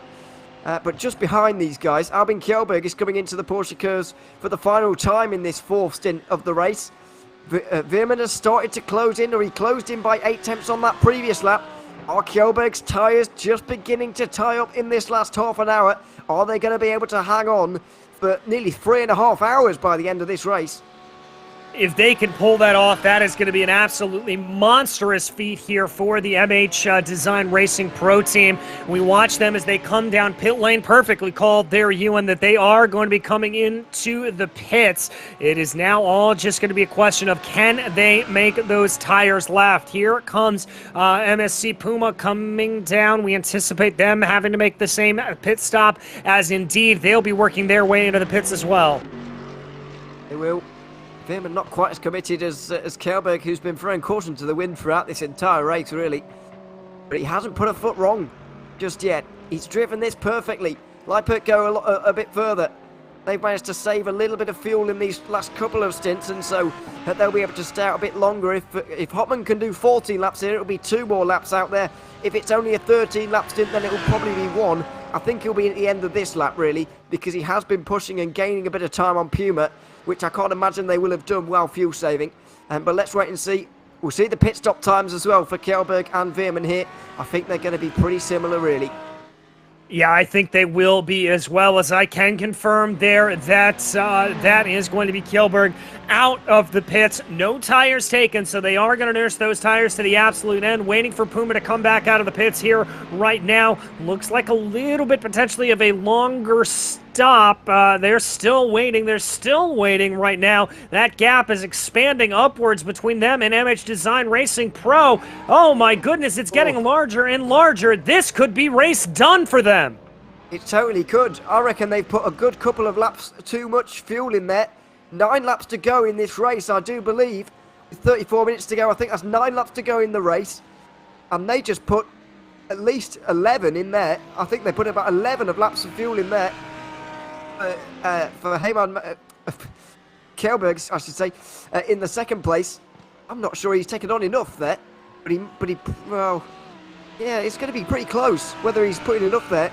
But surely they won't have gotten that calculation wrong. If Lippert Esports are able to do a really short pit stop here, then we could really have a fight on for second here.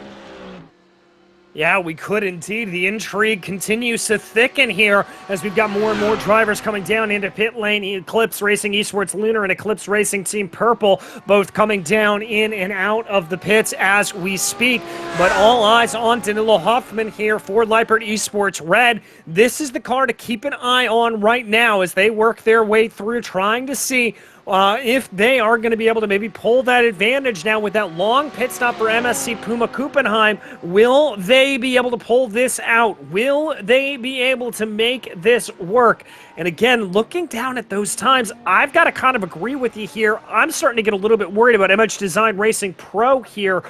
Ewan, a 26-second pit stop. That's about 10 seconds shorter than anything else we've seen. Well, 26. Well, if it's closer to 26 seconds, then yeah, I feel a bit better about that because they could have saved that. Basically, I'm thinking about it and working it out like this: 40 seconds for a fuel load, roughly, rough numbers. 13 laps as a full tank, so roughly 3 seconds a litre, 3 seconds a lap, in terms of how much fuel you're putting in the car. So if it's closer towards 26. Then that is quite close to 29, which would be 9 laps. Quite close to 27, which would be 9 laps of fuel in that car.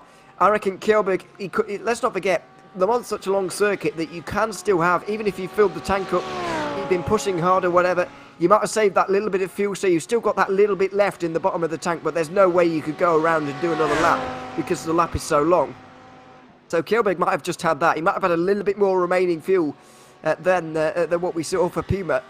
And I think on reflection he will be okay, but I'm not entirely sure Puma can hold on to second place quite so easily anymore. We'll wait and see what Hoffman has done here, but he'll be able to save possibly upwards of 10 seconds here in this final stop, and that could be a position changing move. Hoffman does come in now. He's been pushing, and so he can't do that 14 laps anymore. He will save a few seconds in the box at least here. Is that going to be enough, though? Is that going to be enough to be able to put him into a fight here with MSC Puma Kuppenheim? There you see Vehemen on your screen working his way through the Porsche curves right now as Danilo Hoffman is getting ready to come to rest in the pit box right now down this long pit lane here at the Circuit de la Sarthe. He comes on in and hits his markers, so no problems there. Now just waiting for the top off. MH Design Racing Pro works their way on by. The number 15 is clear. Now the question is going to be is where he will come out in regard to MSC Puma Kuppenheim Yellow. Coming through the Ford chicanes is the Lamborghini right now. Leipert Esports Red still stationary in the box. On to the start-finish straightaway right now, and Leipert is away. This is going to be a little bit closer than I think MSC Puma Kuppenheim Yellow would like it to be, and indeed as they come on out, it's only going to be about a second. Wow, it's going to be, very close. Much closer than I thought in the end. So Leipert gain about 10 seconds with that. Not only due to the fuel saving that they managed to do during that previous stint, well, not the previous one, the one before that, but also the fact that Puma took on a very long stop there. You can just see the 10 seconds that they lost. The gap between Kjellberg and Hoffman here is basically the same. It's just under 30 seconds, but the gap between Puma and Kjellberg here is obviously a lot bigger because it's Puma who have taken on the long stop here. Kjellberg and Hoffman haven't particularly taken on particularly short stops. It's been those around them taking longer ones on there for Dennis Veerman. So he's going to be under a lot of pressure in this final half an hour to hold on to this place now. It's going to be 7 laps to go, I believe, maybe 8 laps to go as they're going round right now. 7 at the line, and that is a lot of laps when you're Dennis Veerman and trying to hold on to this second place. Yes, it is, and this is going to be the battle here, and the question's going to be, remember that Puma Kuppenheim may have been holding back a little bit, just waiting for the tires to fall off the front of that MH Design Racing Pro car. Now they're going to be put into an entirely different position here where they've got to be the ones pushing. So how much tire life do they have? How much tire life does Leipert Esports have? This is what it is all going to play for here up front. 1.7 seconds already the gap being put down to right now as they work their way through the second Mulsanne chicane. That gap has come down by about 0.3 of a second. There you can see the representation on your screen over the second and third sector. So it is starting to come down here for Leipert. The race is on for P2. And I don't think that Veerman can let Hoffman into his own slipstream here, because once that happens, Leipert will begin to get towed along and they'll begin to fancy their chances and rub their hands together, because they'll see second place very much up for grabs here. And I think that Veerman is not going to be able to do very much about it, really, at this stage. Leipert seem to be quicker than Puma in this late stage of the race, and it's going to be very difficult for them to hold off. Here we've already seen that gap closing down, and Hoffman came out the pit lane on that lap, of course. I know they've not taken on new tyres, so it's not too much of a difference, but either way, Hoffman did have to adjust to the new situation, whereas Veerman was up to speed, and he was still able to gain that little bit of time. So the odds are very much stacked against the GT3 AM champions in waiting. Yes, it very, very much are here, but there's only about 26 minutes left to be able to get this to go. That's right. These 4 hours have already flown on by here, so plenty of time still to go, but not nearly enough, I think, for Leipert Esports if they want to be able to get this move done quickly. The gap has extended now. It's up another 0.2 of a second. It's up to about 1.9. Could MSC Puma Kuppenheim Yellow be responding here via really being able to get themselves up ahead, getting a good push on Hoffman, trying to respond here, gaining a little bit of time through the Porsche curves. This is one of the areas of the track that I would expect the Audi to do relatively well on in a baseline setup situation. Obviously, you can counteract a little bit of the problems there, as there you see them both taking as wide a line as possible into the forward chicanes, and indeed that Audi doing exceptionally well through the Porsche curves, gaining back another 0.2 of a second. Yeah, a little bit of time has been gained. Obviously, we won't really get an idea as to what lap times are this time around, but we will next time. We will see the difference between Kjellberg and Veerman, though, and it was a big gain by Dennis Veerman, despite the fact he's being caught by Hoffman. So is there a possible chance that Kjellberg is not out of the water in terms of the race win here at the moment? 7 laps to go, including this one. He's just making his way through on a bit of lap traffic. That's the struggling Twisted Racing Team Ferrari down all the way in 16th place down at the moment. That's them going 7 laps down now in this race. But for Kjellberg, it very much is time to worry a little bit, because a 3-minute 54 on that last lap is not really going to do it. No, it is not. I mean, that's about 3 seconds off of the pace there, and that could drastically see them come in. And remember, this is exactly what we heard from Simon, talking about wanting to pull that gap in, waiting for the tires to go pop here on this MH Design Racing Pro car. They were just waiting that their strategy was not going to play out as well for them, and that could be exactly what we're seeing here. But MSC Puma Kuppenheim Yellow has to keep eyes in the front of their head as well as in the back of their head, because the gap is now down to 1.4 seconds between them and Leipert Esports Red. This gap between Weimann and Hoffman is coming down quickly. Yeah, are they going to get distracted and drawn into a fight between themselves, or are we going to see something different take place? Are we going to see Hoffman just get through straight away here? Is he going to get there at all? I guess it's not a given at this stage, but very much there'll be fingernails being bitten all over the front three at the moment, because it's a very tense situation with the top three. Not really sure in what order they're going to finish. It's pretty certain that these are the 3 teams that will be standing on the podium at the end of the day, but in what order is anyone's guess at this stage. I mean, it's just so close, and Hoffman does seem to have a little bit of an edge over Veerman, who has an edge over Kjellberg at the moment. See, in this first sector, Veerman has lost more time in all of the sectors so far in this lap, and that's being writ large for us on the screen as well. So it's wow, it's a very tense battle between these 3. Has Kjellberg got enough here? Well, that's going to be the question here as we run now down into Indianapolis here. The gap hovering at about 1.4 seconds. These longer straights have been the areas where we've traditionally seen that Lamborghini be a little bit slipperier than the Audi in a straight line, but we will have to see how it plays out right now. Waiting to see as they cross the next timing and scoring line on the exit here of Arnage. Has that gap come down at all? It's expanded just a little bit. The rotation there of the Porsche being able to help out a little bit, but again, remember, we saw 0.2 of a second be taken out by Hoffman on that last lap coming through the Porsche curves. Is history going to be repeating itself?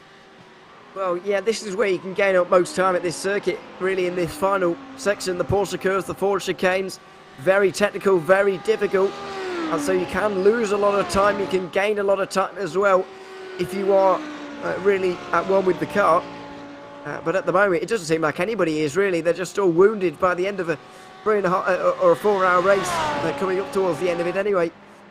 So everybody's just struggling here at this stage. We wait to see what the lap times are, but it doesn't look like too much has changed on this lap.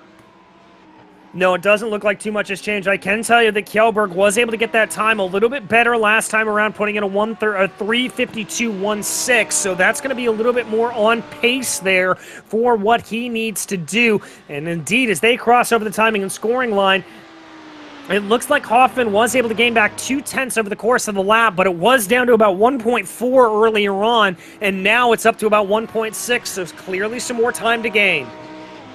It definitely is. I think with that, if Kjellberg continues on at that pace, then he will be okay, because let's not forget how many laps are remaining. 6 at this point now.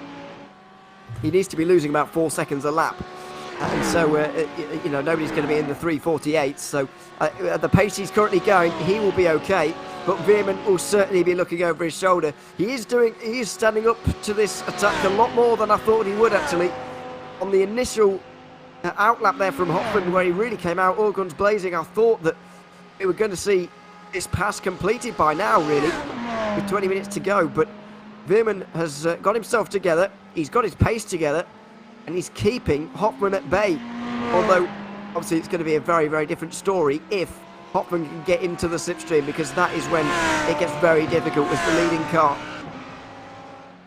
Yeah, exactly. What Hoffman needs to do is he needs to try to gain in about 0.2 of a second more. That's all the gap that he really needs to do. And there he's been able to take about 0.07 of a second out of it, 75 thousandths out. That's that little bit of gain that he needs. He needs to be within about 1.2 to fully take advantage of the draft on the Mulsanne here. It starts to expand out a little bit more, though, as they break down into the second chicane. Let's see as they start to continue to work their way around that gap. Now at about 1.3 or so as they exit, and coming down ever so slightly here for Hoffman. This is what he needs. This is exactly what he needs to happen. He needs to have that gap, get it down under 1.2, get it down under a second. He does, but it's easier said than done. You've really got to... It's really painful to try and get this gap to close in, especially at a circuit like this where there aren't that many corners, really, to gain time. It all comes at the end of the lap, of course, with the Porsche curves and the Porsche chicanes. So there are places in between then, but even so, it's difficult, very difficult, and excruciatingly painful as well for the car behind. When you can see the driver in front that you want to overtake and you want to get into the slipstream of to give a hard time, but you just can't for the moment. You just can't quite reach out and get them. Just for now, it's a very painful distance to be driving at. It's going to be egging Hoffman on even further to try and close in here.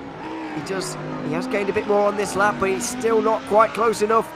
And Veerman once again is sort of keeping him at the right distance.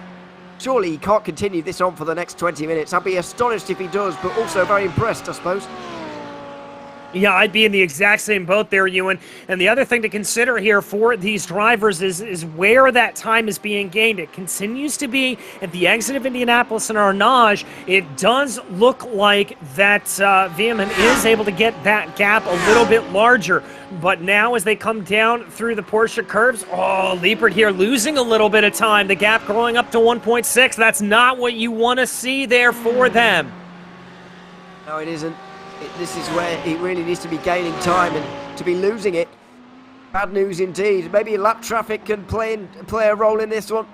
I don't think Hoffman is going to be hoping for that just yet, or he doesn't need to anyway. Into the final 20 minutes. Bounces over those curves. Just what are the lap times like? For Kjellberg, it was another 52. He's absolutely fine. Hoffman does gain another 3 tenths in terms of lap time there, but it really doesn't seem like it. It doesn't seem like he's getting much closer at all. No, he certainly doesn't. He's just kind of resolutely stuck at that 1.3 mark here. But the 1.3 is a little bit better than when he crossed over the line the last time. And indeed, the lap times show that about 2.5 tenths of a second faster was Hoffman over Veerman there as they came around on the last lap. Now he's got it down under 1.3. Can he keep up that speed, that momentum through Tete Rouge? Let's see here what he's able to do. If he's able to keep it, he's got it down under a second as they enter onto the Mulsanne. Here, this is what Hoffman needs. He's going to get the draft. He is. Just how close is that going to bring him now? I do feel like once he's in that draft, as I said earlier, he is not going to be able to fall out of it. It's going to be very difficult for him to fall out of it. The lap Ferrari may just be helping Veerman a little bit in that and may allow him to get that gap again, but it's going to be difficult. Now you can see already there's been a gain towards the first chicane. I don't think there's going to be an opportunity to pass on this lap here. However, he is going to close up and start eyeing up his opportunities. Yeah, he certainly is, and that's all he may need to do. Remember, if he starts to really come up behind and put some pressure to the back of Veerman here, that could be enough. That could be enough to be able to throw him off the game a little bit and have him get some problems. But we will have to see. The other thing to keep in mind here is Jeremy Littleton not too far up the road, some lap traffic. How is that going to affect everything? Exactly, is he going to help Veerman or not? Because it could play into his hands, but also not. That exit off of the second chicane certainly did not play into his hands, and Hoffman might even get an opportunity immediately here to go through. I think he's started too far back, really, but if Veerman does that again, when Hoffman is close enough, then he's going to get eaten alive, and there's going to be nothing that he can do about it. Into Mulsanne corner, they are right together now. They are right together, less than half a second separating these two as they run very, very close. There you can see Littleton up the road, and indeed you can see Veerman trying to be able to get over and get some of the draft of that lap Ferrari to keep the Audi at bay, but here they go, 3 wide, coming down into the kink before Indianapolis. It looks like Hoffman's got a little bit more momentum around the outside, but the easier line is going to go to Veerman as they continue to work their way down into the corner, waiting to see what's going to happen here. There, it's barely going to be Veerman ahead. It looked like Hoffman there, while he did have the momentum, didn't really have the speed once he smelt the air himself, couldn't really go anywhere. And in the end, Veerman is able to hold on. He only needs to do that another 4 times to be able to hold on. It's a tall order from this point for Veerman. I do fancy Danilo Hoffman to be able to make this move eventually, but you never know. You never ever know. Dennis Veerman might just pull this one off from here. We'll just have to wait and see. But it does seem like once the Audi pulls out into the wind just a little bit, tries to go around the Lamborghini itself, just doesn't quite have the top end to be able to do it. No, it just doesn't quite really have the legs, as you said there, just a little bit slow and not fully able to do it, and that's not going to help him picking up a little bit of grass there on the exit of the Porsche curves as they work their way down to the Corvette curves now, trying to see what they are able to do. But now as they come down here into the Ford chicane, not going to see a move out there for Hoffman. He's going to keep it in line. Only 3.5 tenths of a second separating the Lamborghini from the Audi right now with under 15 minutes to go. It's going to be a great fight between them. 14 minutes as they go across the line right now. That's 4 laps to go around at this circuit. Kjellberg is out of the water and he's absolutely fine for making this one. But in terms of who's going to finish second and third, it is really anyone's guess at this point. The only thing that could definitively decide this battle, I think, that we could already know already is a slowdown. If either of these two get a slowdown, they'll probably lose the slipstream and they'll probably lose the position.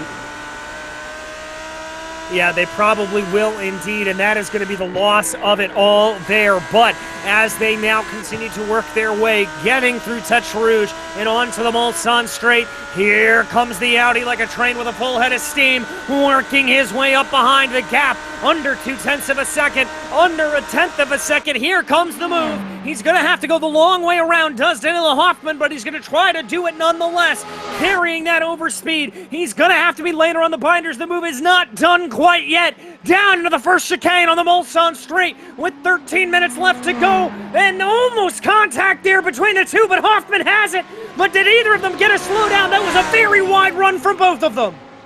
Looks like they've gotten away with it in the end. The two of them were so committed on the way in. Just a bit more momentum on this occasion for the Lipa Esports driver. Carried him around the outside. It carried him forwards, and it got in the position in the end. It was a much more impressive showing in a straight line than what we saw towards Indianapolis on the previous lap. For whatever reason, just had a better run to be able to do it. Veerman is not out of this just yet. Neither of them got to slow down there. Veerman didn't lose too much time when it did look like they were going to actually hit each other at points through that first chicane. They didn't in the end. Neither of them lost too much time in the end. And Veerman is right there. He might want to retake this position immediately, or at least just stay in contention for this second place, because they are fairly evenly matched.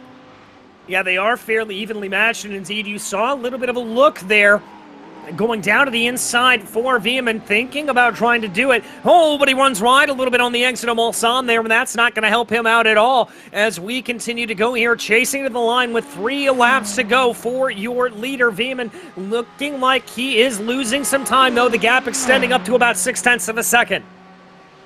It is, and he's got to accept that he's lost the position on this lap. He's not going to regain it back. But I've just got to stay in the slipstream. If this gap goes over a second, then it'll be very difficult to peg Hoffman back from that point. You can see how much it benefits you, even towards the Indianapolis curves here. Went from about 7 tenths to 4 down that straight. Even with not a great run from Veerman, it can do a lot for you around this circuit. So he's just got to stay close enough and give himself a fighting chance of doing this. It does seem like Hoffman has the edge, but in all-out racecraft, in all-out battle, like we're going to see these two go into in these next few moments, I mean, it's anyone's guess. It's not down to pace anymore, really, unless there's a big difference. When you're so closely matched like this, it's more down to racecraft and the skills you have at one-on-one with cars around you, rather than the pace itself. So Veerman has got to keep that in mind, and he's got to stay close to the Audi through here. Yeah, he cannot lose it, and he is going to be getting a little bit of the aero wash here as they come through the corners, but he has got to just make sure that he doesn't lose too much time. Needs to probably realistically at this point stay within about 5 to 7 tenths of a second as they get onto the Mulsanne itself. You don't want to lose all that much time, so here they come. Now down through the final couple of corners there. 3 laps to go. The signal being given, and it's under 5 tenths right now, which is exactly where Veerman wants that to be as they come up behind a little bit more lap traffic here in form of 9th place driver of Dom Goodsell. This could be another interesting wrinkle into the equation. Will be. Lap traffic, and Goodsell is running in 9th place at the moment in the field. Not exactly running millions of laps down with a lot of damage on the car. You know, still running very respectively is Goodsell, and so it's a little bit different to some of the lap traffic we've seen in the past. Oh, Veerman was wide there. It very nearly was over through there. He's not going to be able to do it into the first chicane as a result of that, but he will stay close enough. Although Hoffman will get this slipstream of the Ferrari just up in front, does Goodsell realise the situation that's approaching him at the moment? Will he get out the way for both of them, or just Hoffman? There's a big enough gap there for him to maybe slip into, but it would halt Veerman just a little bit. It looks like he's just going to continue running his own race, really, and not really worrying about the blue flags for the moment, which is, of course, allowed.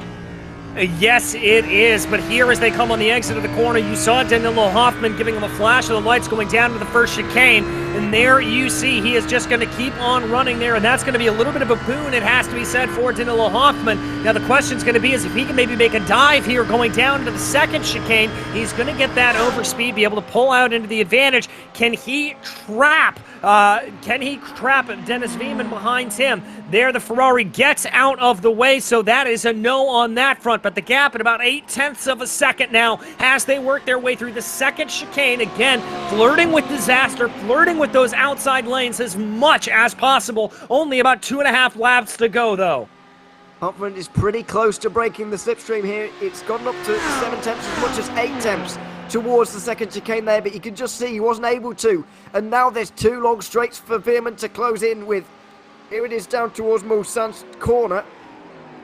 He's going to get to about 6 tenths, maybe even a bit less. Hoffman with a great run through Mulsanne corner and a good exit as well. But Veerman once again is going to gain all the way up towards Indianapolis. There's going to be no attempts on this lap, but he's just keeping himself in contention. And that's all he has to do for now. Although, saying that, he just have to get a bit closer. Yeah, does need to try to get just a little bit closer here to try to close in, but still 5 tenths is within striking distance, and that's going to keep Hoffman being forced to look in his rearview mirror, and that can be crucial here. If he is not able to get out of that draft range, if he is not able to break that draft completely and have little moves like that, especially with darkness starting to fall here, the headlights getting into that rearview mirror and that rearview camera of the Audi, blocking things out a little bit, that can change things around and make it very, very difficult to concentrate and keep your eyes ahead of you. For whatever reason, Hoffman just not as strong through Indianapolis and Arnage. I'm not sure if it's down to his car, because he's pretty good through the Porsche curves and the Ford chicanes, but through there he just seems to struggle compared to Veerman. You see how close they were. Veerman wasn't going to dream of making a move at the Porsche curves, even though he was fairly close. He knows his job from here, stay as close as possible, and then try and strike on the Mulsanne straight at some point along the next lap.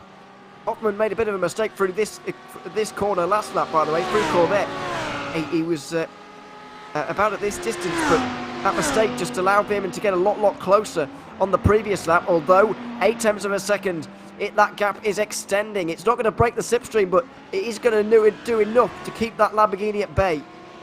Yes, it certainly is, and he's only got to keep it at bay now for 2 more laps as we cross over the start-finish line there with about 6 minutes left to go here at the 4 Hours of Le Mans for the World Series Endurance Championship. Hoffman, who flirted with a little bit of disaster there, braking on the curbing. That can sometimes throw that oftentimes twitchy little Audi around a little bit, but he's able to keep the car underneath him nice and easy. Just to give you an update, by the way, up front, the MH Design Racing Pro machine, no problems with tire wear. They still hold a gap of about 18-19 seconds on these two. Yeah, it's a big gap, and he'd need to lose about 10 seconds a lap to lose the race from this point, so it looks like Albin Kjellberg is going to be okay.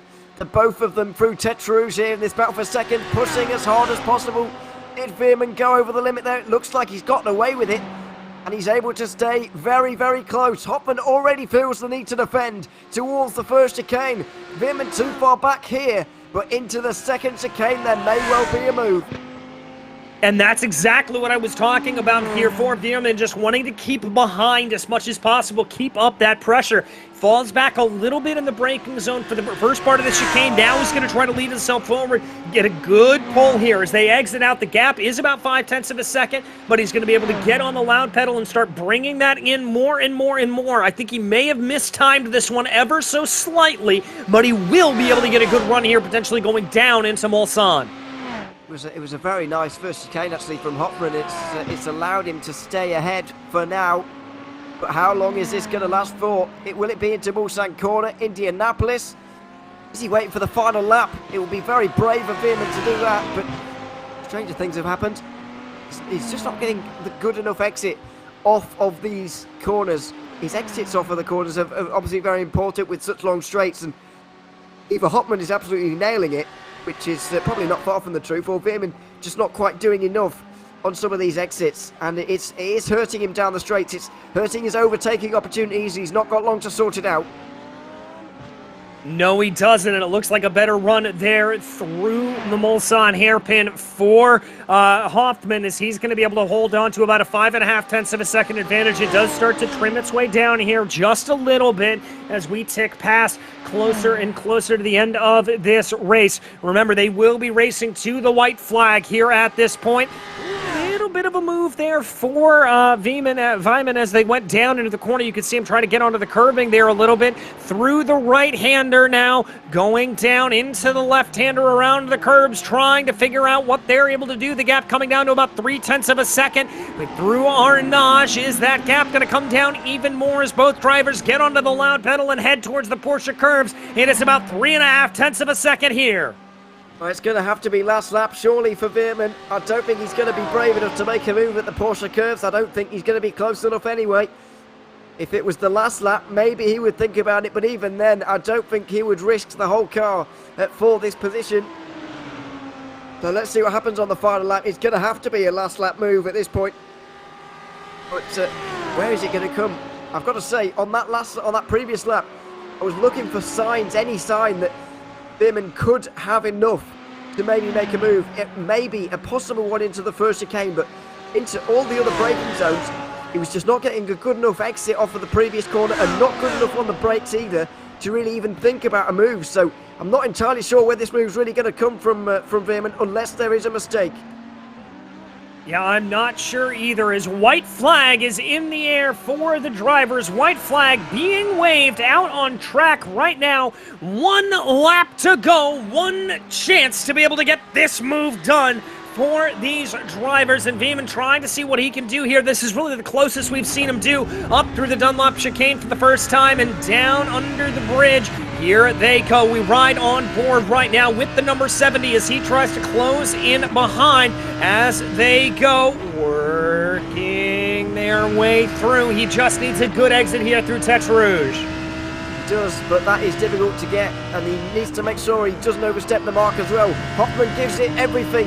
Veerman goes as far to the left-hand side, as far wide as he possibly can. I think he's gotten away with it, but Hoffman put in a very good Tete Rouge there. I don't think Veerman's close enough into the first chicane, in which case, where will he be close enough? He's gaining. This is the longest straight on the Mulsanne, the longest section of it, and he might have a go here. Yes, he will. He's going to pull to the inside. Is he going to be late enough onto the binders to make this work, though? They dive down into the corner, and Veerman's got it. He's got it done, but does Hoffman have a fight back, and did either of them run too wide?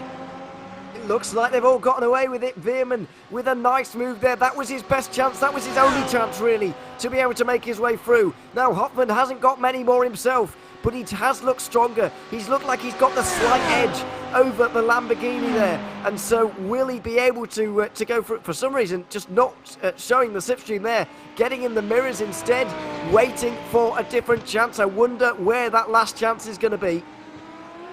I've got to think here that it's going to be going down into Indianapolis. That may be the last chance he gets. We know that Audi just hasn't looked quite nearly as quick coming down through the final couple of corners, and particularly coming down through Arnage, so maybe a pass down into the Porsche curves won't exactly work out. But here comes a little bit of defense there from Veerman, trying to see if he's going to be able to hold anything off. He doesn't need to do anything on Hoffman as they go, as they work their way around, trying to see what it is. Little bit of movement here. They're going to be side by side. Was that a slowdown? It looks like it. Veerman slowing down on the exit of Mulsanne corner, and Danilo Hoffman looks like his job is done here. He's got a very good exit anyway. I think he might have gone through, but it doesn't really matter now because the Puma car has had to slow down on the straight, and surely there's no way back from that now. There's a flash of the lights behind from one of the lap cars, but the Puma car has lost second place right on the final lap. Veerman gave it his all, and he's going to continue to give it his all now, surely. But it looks like it's going to be too little too late.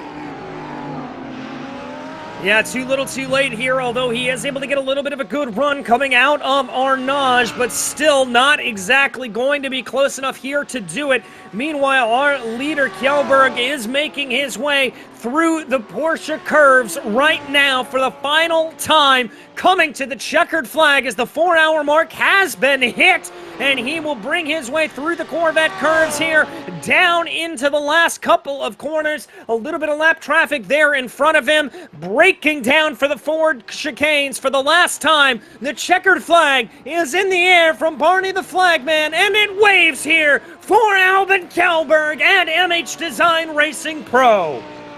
A great drive and a lesson in tyre saving from Albin Kjellberg. What a great drive that was from him to take those tyres. Nearly 3.5 hours of this race, and fantastic from Leiper Esports as well to get second place. I'd have to say I didn't expect them to be able to get anywhere near it in this race, but he's just about done it. Hoffman gets there ahead of Veerman. The two of them flash their lights at each other, almost as a mark of respect between the two. A very nice battle, and one that hasn't ended in tears for either of them. It was just a very nice battle indeed. An absolutely epic battle through the entirety of the race, it has to be said. We focus back here on James Parker running around in fourth for Eclipse Racing Esports Lunar as they work their way around. That's going to be Gentleman Prius right up ahead. That is going to be the car finishing ahead of them on the road, but they are a lap down here as they work their way through. Trying to see here if there's going to be any other close battles. I think they pretty much used us up here on that battle for P3, but here comes the fourth place car coming down through the final curves, and they cross over the start-finish line to take fourth place here at Le Mans. Yeah, fourth place for James Packer there. Seems pretty pleased with that. He's a good result, and a top 5 as well for Chris Jansen here with Dean Timms as well alongside him. That's a Twisted Racing, Eclipse Racing team. That car here for Chris Jansen. See, fuel load light has come on. I think he's okay for making it to the end here. But just see there on the left-hand side, only 7 cars remain on the lead lap. It has been an attritional race, a very fast race at the front of the field as well. But a very good race as well. Minimal incidents, I have to say, between different cars, different drivers. I don't actually think the stewards had an awful lot to do throughout the afternoon, which is always a good thing. Yeah, indeed it is. Everybody been able to keep things very, very clean here, and we were able to stay pretty clean and green throughout the entirety of the running. We focus here on Herman Motorsports with Veltenar behind the wheel, or excuse me, with Kevin Ott behind the wheel of the car. Nick Veltenar for Eclipse Racing Team, the last drivers to get themselves across the line here. But really and truly, I want to give some credit here to Herman Motorsports. Up 12 positions on the day. They are by far your biggest movers, and it is great to see them coming home in such a strong position. Yeah, we've seen multiple different teams moving through the order very, very well throughout the race and getting good starts as well. But to hold on to it throughout the race was very strong from Herman Motorsport, and they've done that very well indeed. 6th place for them, a very nice result indeed. I've got to say one more thing, by the way, on Albin Kjellberg, who was just up the front. Obviously, he won that race.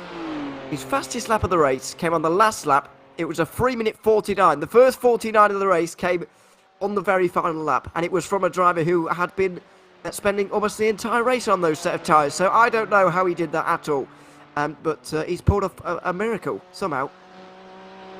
That is just absolutely remarkable stuff there from him. Really, really good as they go. But here we watch Nick Veltenar coming down through the final couple of corners here. And this is another team that has kind of been in the wars here today, but really did a good job. And they should be very proud to be able to hang their hats on a 7th place finish. Absolutely, I think any position on the lead lap in this race, although it's Le Mans, it's a very long lap, of course. I think any position on the lead lap is a very respectable one indeed. And eventually, Nick Veltenar does get that 7th place, which John Williams had full confidence that he would do when he got out of the car. And that's exactly what Veltenar has been able to produce for Eclipse Racing Team. So a nice drive from them. Yeah, nice drive from many of the teams up and down the order here today. Yeah, fantastic run is there. You can see those race results. That MH Design Racing Pro team taking victory over Leipert Esports Red, MSC Kuppenheim Yellow, able to take 3rd place, followed by Eclipse Racing Esports Lunar. Then it was Eclipse Racing Team Blue, followed by Herman Motorsports and Eclipse Racing Team in 7th place, the last car to finish on the lead lap. From there, it was SPR Esports Delta, followed by Sim Party Racing, Geezer Racing Team Yellow, and Geezer Racing Team Green. Pandawan White only good enough for 12th on the day, suffering that big issue there as the 13th place car was Sim Party Racing. Team Heap Together was 14th, followed by Pandawan, then Twisted Racing Team Ferrari Am, Twisted Racing Team Audi Pro, and SPR Esports Delta rounding out your top 18. It was Twisted Racing Blue in P19, followed by Brabham Esports, one of the retirements on the day, with Olympus Esports Hades, and Twisted Racing Yellow rounding out your 22 car grid. And folks, that is just about going to wrap up coverage for us here. But on behalf of myself, DJ Clark, you and our Leary, it has been an absolute delight bringing you the racing action here today. This has been the World Endurance Series Championship from Le Mans for the 4 Hours of Le Mans. And like we said, it's been a real treat to be able to bring you this fantastic race here today. And until we see you on the track, thanks for watching.